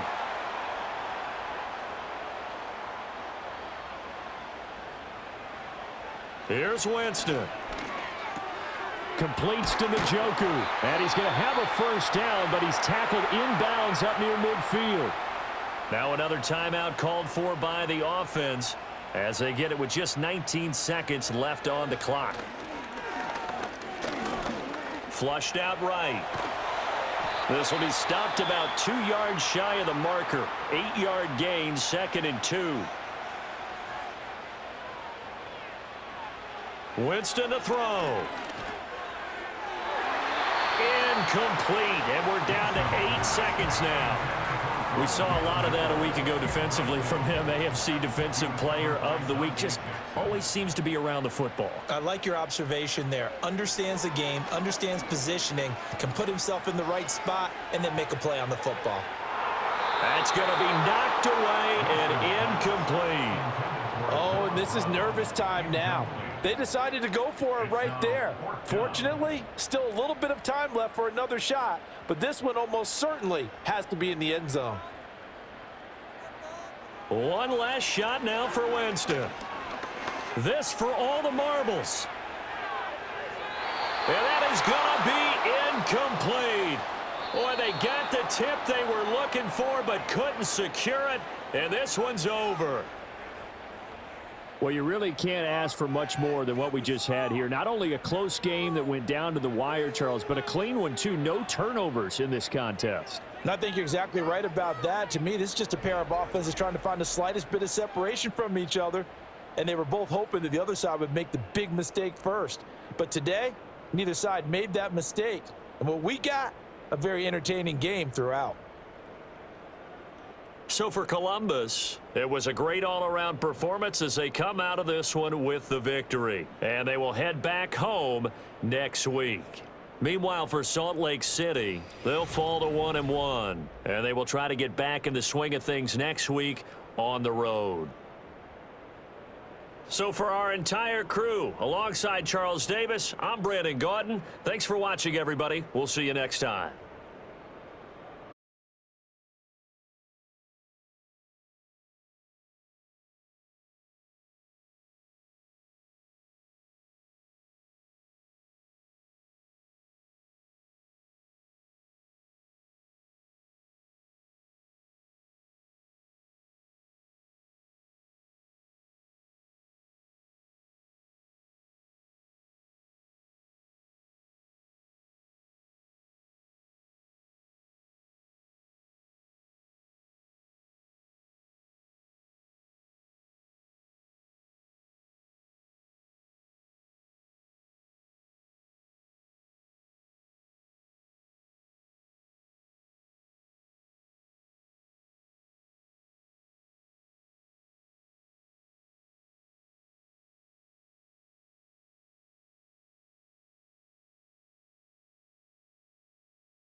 Okay.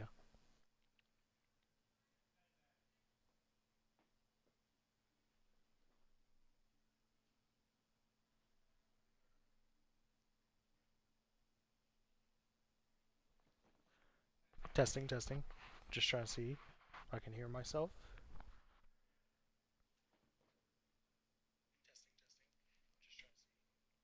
Alright.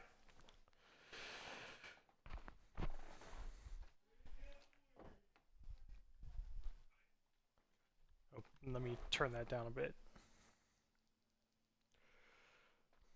Actually, let me turn that down all the way since I already know. Alright. What? What a night. What a night. Or what a day. Let me see, let me see what matches we had today. OKC in London, they started off the game strong. I forgot to turn on commentary, by the way, so that's why we didn't hear anyone. But that game was tremendous. And OKC ended up coming out with the win. In the end, just off a field goal. I mean, like, literally, they were slinging the rock the whole first half, and then only 6 points get scored in the second half. Louisville. Wait, did Louisville win?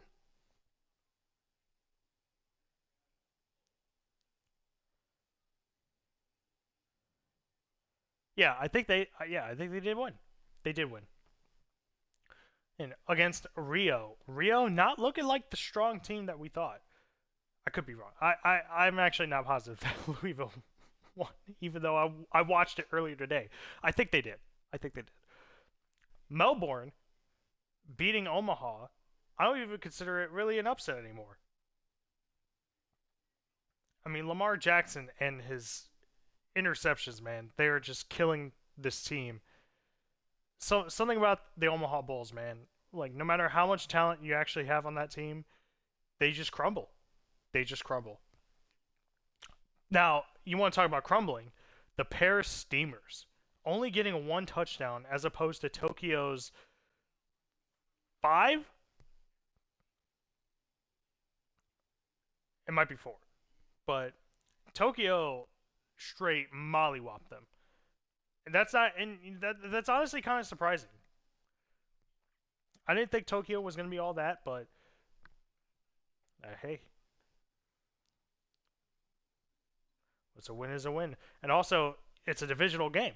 So, getting that big of a win against Paris, huge. As for Paris, their downfall kind of needs to be studied. Even though they did win last week, but these are the games you really need to win. The Canton Tigers beating Mexico City. Mexico played so good. They played so good. And then Canton with the last play. Oh my God. Quentin Johnston was definitely the MVP of that game. Caught a couple touchdown passes, but that last one for sure, breaking those tackles to get the go-ahead touchdown to win the game, insane. Instead of going into overtime, yeah. That was a great ending. Sacramento Nighthawks, their defense is still kind of worrying, concerning they put up 18 points. Or Albuquerque put up 18 points against them. But they still come out with a win because Justin Herbert is just a beast. I've known this since last season. So yeah. And then we just saw Columbus beat the Salt Lake City Elks. Derek Carr beating his old team. Again, this is looking like a week where you should not be a home team. The only home team that won today was Louisville. Oh my God, that's terrible. So that makes it like only three home teams that have won this week so far. Well, now we got this last one. We got the Dublin Shamrocks in Dublin taking on the Austin Armadillos. I believe Austin won last week's matchup, I believe. Oh no, they didn't. They lost to the Memphis Blues. So both of these teams 0-1.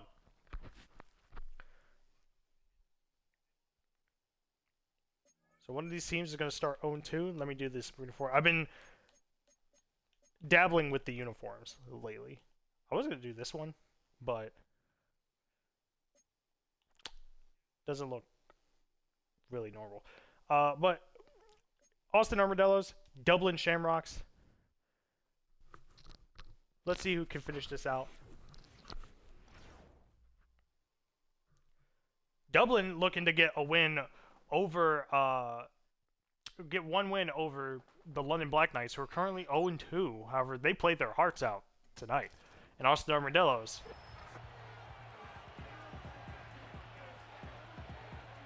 still looking okay. Still looking okay, but they need a win to be on the board. One of these teams are going to start out 0-2, but you can bet Dublin's going to come alive. Oh, wow. Funny how they show up at the end. Dublin's going to come alive to see their Shamrocks to get a win. Matthew Stafford leading the green troops.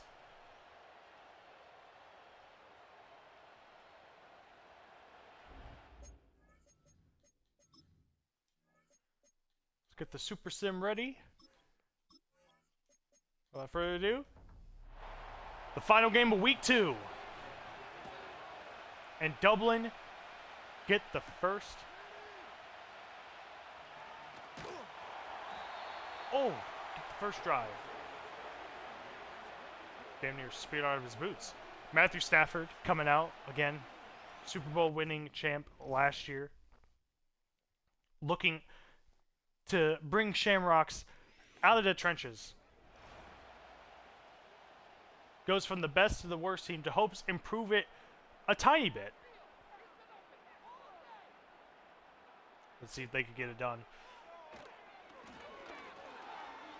Stafford dropped back the pass. Oh. Smart. Throws it out of bounds. Doesn't do the whole backup and get sacked and lose a bunch of yards. Now it's only 2nd and 10. Matthew Stafford, oh, he's flinging it. Oh, my God. He had him, he looked like he was open for that time being, but just overshot him.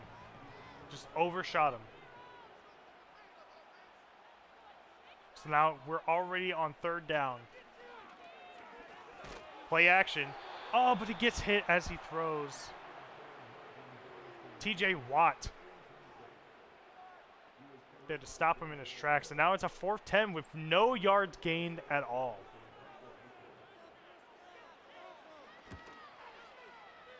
The Armadillo's defense starting off strong.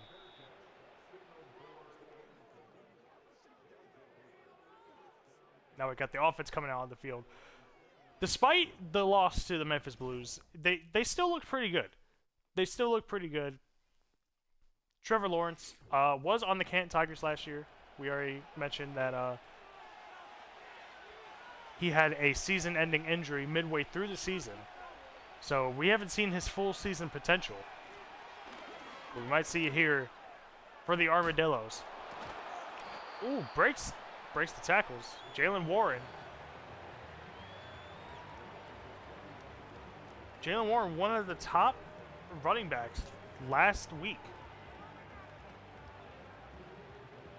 Which is crazy because 78 yards, really not that much in the grand scheme of things. So the fact that he was in the top 3 goes to show you the running back game wasn't really there for the first week. First down. Trevor Lawrence is feeling it.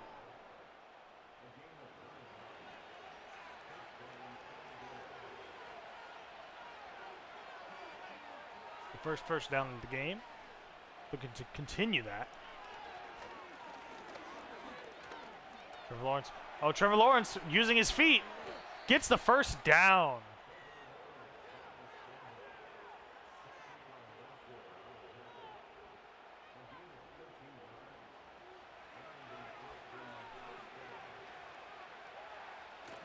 Austin Armadillo starting off strong here. Finds the hole. Almost gets a first down again.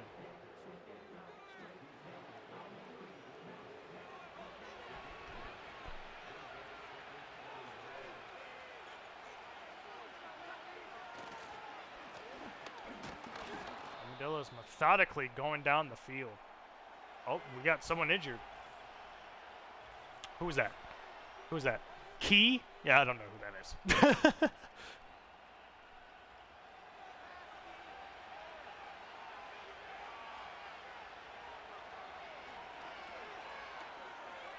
Trevor Lawrence looking back. Oh, no! Doesn't do what Matthew Stafford did earlier. He doesn't throw it away. Instead, loses 14. 14 yards on the play by Zach Allen. Zach Allen with the sack.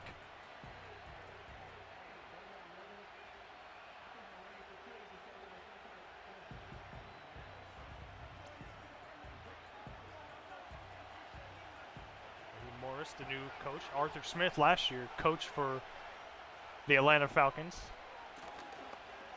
Or the Austin Armadillos, I guess, as well. Jalen Warren getting a bunch of yards already. That's only 3rd and 11. But now they decide to invest in Raheem Morris as the head coach. Well, I know why. It's because in real life, Arthur Smith ain't shit. Good pass! Great pass! Touchdown! Who's that? Darnell Washington, the former Sentinel. And the first touchdown of the game goes to Austin. Crowd looking silent. Sounding silent.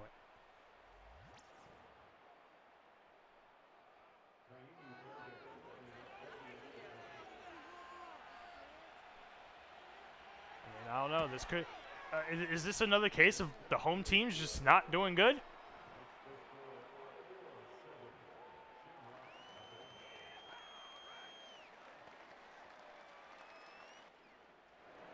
I'm just telling you guys right now, don't buy season tickets. Don't buy season tickets if you want to see your team win. Don't do it. Stay home.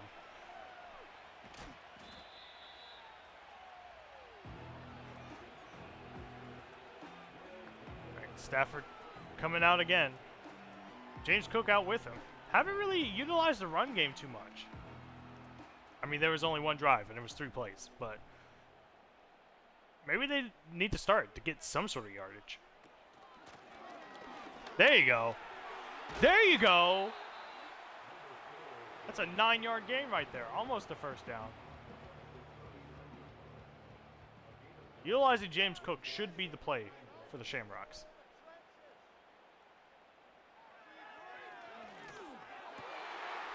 Oh, well, who needs that when you got a wide open receiver?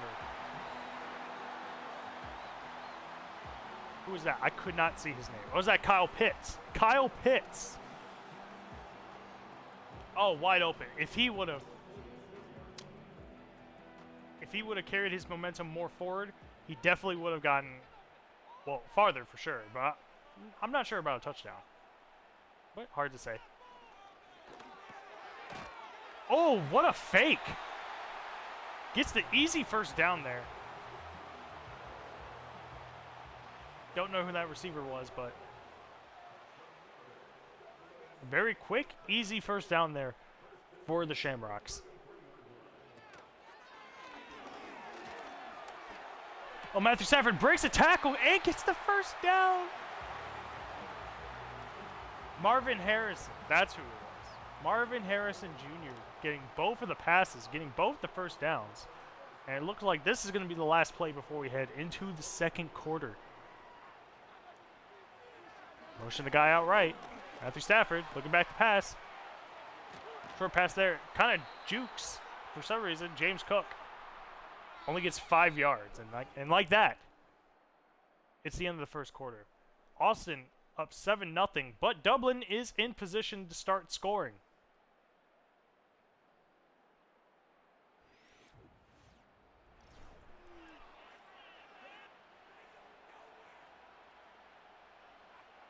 They are on the 17. They're in the red zone now.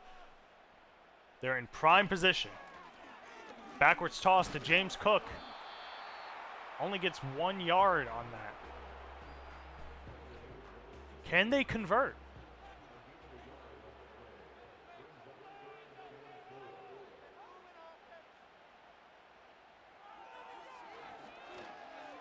Big play. They need to convert here. And they do. Marvin Harrison again.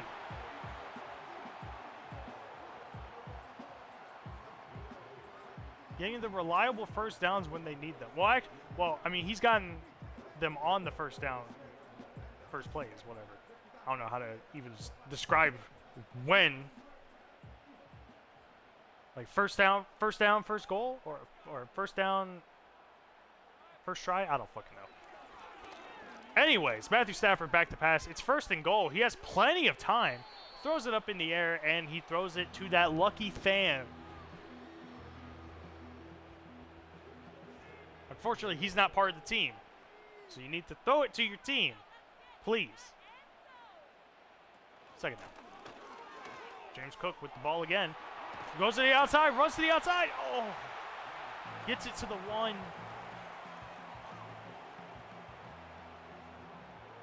All right, surely if you give it to him again, he's going to get a touchdown. Don't squander this opportunity, Stafford. There you go. There you go, and he dives in. Oof. A little rough on the landing there, but Dublin gets the touchdown. James Cook.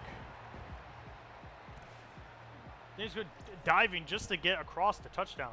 Gets tackled in the process, but the toughness of Cook. He doesn't care. And now this game is all tied.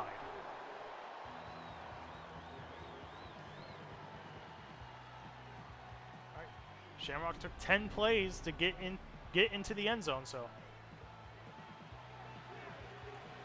What was the game I saw earlier that it took someone 7 minutes? It took someone the drive was 7 minutes long. I forgot what game it was. I was like, damn, that's like more than a fucking quarter. Austin had the ball back. 1st and 10. On the 25. Complete pass. Only 6 yards. Darnell Washington again.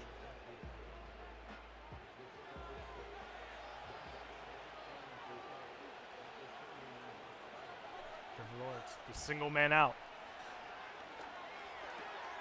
Pass again. Gets it complete, and he's out of bounds. I believe that's Hollywood Brown, Marquise Brown.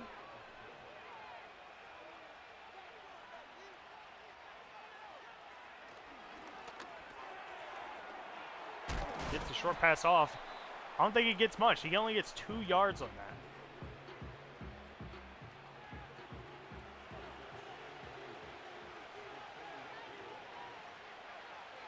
Dublin should be coming alive, offsetting this offense. But, alas, it's not affecting them at all. They're getting consistent first downs as well. Now they are in Shamrock territory.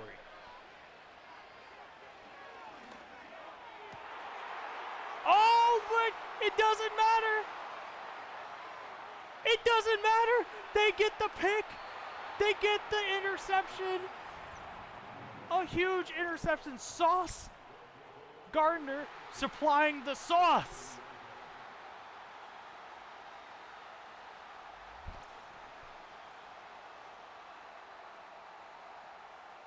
There you go. That's when the defense matters the most. When they're driving down the field, have all the momentum, Sauce Gardner just takes it away.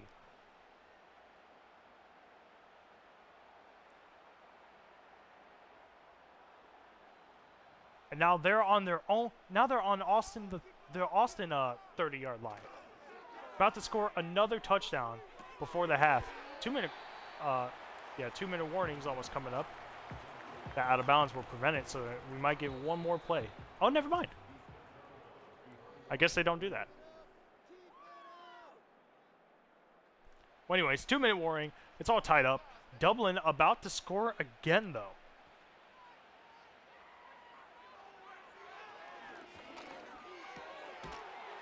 James Cook gets the completed pass, and due to forward progress, it is a first down. Now, if I were Dublin, I would just waste all this clock. Just so Austin don't get a chance. They're not going to let you get the chance. Matthew Stafford, though, he throws it to the bench. Yeah, that's on him? Well, no shit. You did throw the ball.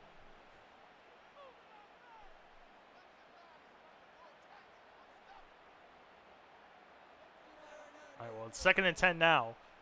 In the red zone. James Cook oh no, he drops it. That defender forced the drop. And the Shamrocks are 3rd and 10. Could go for a field goal here, but I don't think they want to do that. Matthew Stafford, oh, he was looking to pass, but he got hit as he threw, and thankfully that's an incomplete pass. No, it's 4th down. They're going to have to settle for a field goal right here.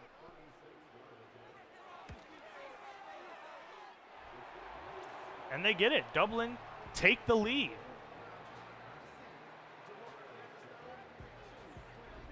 There's still 1 minute and 10 left on the clock. 1 minute and 7. My bad.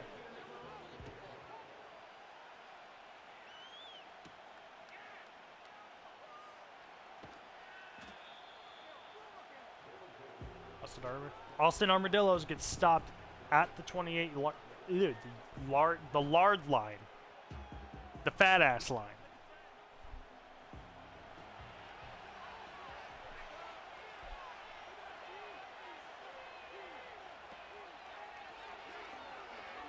All right, barring that interception, can they go down the field? Ooh.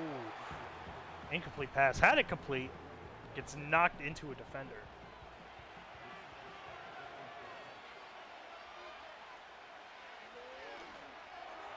Back to pass. Oh, I'm not sure. What happened? I guess he didn't catch it. It's already 3rd and 10 for the Armadillos. And they're looking to run the ball with Jalen Warren.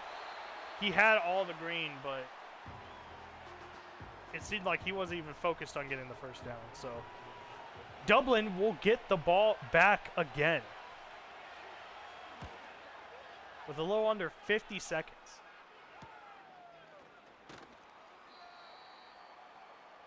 $45 seconds to be exact. So can they get into field goal range before the half ends?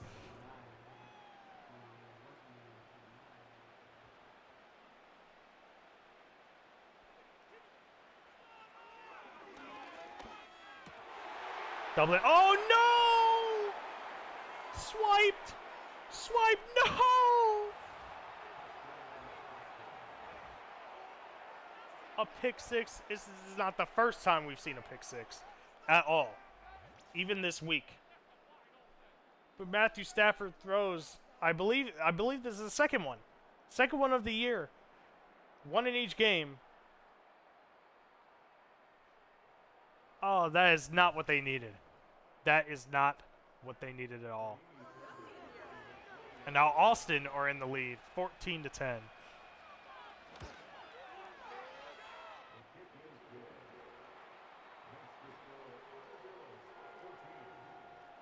Man, you hate to see it. You really do hate to see it.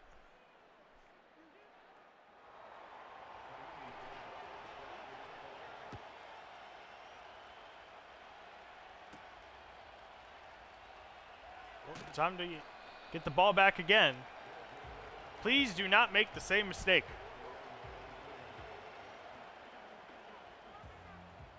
Only down 4 points, though. They still have plenty of time to get into field goal range. They only have 2 timeouts. And Stafford down the middle. Calls a timeout right there. Now they only have 1. So once they use that one, they're probably going to have to utilize getting out of bounds. Just going down the middle. Kyle Pitts. They get the first down, but now they have no timeouts.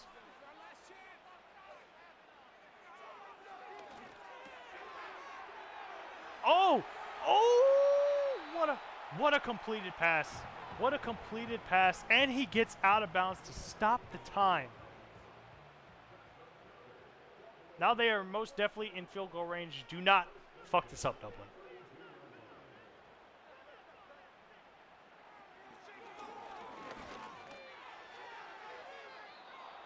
Okay, he throws it out of bounds. Smart. If you didn't see an opening, just throw it out.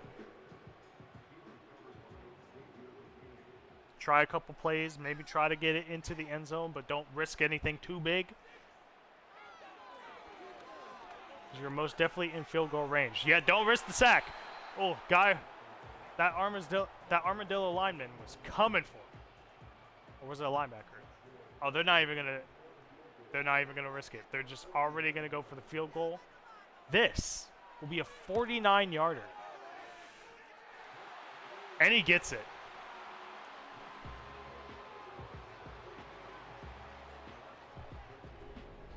I mean, I don't know. You probably could have done like one of those throw to the bench plays. Waste a little bit more time because now look, they have 7 seconds. They have 7 seconds and they have all their timeouts. So if they really wanted to try something, which it doesn't seem like they are, they're just going to go into the half. All right, well, 14-13. This is actually a pretty close game. Close game, all things considered.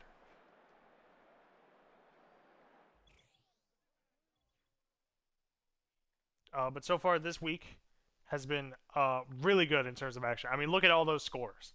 Look at all those scores.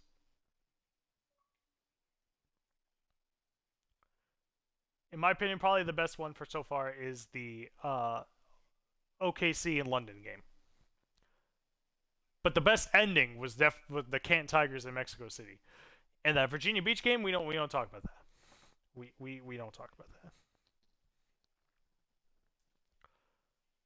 San Antonio, look at that on Sunday Night Football. No touchdowns still for that team, but yet they are 2-0. And they beat both Super Bowl teams. Unbelievable. Unbelievable.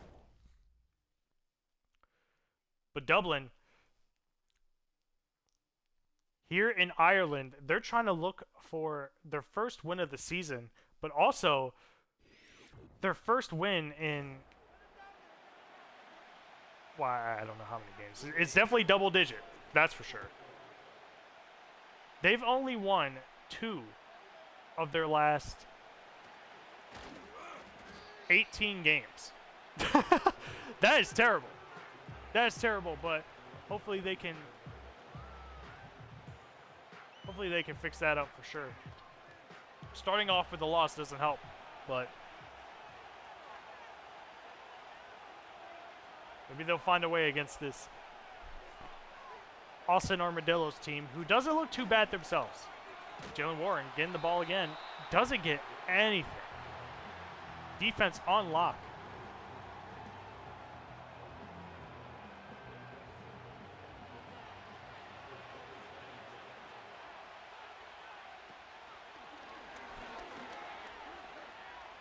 Lawrence, he's a little bit of time, but he decides to throw to the bench. A lot of bench throwing.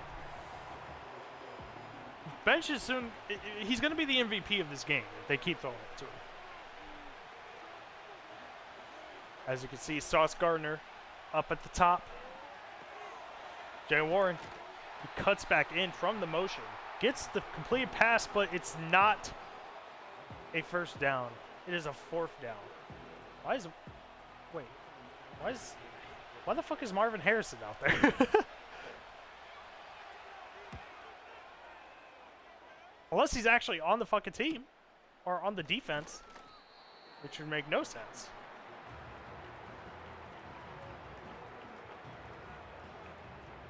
Well, anyways, very lackluster drive by the Armadillos.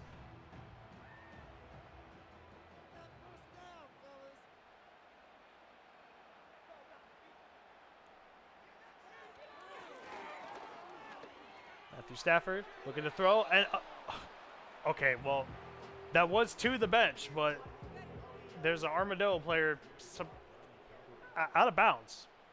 Expected to catch that. I don't fucking know. There's no questioning what these AI are willing to do. James Cook tries to run again. No gain. Are we going to see 2 back-to-back drives with no first down?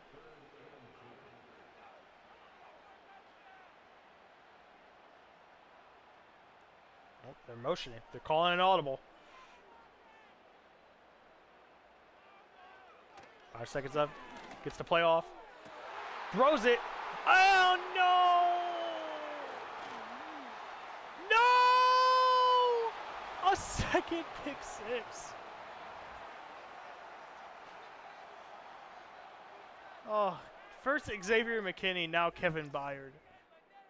Doing the stanky leg in Ireland. Man, Kyle Pitts barely even looking. I'm surprised that. Like, Jesus Christ. This is not helping Dublin's case at all. Jaime Fairbairn to kick. It's only been kicking PATs. So far, the defense has scored 2 touchdowns against the Shamrocks.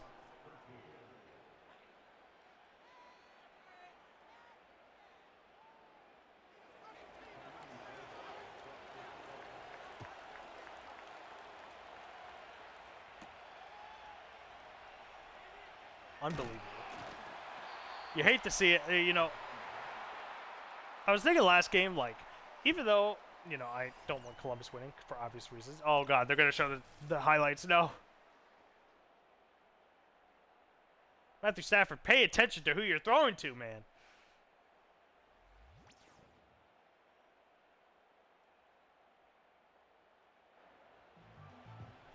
It's like a Mac Jones 2.0 that's occurring right now.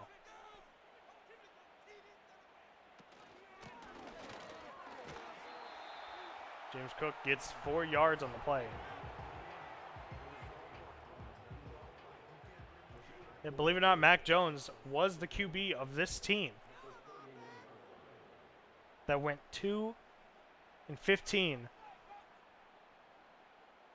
Now he's on the Tokyo Dragons, and he's already got the same amount of wins as he did last year. Oh! And he has totally redeemed himself.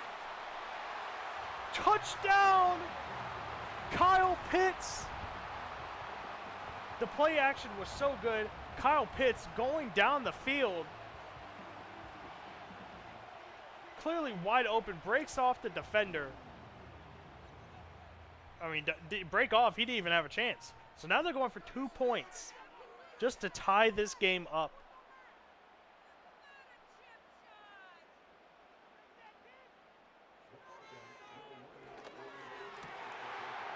And there we go. Gets the complete pass in the end zone to Adonai Mitchell. 2 plays, 73 yards. That was shades of the Super Bowl.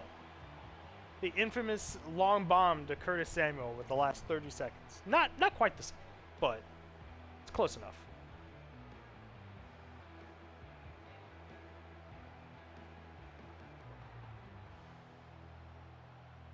All right, well, they tie it back up.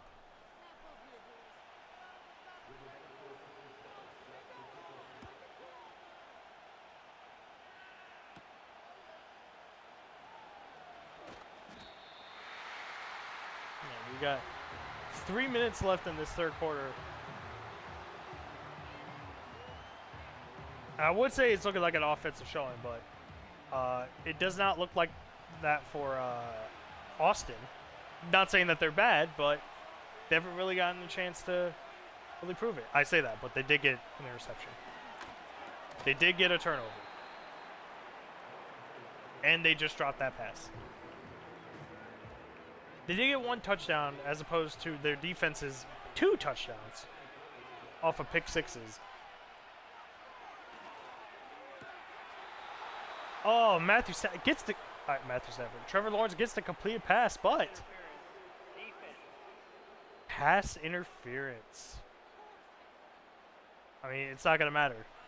Except, yeah, now it's 1st and 10 instead of 2nd down. So not really too much of a big difference there. Jalen Ward, though. Speedster. Gets the 1st down.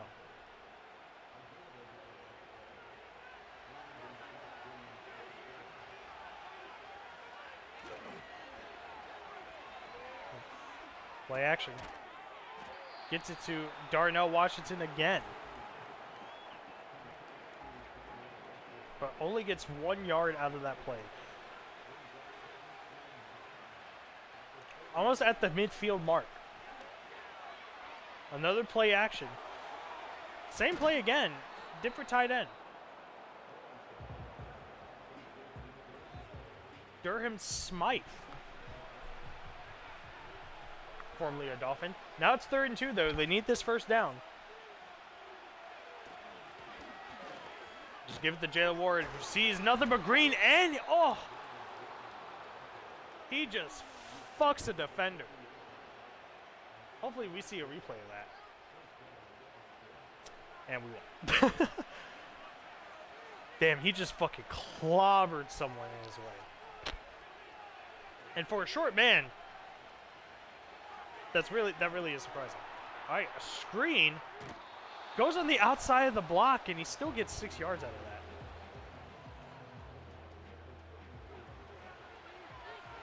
Right, 20 seconds left of this quarter. This will most likely be the final play.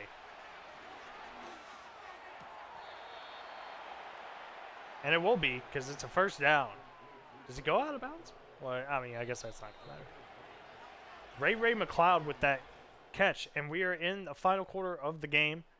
It is tied 21-21. Armadillos are on the doorstep, ready to score again. Dublin need to not continue this losing streak that they're going on. I believe it's at least over a 10-game losing streak. Jalen Warren. It's only 3 yards on that.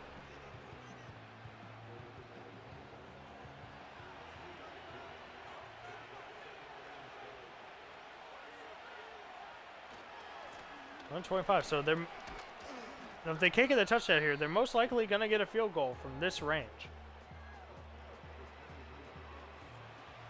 3rd and 4, 5 minutes left. Trevor Lawrence back to pass. And it gets deflected. Sauce Gardner there for the stop. The first round pick for the Shamrocks. Really being effective this game.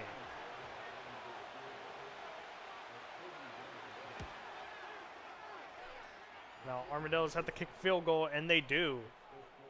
And now they are up by 3.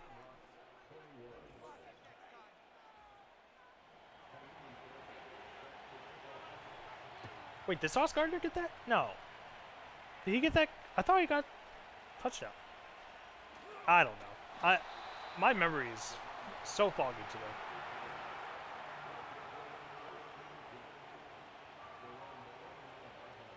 I thought Trevor Lawrence gave him picks. Oh, no, I guess not. It was just an interception.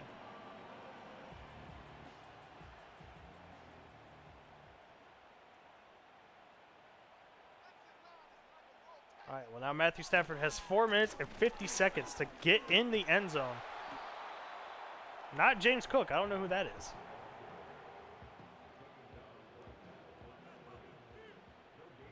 But he doesn't get anything. 2nd down and 10. 4:20 left. Just Blaze. Wide open receiver right there, but he's been in his tracks. No gain again, but now we got it. Oh, you do not want to see this. An injury there to one of the linemen, Cushenberry. Yeah, hate to see that. Now you kind of need to convert right here.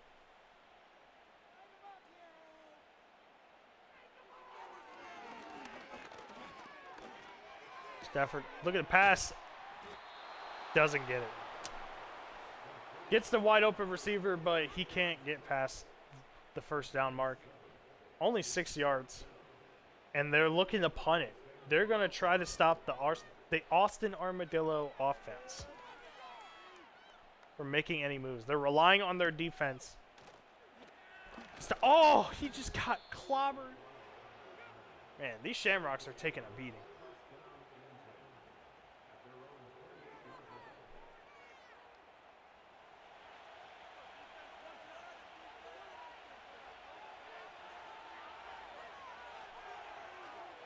All Austin needs to do,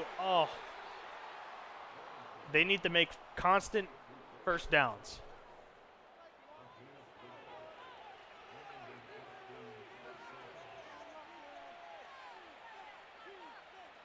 They'll make consistent first downs, and this will be another heartbreaking loss for the Shamrock organization. Jim Ward getting another throw at him.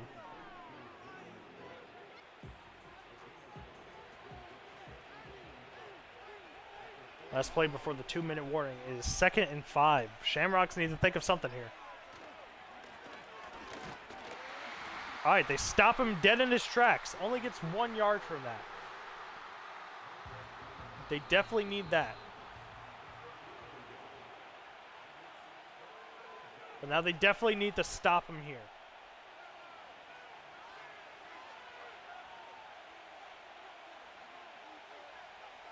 Third and 4. Let's see if they do. Oh, no! Oh, it's 4th and inches. 4th and inches. Which causes them to punt.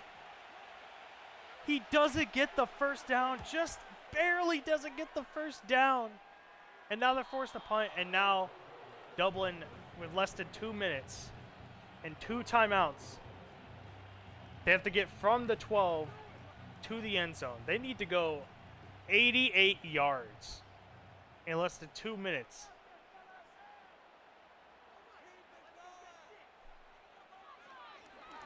To get their first win in a long, long time. All right, well, you need to hurry up. You can't be... Hurry up? What? Hello? Well, I mean, I guess they technically just need to get in field goal range to put in the overtime.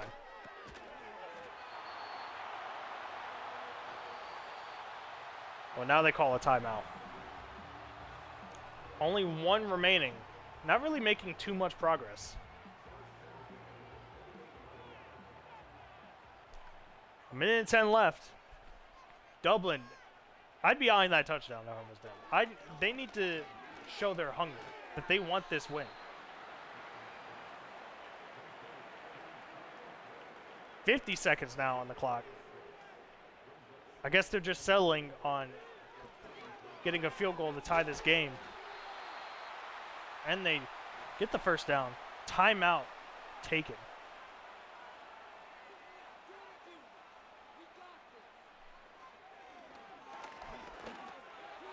Stafford looking down the middle of the field, gets it complete. Now you need to hurry up. 5 seconds. Wow, that's fast as fuck. But now you still need to go fast. Matthew Stafford, no! Oh, and that's a 20-second runoff. Oh. No. Another disappointing end. So now it's 2 times in the last 19 games that the Shamrocks have won. Those 2 pick sixes by Matthew Stafford did not help his cause at all.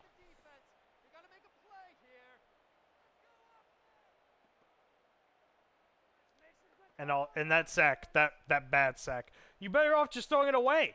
I don't know why you did, you did it the whole game, and yet you couldn't do it there. The idiocracy of the Shamrocks are back again.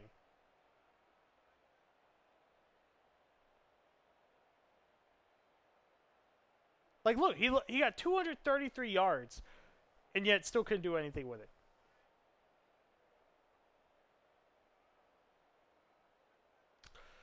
Austin Armadillos get the win. They get their first win of the season.